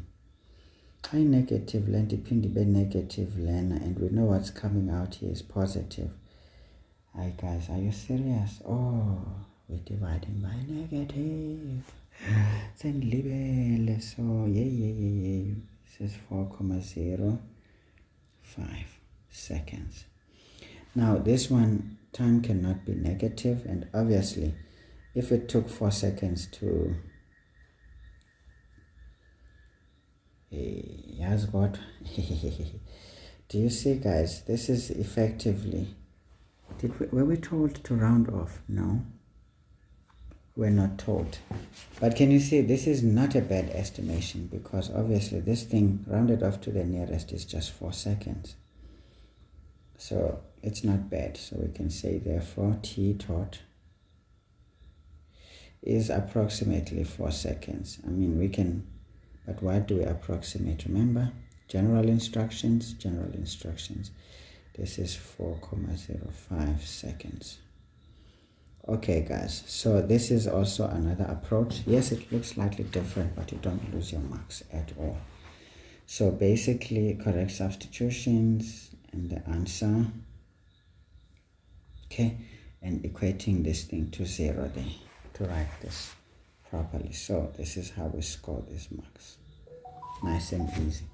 So these two answers correlate. So if you are a physical science student, this is already nice on its own, because this is effectively just 4 seconds. Nice. So this one is more clearer. Probably this is how the folks wanted it, because obviously the distance from, now I'm trying to think though. Yes, we don't count this negative one, because this would be on the, if we draw a Cartesian plane, this would be something like that, right? So obviously time is an element of natural numbers, I mean whole numbers. So this is going to go like this. So basically it's from this distance to there. So this is exactly 4 seconds. Okay. So always try to convince yourself you're doing something right. And you know that this shaded region here is not allowed, because we can't have negative time. Although we can adapt this into t, and then this one becomes h. Okay. Great. So this is very important, folks. We can enjoy it and love it, and all the things that we must love. Okay. Right. Okay. Probably it's not a very true representation. Now I'm thinking about it. It's not right. It's correct, but not right. Remember I said draw near perfect sketches, because anything otherwise is going to be very bad. So a parabola looks stuff like this. Great. Okay, so we know that it's going to cut at 1. That's the y-intercept. So this one is 4,05 seconds. This one is minus 0,05, which we don't really mind. This is h. Okay, now essentially guys, this portion here that I've shaded does not exist, because time cannot be negative. So it starts from 0 to that. So that distance is this one, which is 4,05 seconds. So again, if you know how things look graphically, you can make the right decision and be sure that this is indeed a correct answer. Okay, I don't know why I'm circulating in this situation. 9.3. We need to determine the velocity of the ball 1.5 seconds after it has been kicked, or after Mokwena has kicked it. Now, what is the velocity, guys? It's the rate of change. So this is the gradient at 5 seconds. Can you see? Because velocity is basically the gradient under a, if you know this from physical science, again, this is an advantage for physical science students, but for math students only, this becomes a higher grade question because it's hard if you don't know what this is all about. But velocity is a rate of change of displacement or distance over time, and that would mean a gradient. So now we want the gradient at t equal to 5. So what do? We differentiate. And we've already done the differentiation here. We saw that we get minus 10 plus 20. So we just simply say here, okay, the velocity is going to be the first derivative of h.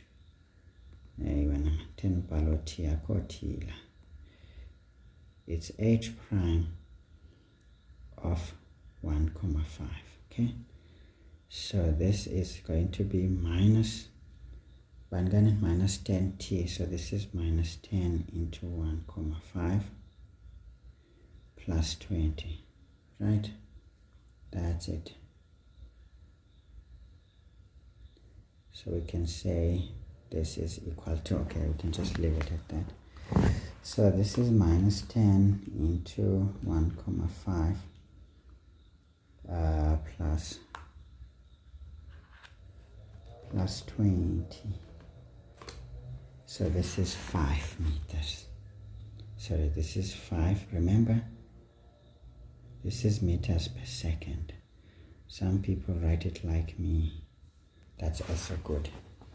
Okay, remember the velocity must have a unit. So guys, these are taught actually in maths paper 1. So anyone who ignores these kinds of questions and they pop in like this, it becomes a nightmare. But those who do physical science, this becomes an advantage because then this is very easy to know that the velocity is the rate of change of displacement over time. And then that would mean gradient of this function. And now we want the gradient at t equals minus 1,5. And remember, if this unit is not written because the question said velocity, now you lose that mark, okay? Can even show it this way. Either one of those are correct. So this is 2 marks. So obviously we substitute into the first derivative and get our answer. It must have a unit. Without a unit, those 2 marks are lost. So guys, if no mistakes have occurred, this could have been an easy 10 marks with a slight inclination to an asterisk for this one because, yeah, it could make you think you are losing it only to find out that you are not.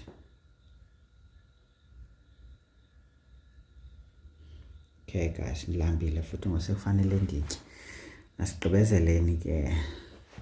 Question 10 is probability. During COVID-19 pandemic, was it truly a pandemic? Yes, asiyeke khona lapha. Researchers, are they truly researchers, these ones who were researching the COVID icon? I'm not convinced, but must begin. Conducted many studies to test the effectiveness of the vaccines. The reason why I'm questioning who they are and whether this was a pandemic indeed, everything that was said was wrong. Nothing worked that was proposed. So could we say then there was any value in anything here? I'm not too sure. But general measures of quarantining, making sure hands are clean, it's just general measures. That's what we do anyway on a daily basis to prevent infections and spreads of infections. So that was appropriate. It's okay. It's allowed. As for the rest of the nonsense, I don't agree that indeed all of this came from some credible stuff. But yeah, it's okay. Before I offend colleagues and peers, let me pause it there.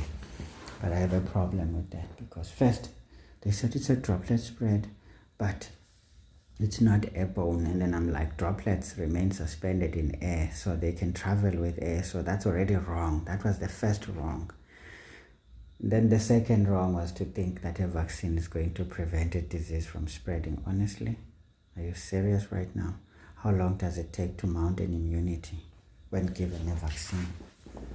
Is it something that you mount a strong immunity now, today, and yet this is a problem today, You can't treat a problem of today with a vaccine. You can treat a future problem with the vaccine, because you need time to create those antibodies in the first place. Secondly, in an adult, yikes, I do not think a vaccine can ever work in an adult, but I have some corrections to make in there. I do not think, I'm not saying it won't work, but I don't think it should, because when you introduce a vaccine into a child who has we know that children have poor immunity. Why do we know? Take chickenpox as an example. If a child acquires chickenpox, it's just there and there. There's just those blisters there and there, but they don't, become full-blown unless that kid is malnourished and stuff. But that is what happens to a child with chickenpox. It's not so bad as it becomes in an adult, okay? Now, the reason why is because the body is not reacting aggressively to the virus. That's why it's not so bad. It's not because they cannot recognize it. They will be sickish, but they will be fine. Have those little blisters, and that's it for them. And again, from there, they mount a lifelong immunity. Why? Because those proteins of the chickenpox will be present while the immunity of that child is maturing, meaning the body will recognize those proteins as part of the body, not as foreigners. And that means the body will have immunity to those, meaning they will not be attacked. That's why the child doesn't get sick. But you realize that a child is very infectious. If you are not immune yourself as an adult, that child will infect you because they become carriers of infections. But they don't actually react to them because the immunity is saying, this is us, this is me as a whole. Because you only get sick when the body is fighting the virus. The virus doesn't do anything to you. It just wants to eat and multiply. But in the process, it takes down your sugar.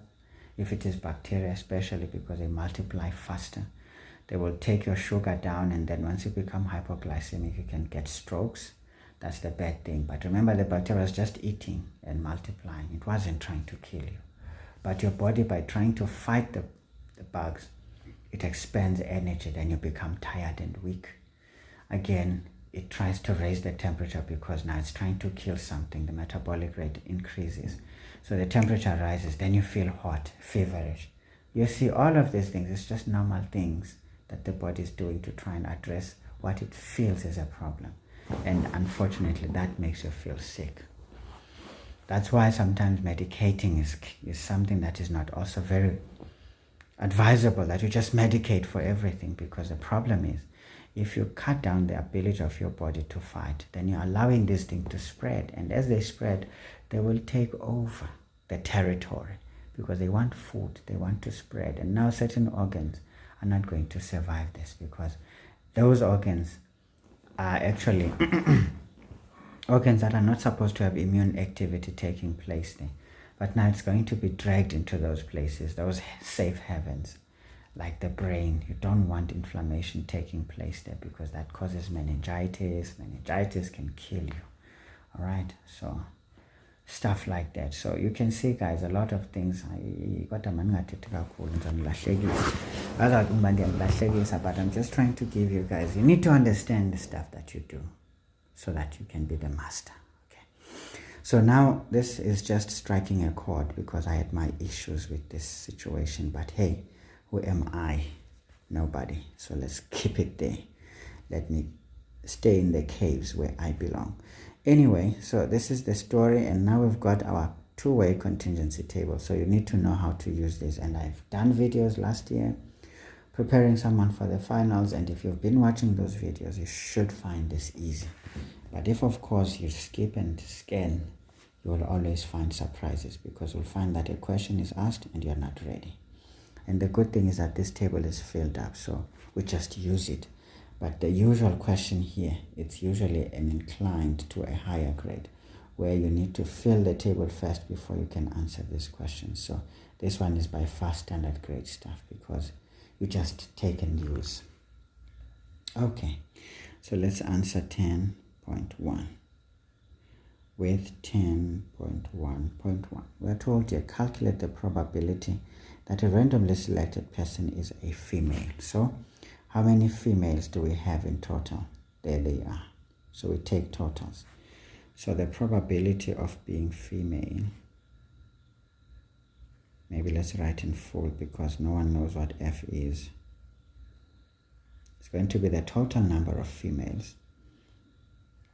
Right? Right. So this is going to be 648 over the grand total. Where do we see this one? The grand total is the total of the totals. That's 864.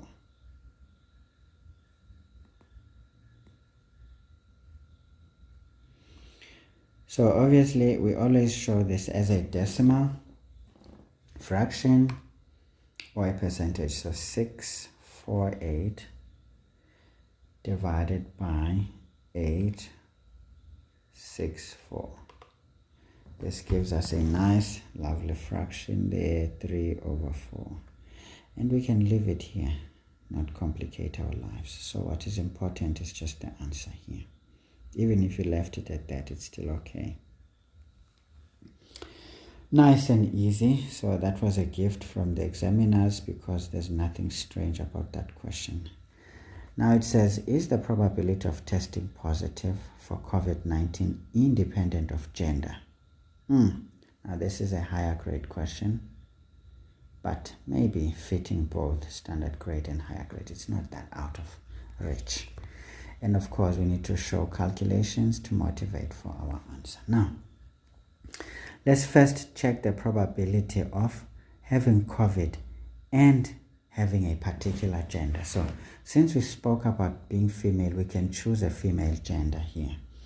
Say, what is the probability of being female and having COVID? So, let's say probability of female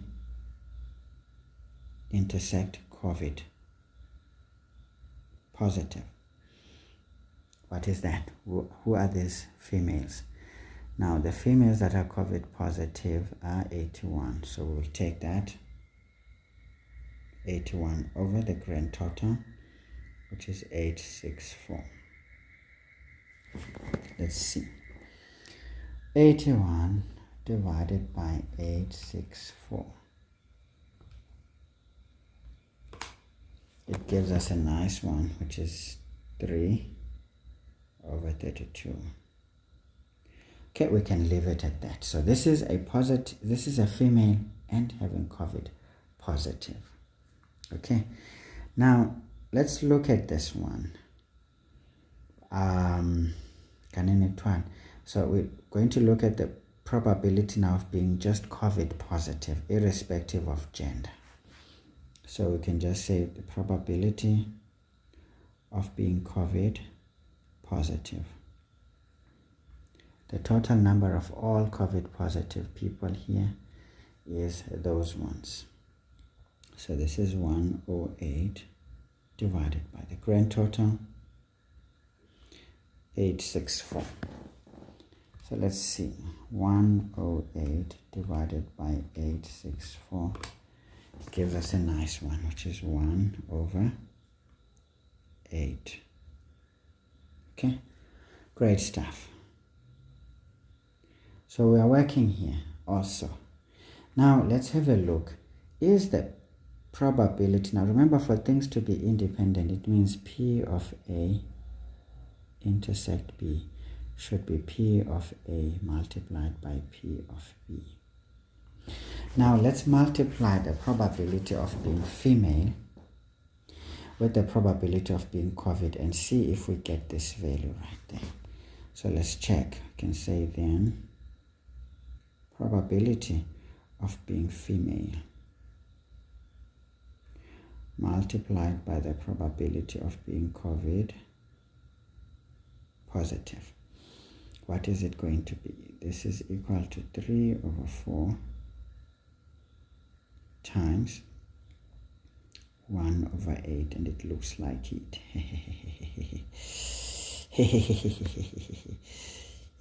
It looks like 3/32. So now can we see? We can see that therefore P of being female, meaning a particular gender, intersect COVID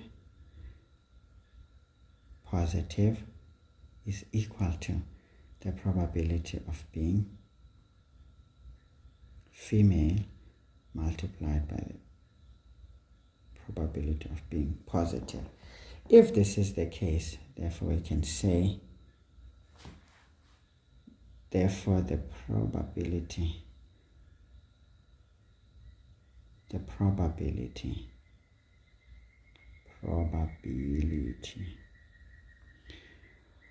of testing.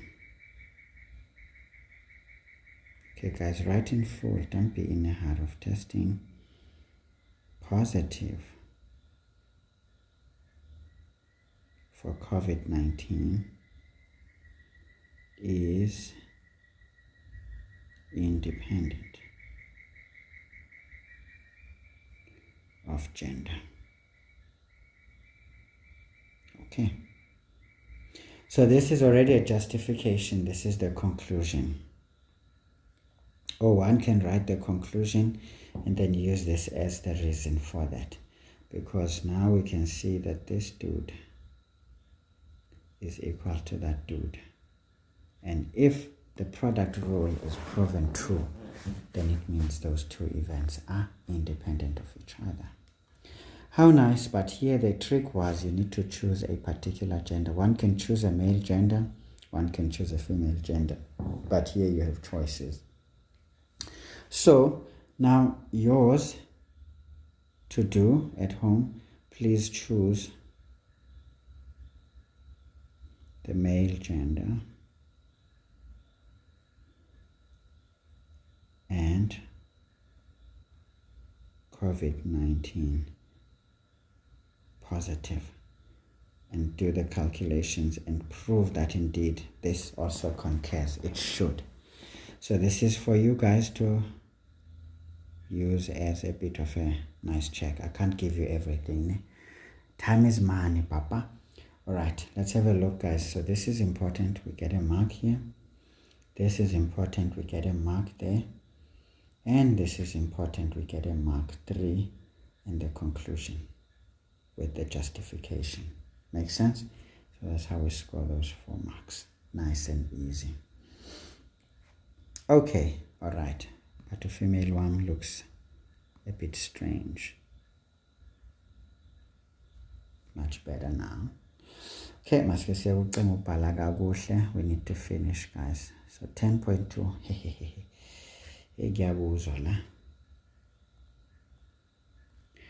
10.2 says, towards the end of 2023, KZN Traffic Department introduced a new number plate system for cars in the province. Each number plate consists of, so now we've got some constraints, okay? 2 letters of the alphabet, any 2. Okay, it's followed by 2 digits, okay?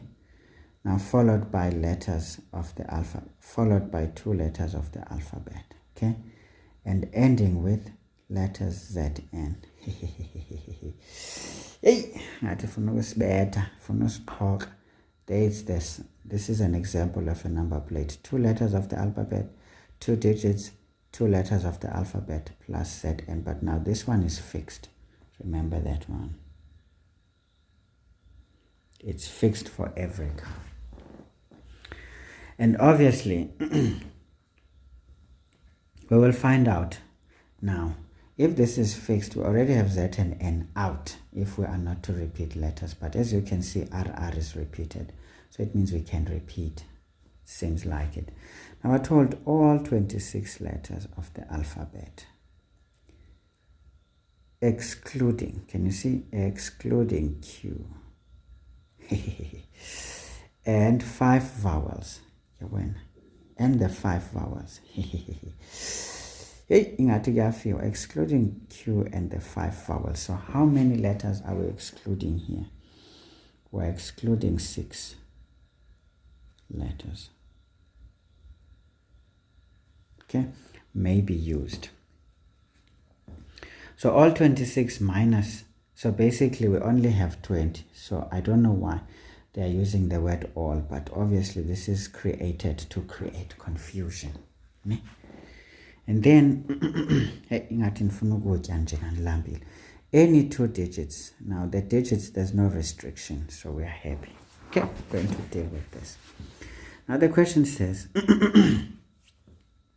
how many different number plates can be made if letters and digits may be repeated? Can you see? Nice and easy. So this is 10.2.1. So we've got 2 spaces for letters, 2 spaces for digits, and then Zn.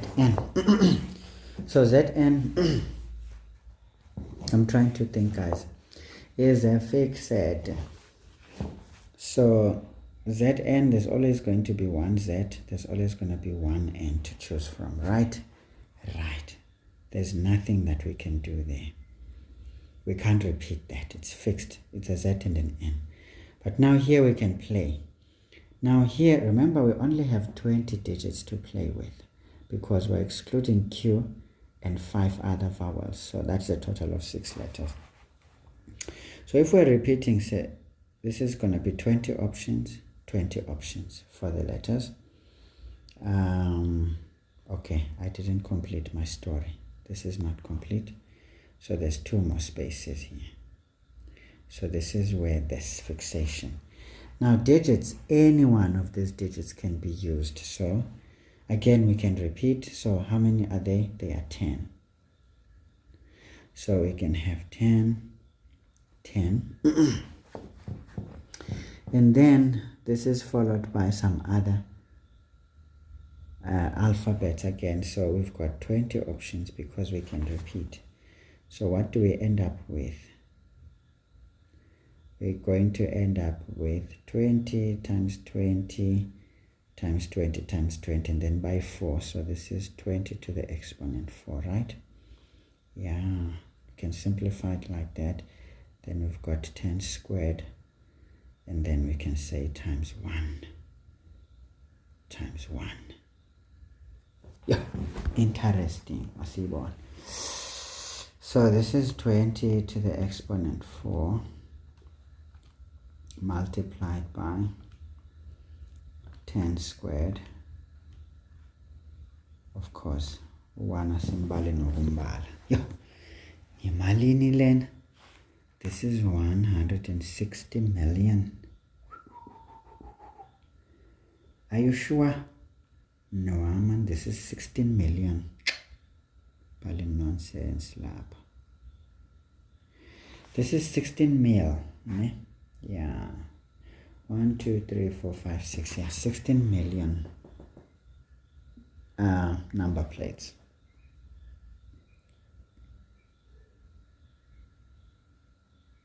Okay, so this is it, guys. A very nice question. So I mean, probabilities, guys, is a killer, especially the counting principle.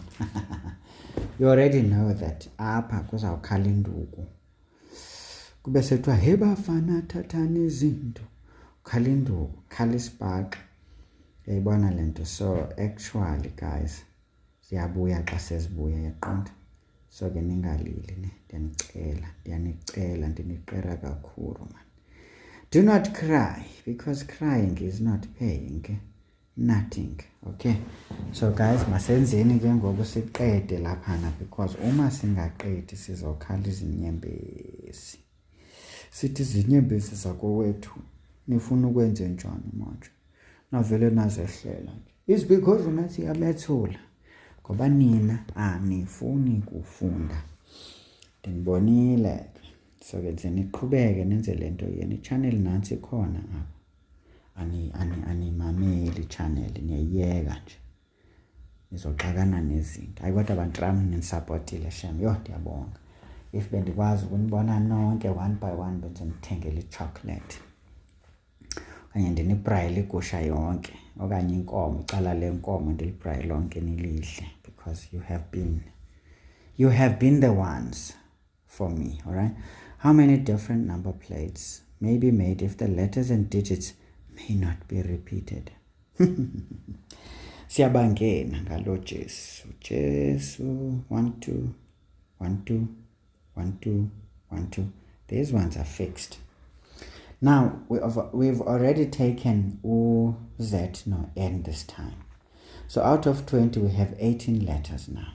So we're going to have 18 options here, then 17 options as we put down, then we're going to have 16 options as we have put down those, and then 15 options as we have put down those. Now the letters, we had 10 initially, so then there's going to be 9. So this is what this is. So this is basically 18 times 17 times, we can add these ones, times 16 times 15 times 10 times 9 times 1. Effectively, masiziliste zonke guys, why not?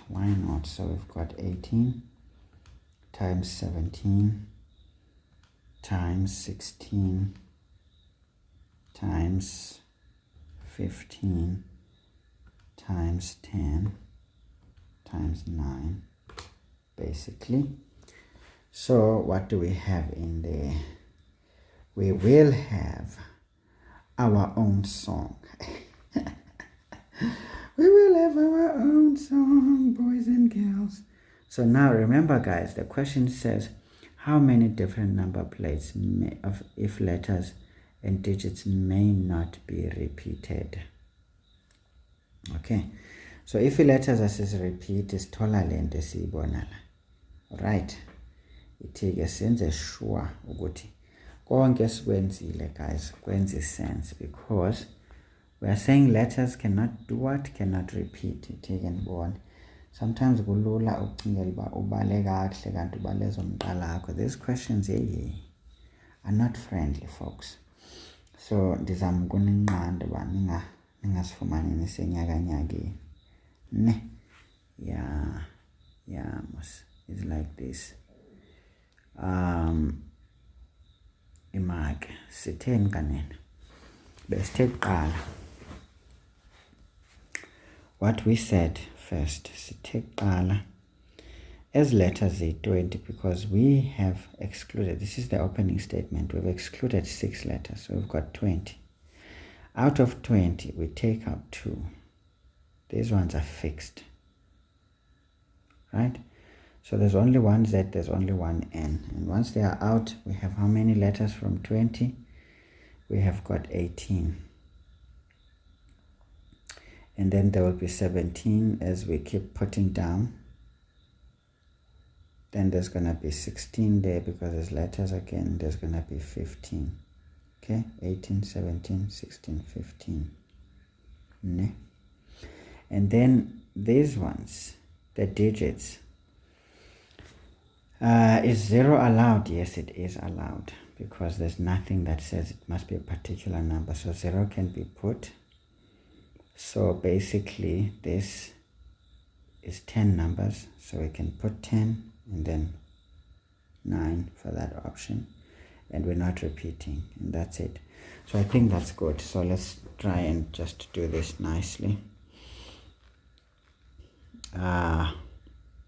Be very careful of restrictions. You always start with them. So this is 18 times 17 times 16 times 15 times 10 times 9 times 1 times 1. So these ones are correct, guys. So this is 6. Oh, vele kubhaleka iminyaka nje kanti 10 nango. 6 kodwa ke dala waniqala kabi. 660 9600. So what is this? This is 660,000. Yo, ndiyaxoka. Yeah, no. That is nirege. This is 6,609,600. So this is 6 gorillas and 600 scooters, 609 scooters, 36. Okay, plates, number plates. Okay, so be careful of restrictions. And again, guys, these things, when they are long, lengthy like this, make sure everything is added properly. because this is a nightmare. So there's multiples there. These things can play a number on you if you're not careful.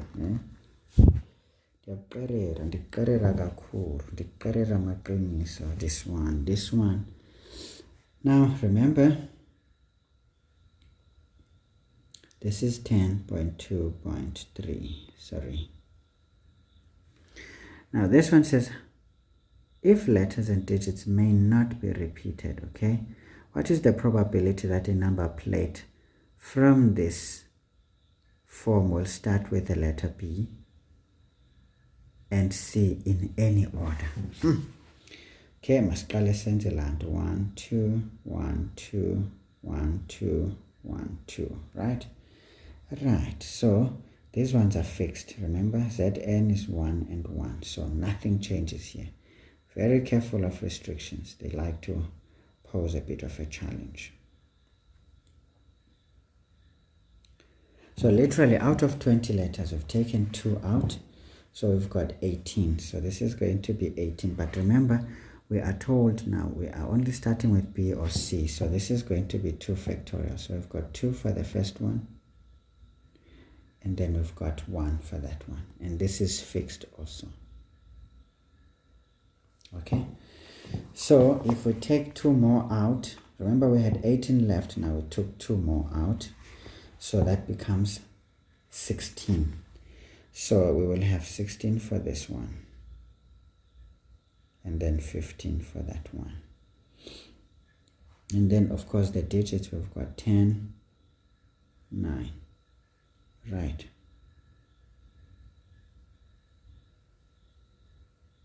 Okay, essentially this is what we need. So we need to know that total there.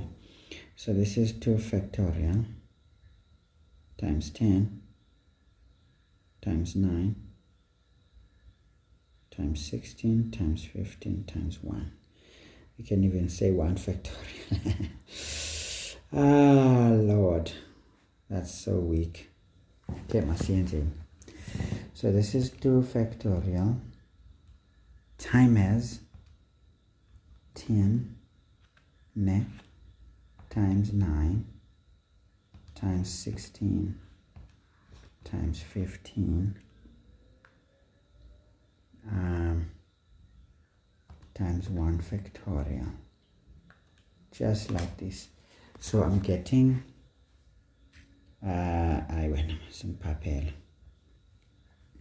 I'm getting 43 like this. So this is the number of plates that we can produce that basically start. Remember, we're not repeating digits. Digits may not be repeated. What is the probability that a number plate in this form will start with the letter B? There's only one B and then there's only one C in any order. So that's good. Remember, this is about the start. So we're fixing the start as well. So this is the number of plates. So we can say, therefore, probability of event is going to be equal to this number of ways or number of plates divided by the total. When we don't repeat the digits, the total is this one right here. When we did not repeat digits. So this is going to be 609,600. And can we simplify this? Perhaps divided by 6609,600. Yes, of course. This one is more convincing. When it's less than 1, I'm happy. Because when it's more than 1, it spells trouble. Okay, so this is it, guys. So let's see. 3 marks. Okay, all right. This, that, the final answer. Whatever, guys. Whatever. Is it 3 marks? We did not even mark ourselves here. That and that. Perhaps 2 marks there. This one and that. 2 marks there. Sometimes got isandla sami sike singibhalele izinto endingazazi. But I'm not relaxed anyway. I'm tired now. Okay, guys. So this is it for the fundamental counting principles. So I have done many videos here. So I'm sure you guys are already bored when you see me do this, because you know what, this is too easy. So let's look at 10.3. Now 10.3, you can see it's a lovely story on its own. So this is probably going to be needing a Venn diagram or contingency table or a tree diagram. Usually a tree diagram will work. So Tracy has 10 sweets in the bag. This looks like a tree diagram. Some are green, some are red. Okay, she picks a sweet, so this is already a tree diagram. I can see it from a distance. From a distance, the world looks blue and green, and the snow-capped mountains white. From a distance, we it's nalengoma ka Bette Midler. From a distance, the hi man. From a distance, the world looks blue and green, and the snow-capped mountains white.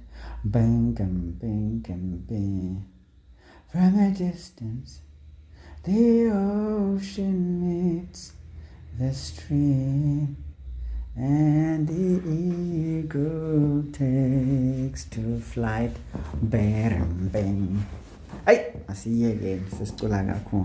So green, red. How many are they? 10. That's the sample size there. It's 10. Now she picks a sweet from the bag, takes note of the color, and then puts it back. Can you see when we put it back, we don't affect the probability of doing the other one. So we're creating independent events basically this way. Now she does this 4 times. Okay, all right, okay. So this is the first time. She can do it again. She can come up with a red or a green. And if she came up with a green, she can come up with a red or green.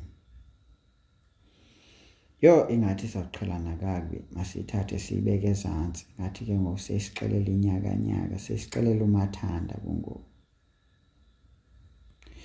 Seyifuna ukusidlela intando yayo. Anike thina ke sibathanda omancane abathetha intando yabo.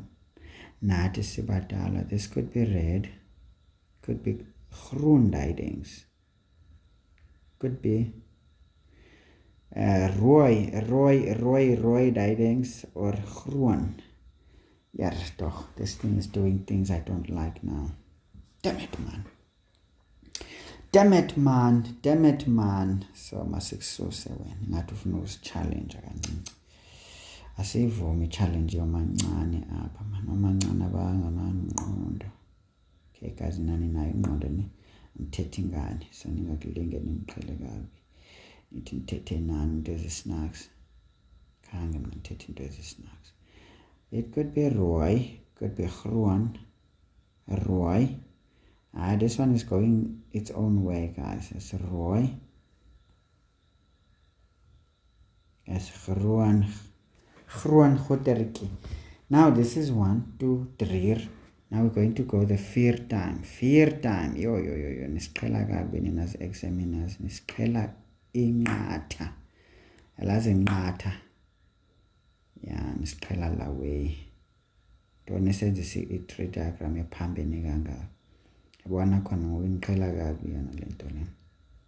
Es rooi, es groen. Rooi, groen. Rooi, yabona ke siyahlangana. Groen. Rooi. Yabona ngosekunyenyakanyaka ngenxa yoba basenzisa into emdaka. Hayi kodwa examiners imani kancinci guys. Kutheni nithanda umsebenzi omdaka? Kodwa nithi makubhalwe neatly. Nigqibe nina niyasiqhuba ngabom, nisiqhuba kwangokwenu. Uba masenze into ezimdaka. Hayi, kodwa ndiyacinga uba nam ndenze ububhanqa bento kodwa ngoku andisenaxesha la yonke le nyaka guys nandizozibonela ukuthi nenze njani, but hey, this is what this is, bafethu. Now it's 4 marks. Okay, now it says how many sweets are there in the bag? Okay, how many green sweets are there in the bag? If the probability that she picks at least one green sweet is like this. One green sweet is like this. Naze nadlala ngathi nina. Yamazo, at least it can be one, it can be more. Ay, ngathi sesibethiwe ke ngoku apha sesibethwe kakhulu. Now remember guys, at least means it's either this or that, right? Now if we've got this one, what is its complement? The complement is the other one, is 1 minus this thing. So we can use these probabilities technically, but I'm trying to think. Ayabona ke ngole last question ngathi zondiqhela kakubi, andiyifuni into eqhela kakubi ke ngoku. Maka ncinci ke ndiyicinge. Khawuthi ke ndiyicinge yabo. Into enzoqhelwa yi-4 marks maka siqale siyibone. Kanti xa kuthiwa at least kuthethwa kanjani? How many sweets are there? How many green sweets are there in the bag if the probability that she picks at least one green sweet is like this? So remember, at least it could be 1, it could be 2, it could be 3, it could be 4. That's what at least means. But in any case,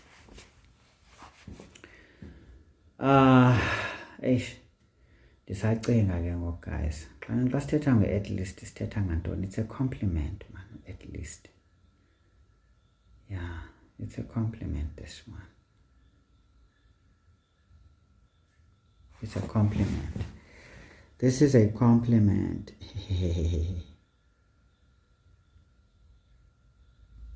Right? Because masithetha nge-complements sithetha ngalento. Is that so?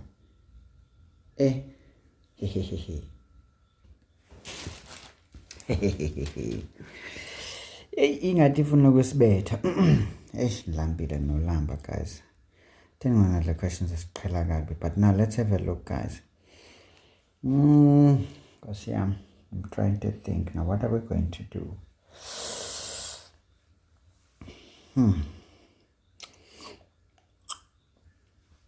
Now I'm trying to see what we need. We need the ways of peace, the ways of tontons, which would that Mandela. Now I don't know guys, we've got red and green. We can assign a letter to red or green or to green or to red, whatever. For me, let's just say let green, because we want green, right, equal to x. This is the total number of the green balls. They must be x. But what do we know? We were told that we're just picking. Now, if this is x, remember there's 10 balls. So this means red is going to be 10 minus x. But we're not interested in the red balls.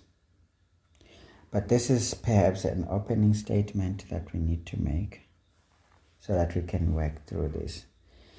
So the probabilities here, if we're picking a green, what is the total of greens? It's basically x. No, not red, but greens. So this is x over. Okay, maybe let's write it better. So this is going to be x over. How many were there in total? 10. Okay. And since we're replacing, so this keeps on being just x over 10. This is now x over 10. This is now x over 10. So it doesn't change because we're replacing it. That's the thing. If we put it back, we create independent events. So guys, technically, Do we really need to do these other probabilities? So obviously this is going to be 10 minus x all over 10. So the red ones are going to keep being the same thing, 10 minus x over 10. 10 minus x over 10, you know. And then this one is always going to be x over 10. 10 minus x over 10. This is x over 10. This is 10 minus x over 10. 10 minus x over 10. My tummy is crying of hunger, guys. I'm sure you can hear the chatter my bowel is doing. My bowel. The darum is talking now. This is going to be 10 minus x over 10. Hey guys, this thing is getting out of complete. I mean, do we need these things? I don't think we do. Let's leave it. We're told you the probability of picking at least one green. So at least one green can be this thing here. Because it can be 1, can be 2, can be 3, it can be 4. So that's what it can be. So I think we're focusing on this arm because we didn't speak about red. So we said this is a complement. So we know that essentially at least one green is a complement of no green at all, right? So probability of at least konje at least ku prime nanobangban kanene. Hey, yabona ke. At least one green is going to be green. At least one green. It could be all 4, right? Yeah, at least one green is going to be all of them.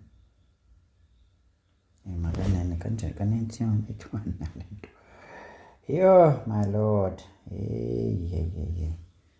Kanini bhalwa kanjani? Yo, ndayilibala probabilities, guys.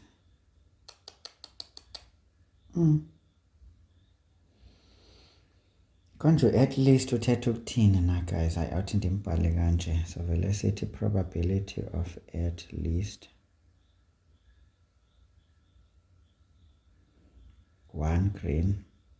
Andazi mfethu soyibhala kanjani. Sometimes imethi kibaleke. This is going to be the complement of the probability of not having a green. So a probability of not green. So this is green prime. So let's just write it in words before we run into problems. So this is 9, 7,44. This is equal to, remember this, guys, is a percentage, by the way. So this is over 100. I'm going to see 10. Yeah, this is over 100. For a percentage, it must be over 100. This is equal to 1 minus not green. The probability of not green, remember they are totally over 10. But if it is not green, it has to be red. So when it is red, it's going to be 10 minus x. Okay? I'm trying to think, is this correct? But now if it is not this arm, it's going to be this other arm, right? If it is not that arm, it has to be this other arm. Okay? So obviously here we've got 10 minus x over 10. Okay? So remember these things, we multiply these. So when you multiplying the same thing is going to be to the exponent 4, right? Yes. Great. So now we have an equation. We just simply solve for x. Okay, this implies we've got 97,44. Remember, if it is percentage, it is over 100. I got an kosho yiyo lento ndibhala. Yeah, ngathi yiyo guys. So what we're going to do here is just mathematical gymnastics now. We take this to this side, so we will have 10 minus x over 10. To the exponent 4, we're going to have 1 minus 97.44 over 100. And then what are we doing? We want x, so we take the fourth root. So this is more like doing finances. And if we took the fourth root here, we must take the fourth root, so that we have 10 minus x over 10 equals, let's put that on the calculator and move on. So this is the calculators of shift. That thing, we're taking the fourth root of 1 minus 97.44 over 100. So this gives us a 2 over 5. Yay, this is interesting, is it not? 2 over 5. Now obviously guys, we just cross multiply this thing there, and then we transpose the 10. So this is what we do. This implies we will have, if we multiply by 10, 5 goes twice to 10. So this is 4. So we know that we're going to end up with 10 minus x. Maybe let's delay the transposition, or maybe let's just do it. This implies that minus x is equal to why is about negative can go?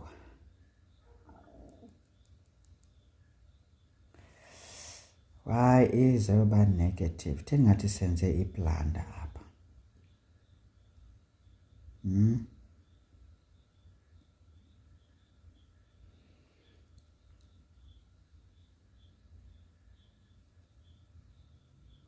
Akho blanda nje. But I'm trying to think now. Did I make a mistake here?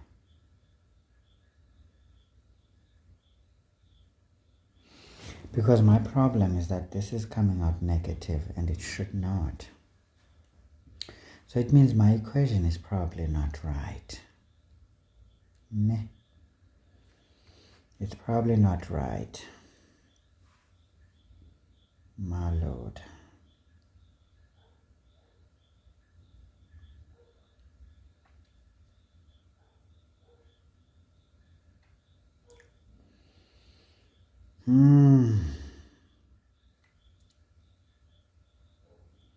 Itheni ngoku yabantu?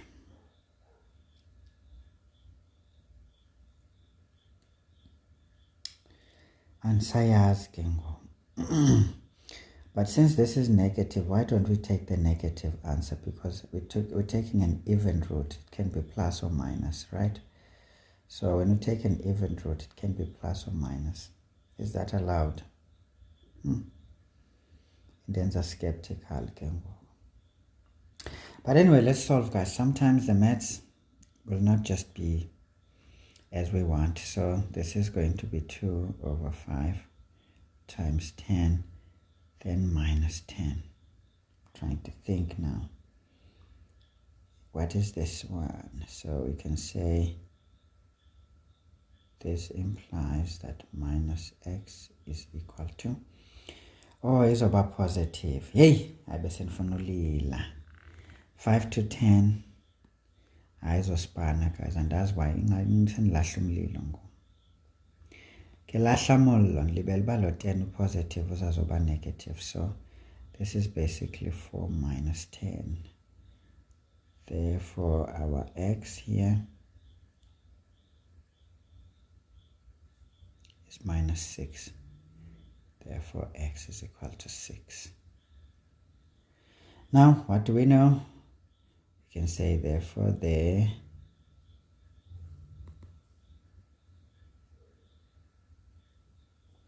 there are 6 green balls in the bag. Okay guys, that one is taking me up and down. It's playing hide and seek with me, but essentially it works. So this means these ones are, the red balls are 4. So that's it guys. Yo, hehehe. Imagine sometimes yakuthanda udlala hide and seek. Yabona now senifuna uziconfuse asesifumene answer la. So I'm just trying to think guys, is there anything else? So I don't think so. So let's see what is the story now. 4 marks. Okay, how do we score these marks? Part of me says if we do the substitutions right, it's correct. Usually guys, the gymnastics are not such a big deal, are they? Yes, this may be algebra and stuff, but I do believe this is correct. Get 2 marks here. So probably this probability right here on its own is a mark. So that's the 3rd. And then we can say the general substitutions, knowing that that would be a complement, perhaps 3 marks, and maybe the 4th mark is the tool. Remember, sometimes we get a mark for the tool.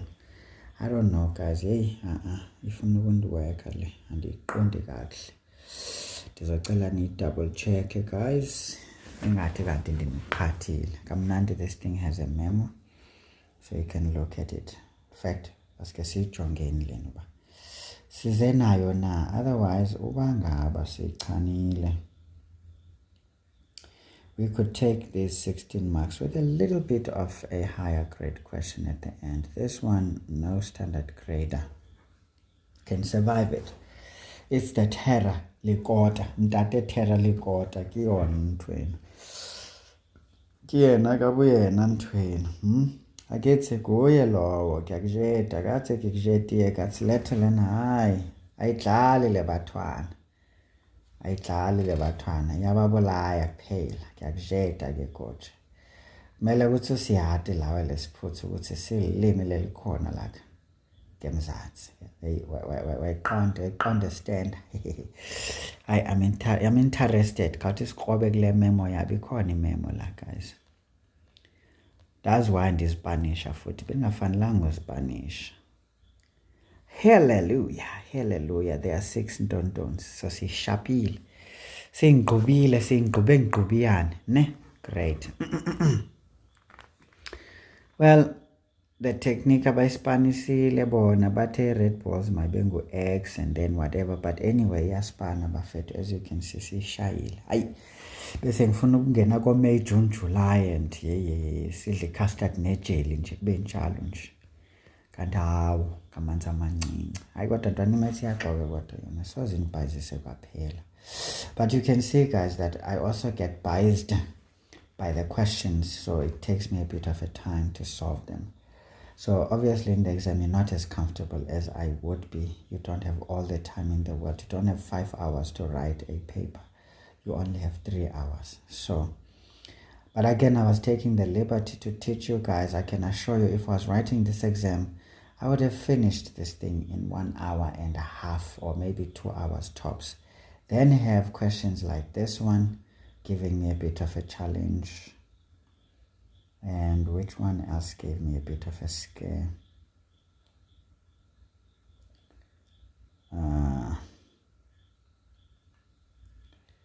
Ikhona man, sequences and series ne. Ufuna ukusiqhamisa igazi le. This one ufuna usiqhela kabi le. Otherwise yonke into ibe mnandi. So guys, we will have this memo in the description. Go for it and download it and keep it for future reference, especially for your siblings or your peers who are still to do matric, or if you are planning to do a redo of matric, since probably you may feel that you are not well prepared for these finals and you're not sure if you're going to get a strong mark and you want to give it another go next year. use these memos. They will be helpful because there's also elaborate videos.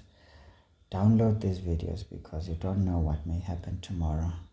Download and keep these videos somewhere in some separate memory stick, or what do you call these things? There's these things now that you can buy storage though. Keep these things there. Download these memos as well. Print them out. Make a nice portfolio. You used to buy those flip files that have pockets. You put the question paper together with this elaborate memo, and then you just keep a video. Maybe you can just save it by a particular name. Then you write it on that question paper so that when you get to your computer, you go and open that particular video.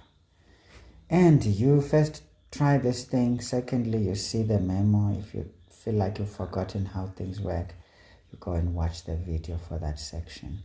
I can assure you guys, these can be very useful if you know how to use them. But again, you have to determine that, because I can tell you how to use it. At the end of the day, what works for me may not work for you. So you will know what to do so that it works for you. But here is the resource.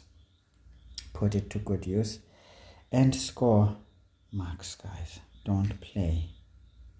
Don't play. So now this is our total of 150 marks. That's if we did not make nothing wrong. Okay. Alright guys, so I hope you enjoyed the video, and I will see you some other time. Have a good practicing for your finals. Like I said, if you're a smart student, take a full question paper, maybe 2 or 3, answer sections per sections. For example, for paper 1, so what you need to do, spend the whole day, take the major topics, question 1, do 3 question 1s, okay? And then come to sequences and series, do 3 sequences and series, and each time you're just taking your time to try and master these. Refer to your notes while doing this. Don't punish yourself. And then stop. Maybe if you've done 2 sections, you stop. Okay, take a break, you eat. Maybe, drink some water, just go around. Just do something maybe for, say, a good hour. Rather take an hour so that you don't come back while still not, truly refreshed. Take an hour. You can even watch your music or whatever you like, but do something different. Then come back after that. You take down functions. Just take functions down, straight up. Do 3 question papers on functions, and then add financial maths, for example. Then you take another 1 hour break after those 3 question papers. And then again, you're taking your time. You are referring to your notes, your textbooks, everything you have. This is studying. It's not punishing yourself. And then maybe in the afternoon, obviously, you can do calculus. The calculus, you can just do it all straight up, 3 papers. You can do that and then include probabilities. Do that, you are done.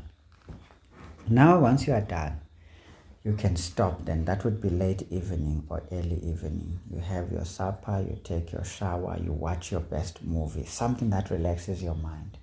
Get off the books a bit. Then, say from 9 o'clock, when you've finished your food, you've washed your dishes, you guys are lazy. You don't want to do your chores when you're studying, and I don't understand what nonsense is that. Because life does not stand on one problem. If you start learning such bad habits now of wanting to focus on your studies only and you don't do your chores, life is going to knock you down. Because in real life, when you become an employee of somebody or you start working for yourself, you are going to have to juggle family together with the job and even advancing in the career, trying to study further and other things, raising kids, dealing with stress, financial difficulties. You will have to juggle all of them. Now, where will be the time for you to have that? And what if you don't have support? So don't learn bad habits of depending on people for you to succeed. Learn to do what is necessary. Wash your clothes, iron them. Use those moments as a break. For me, I used those moments as a break because we had a pay phone at home, so I had to run that phone. So I was busy, running the pay phone, but would be practicing in between. Comfortably so. And then, of course, I wash my clothes by myself. I iron them by myself.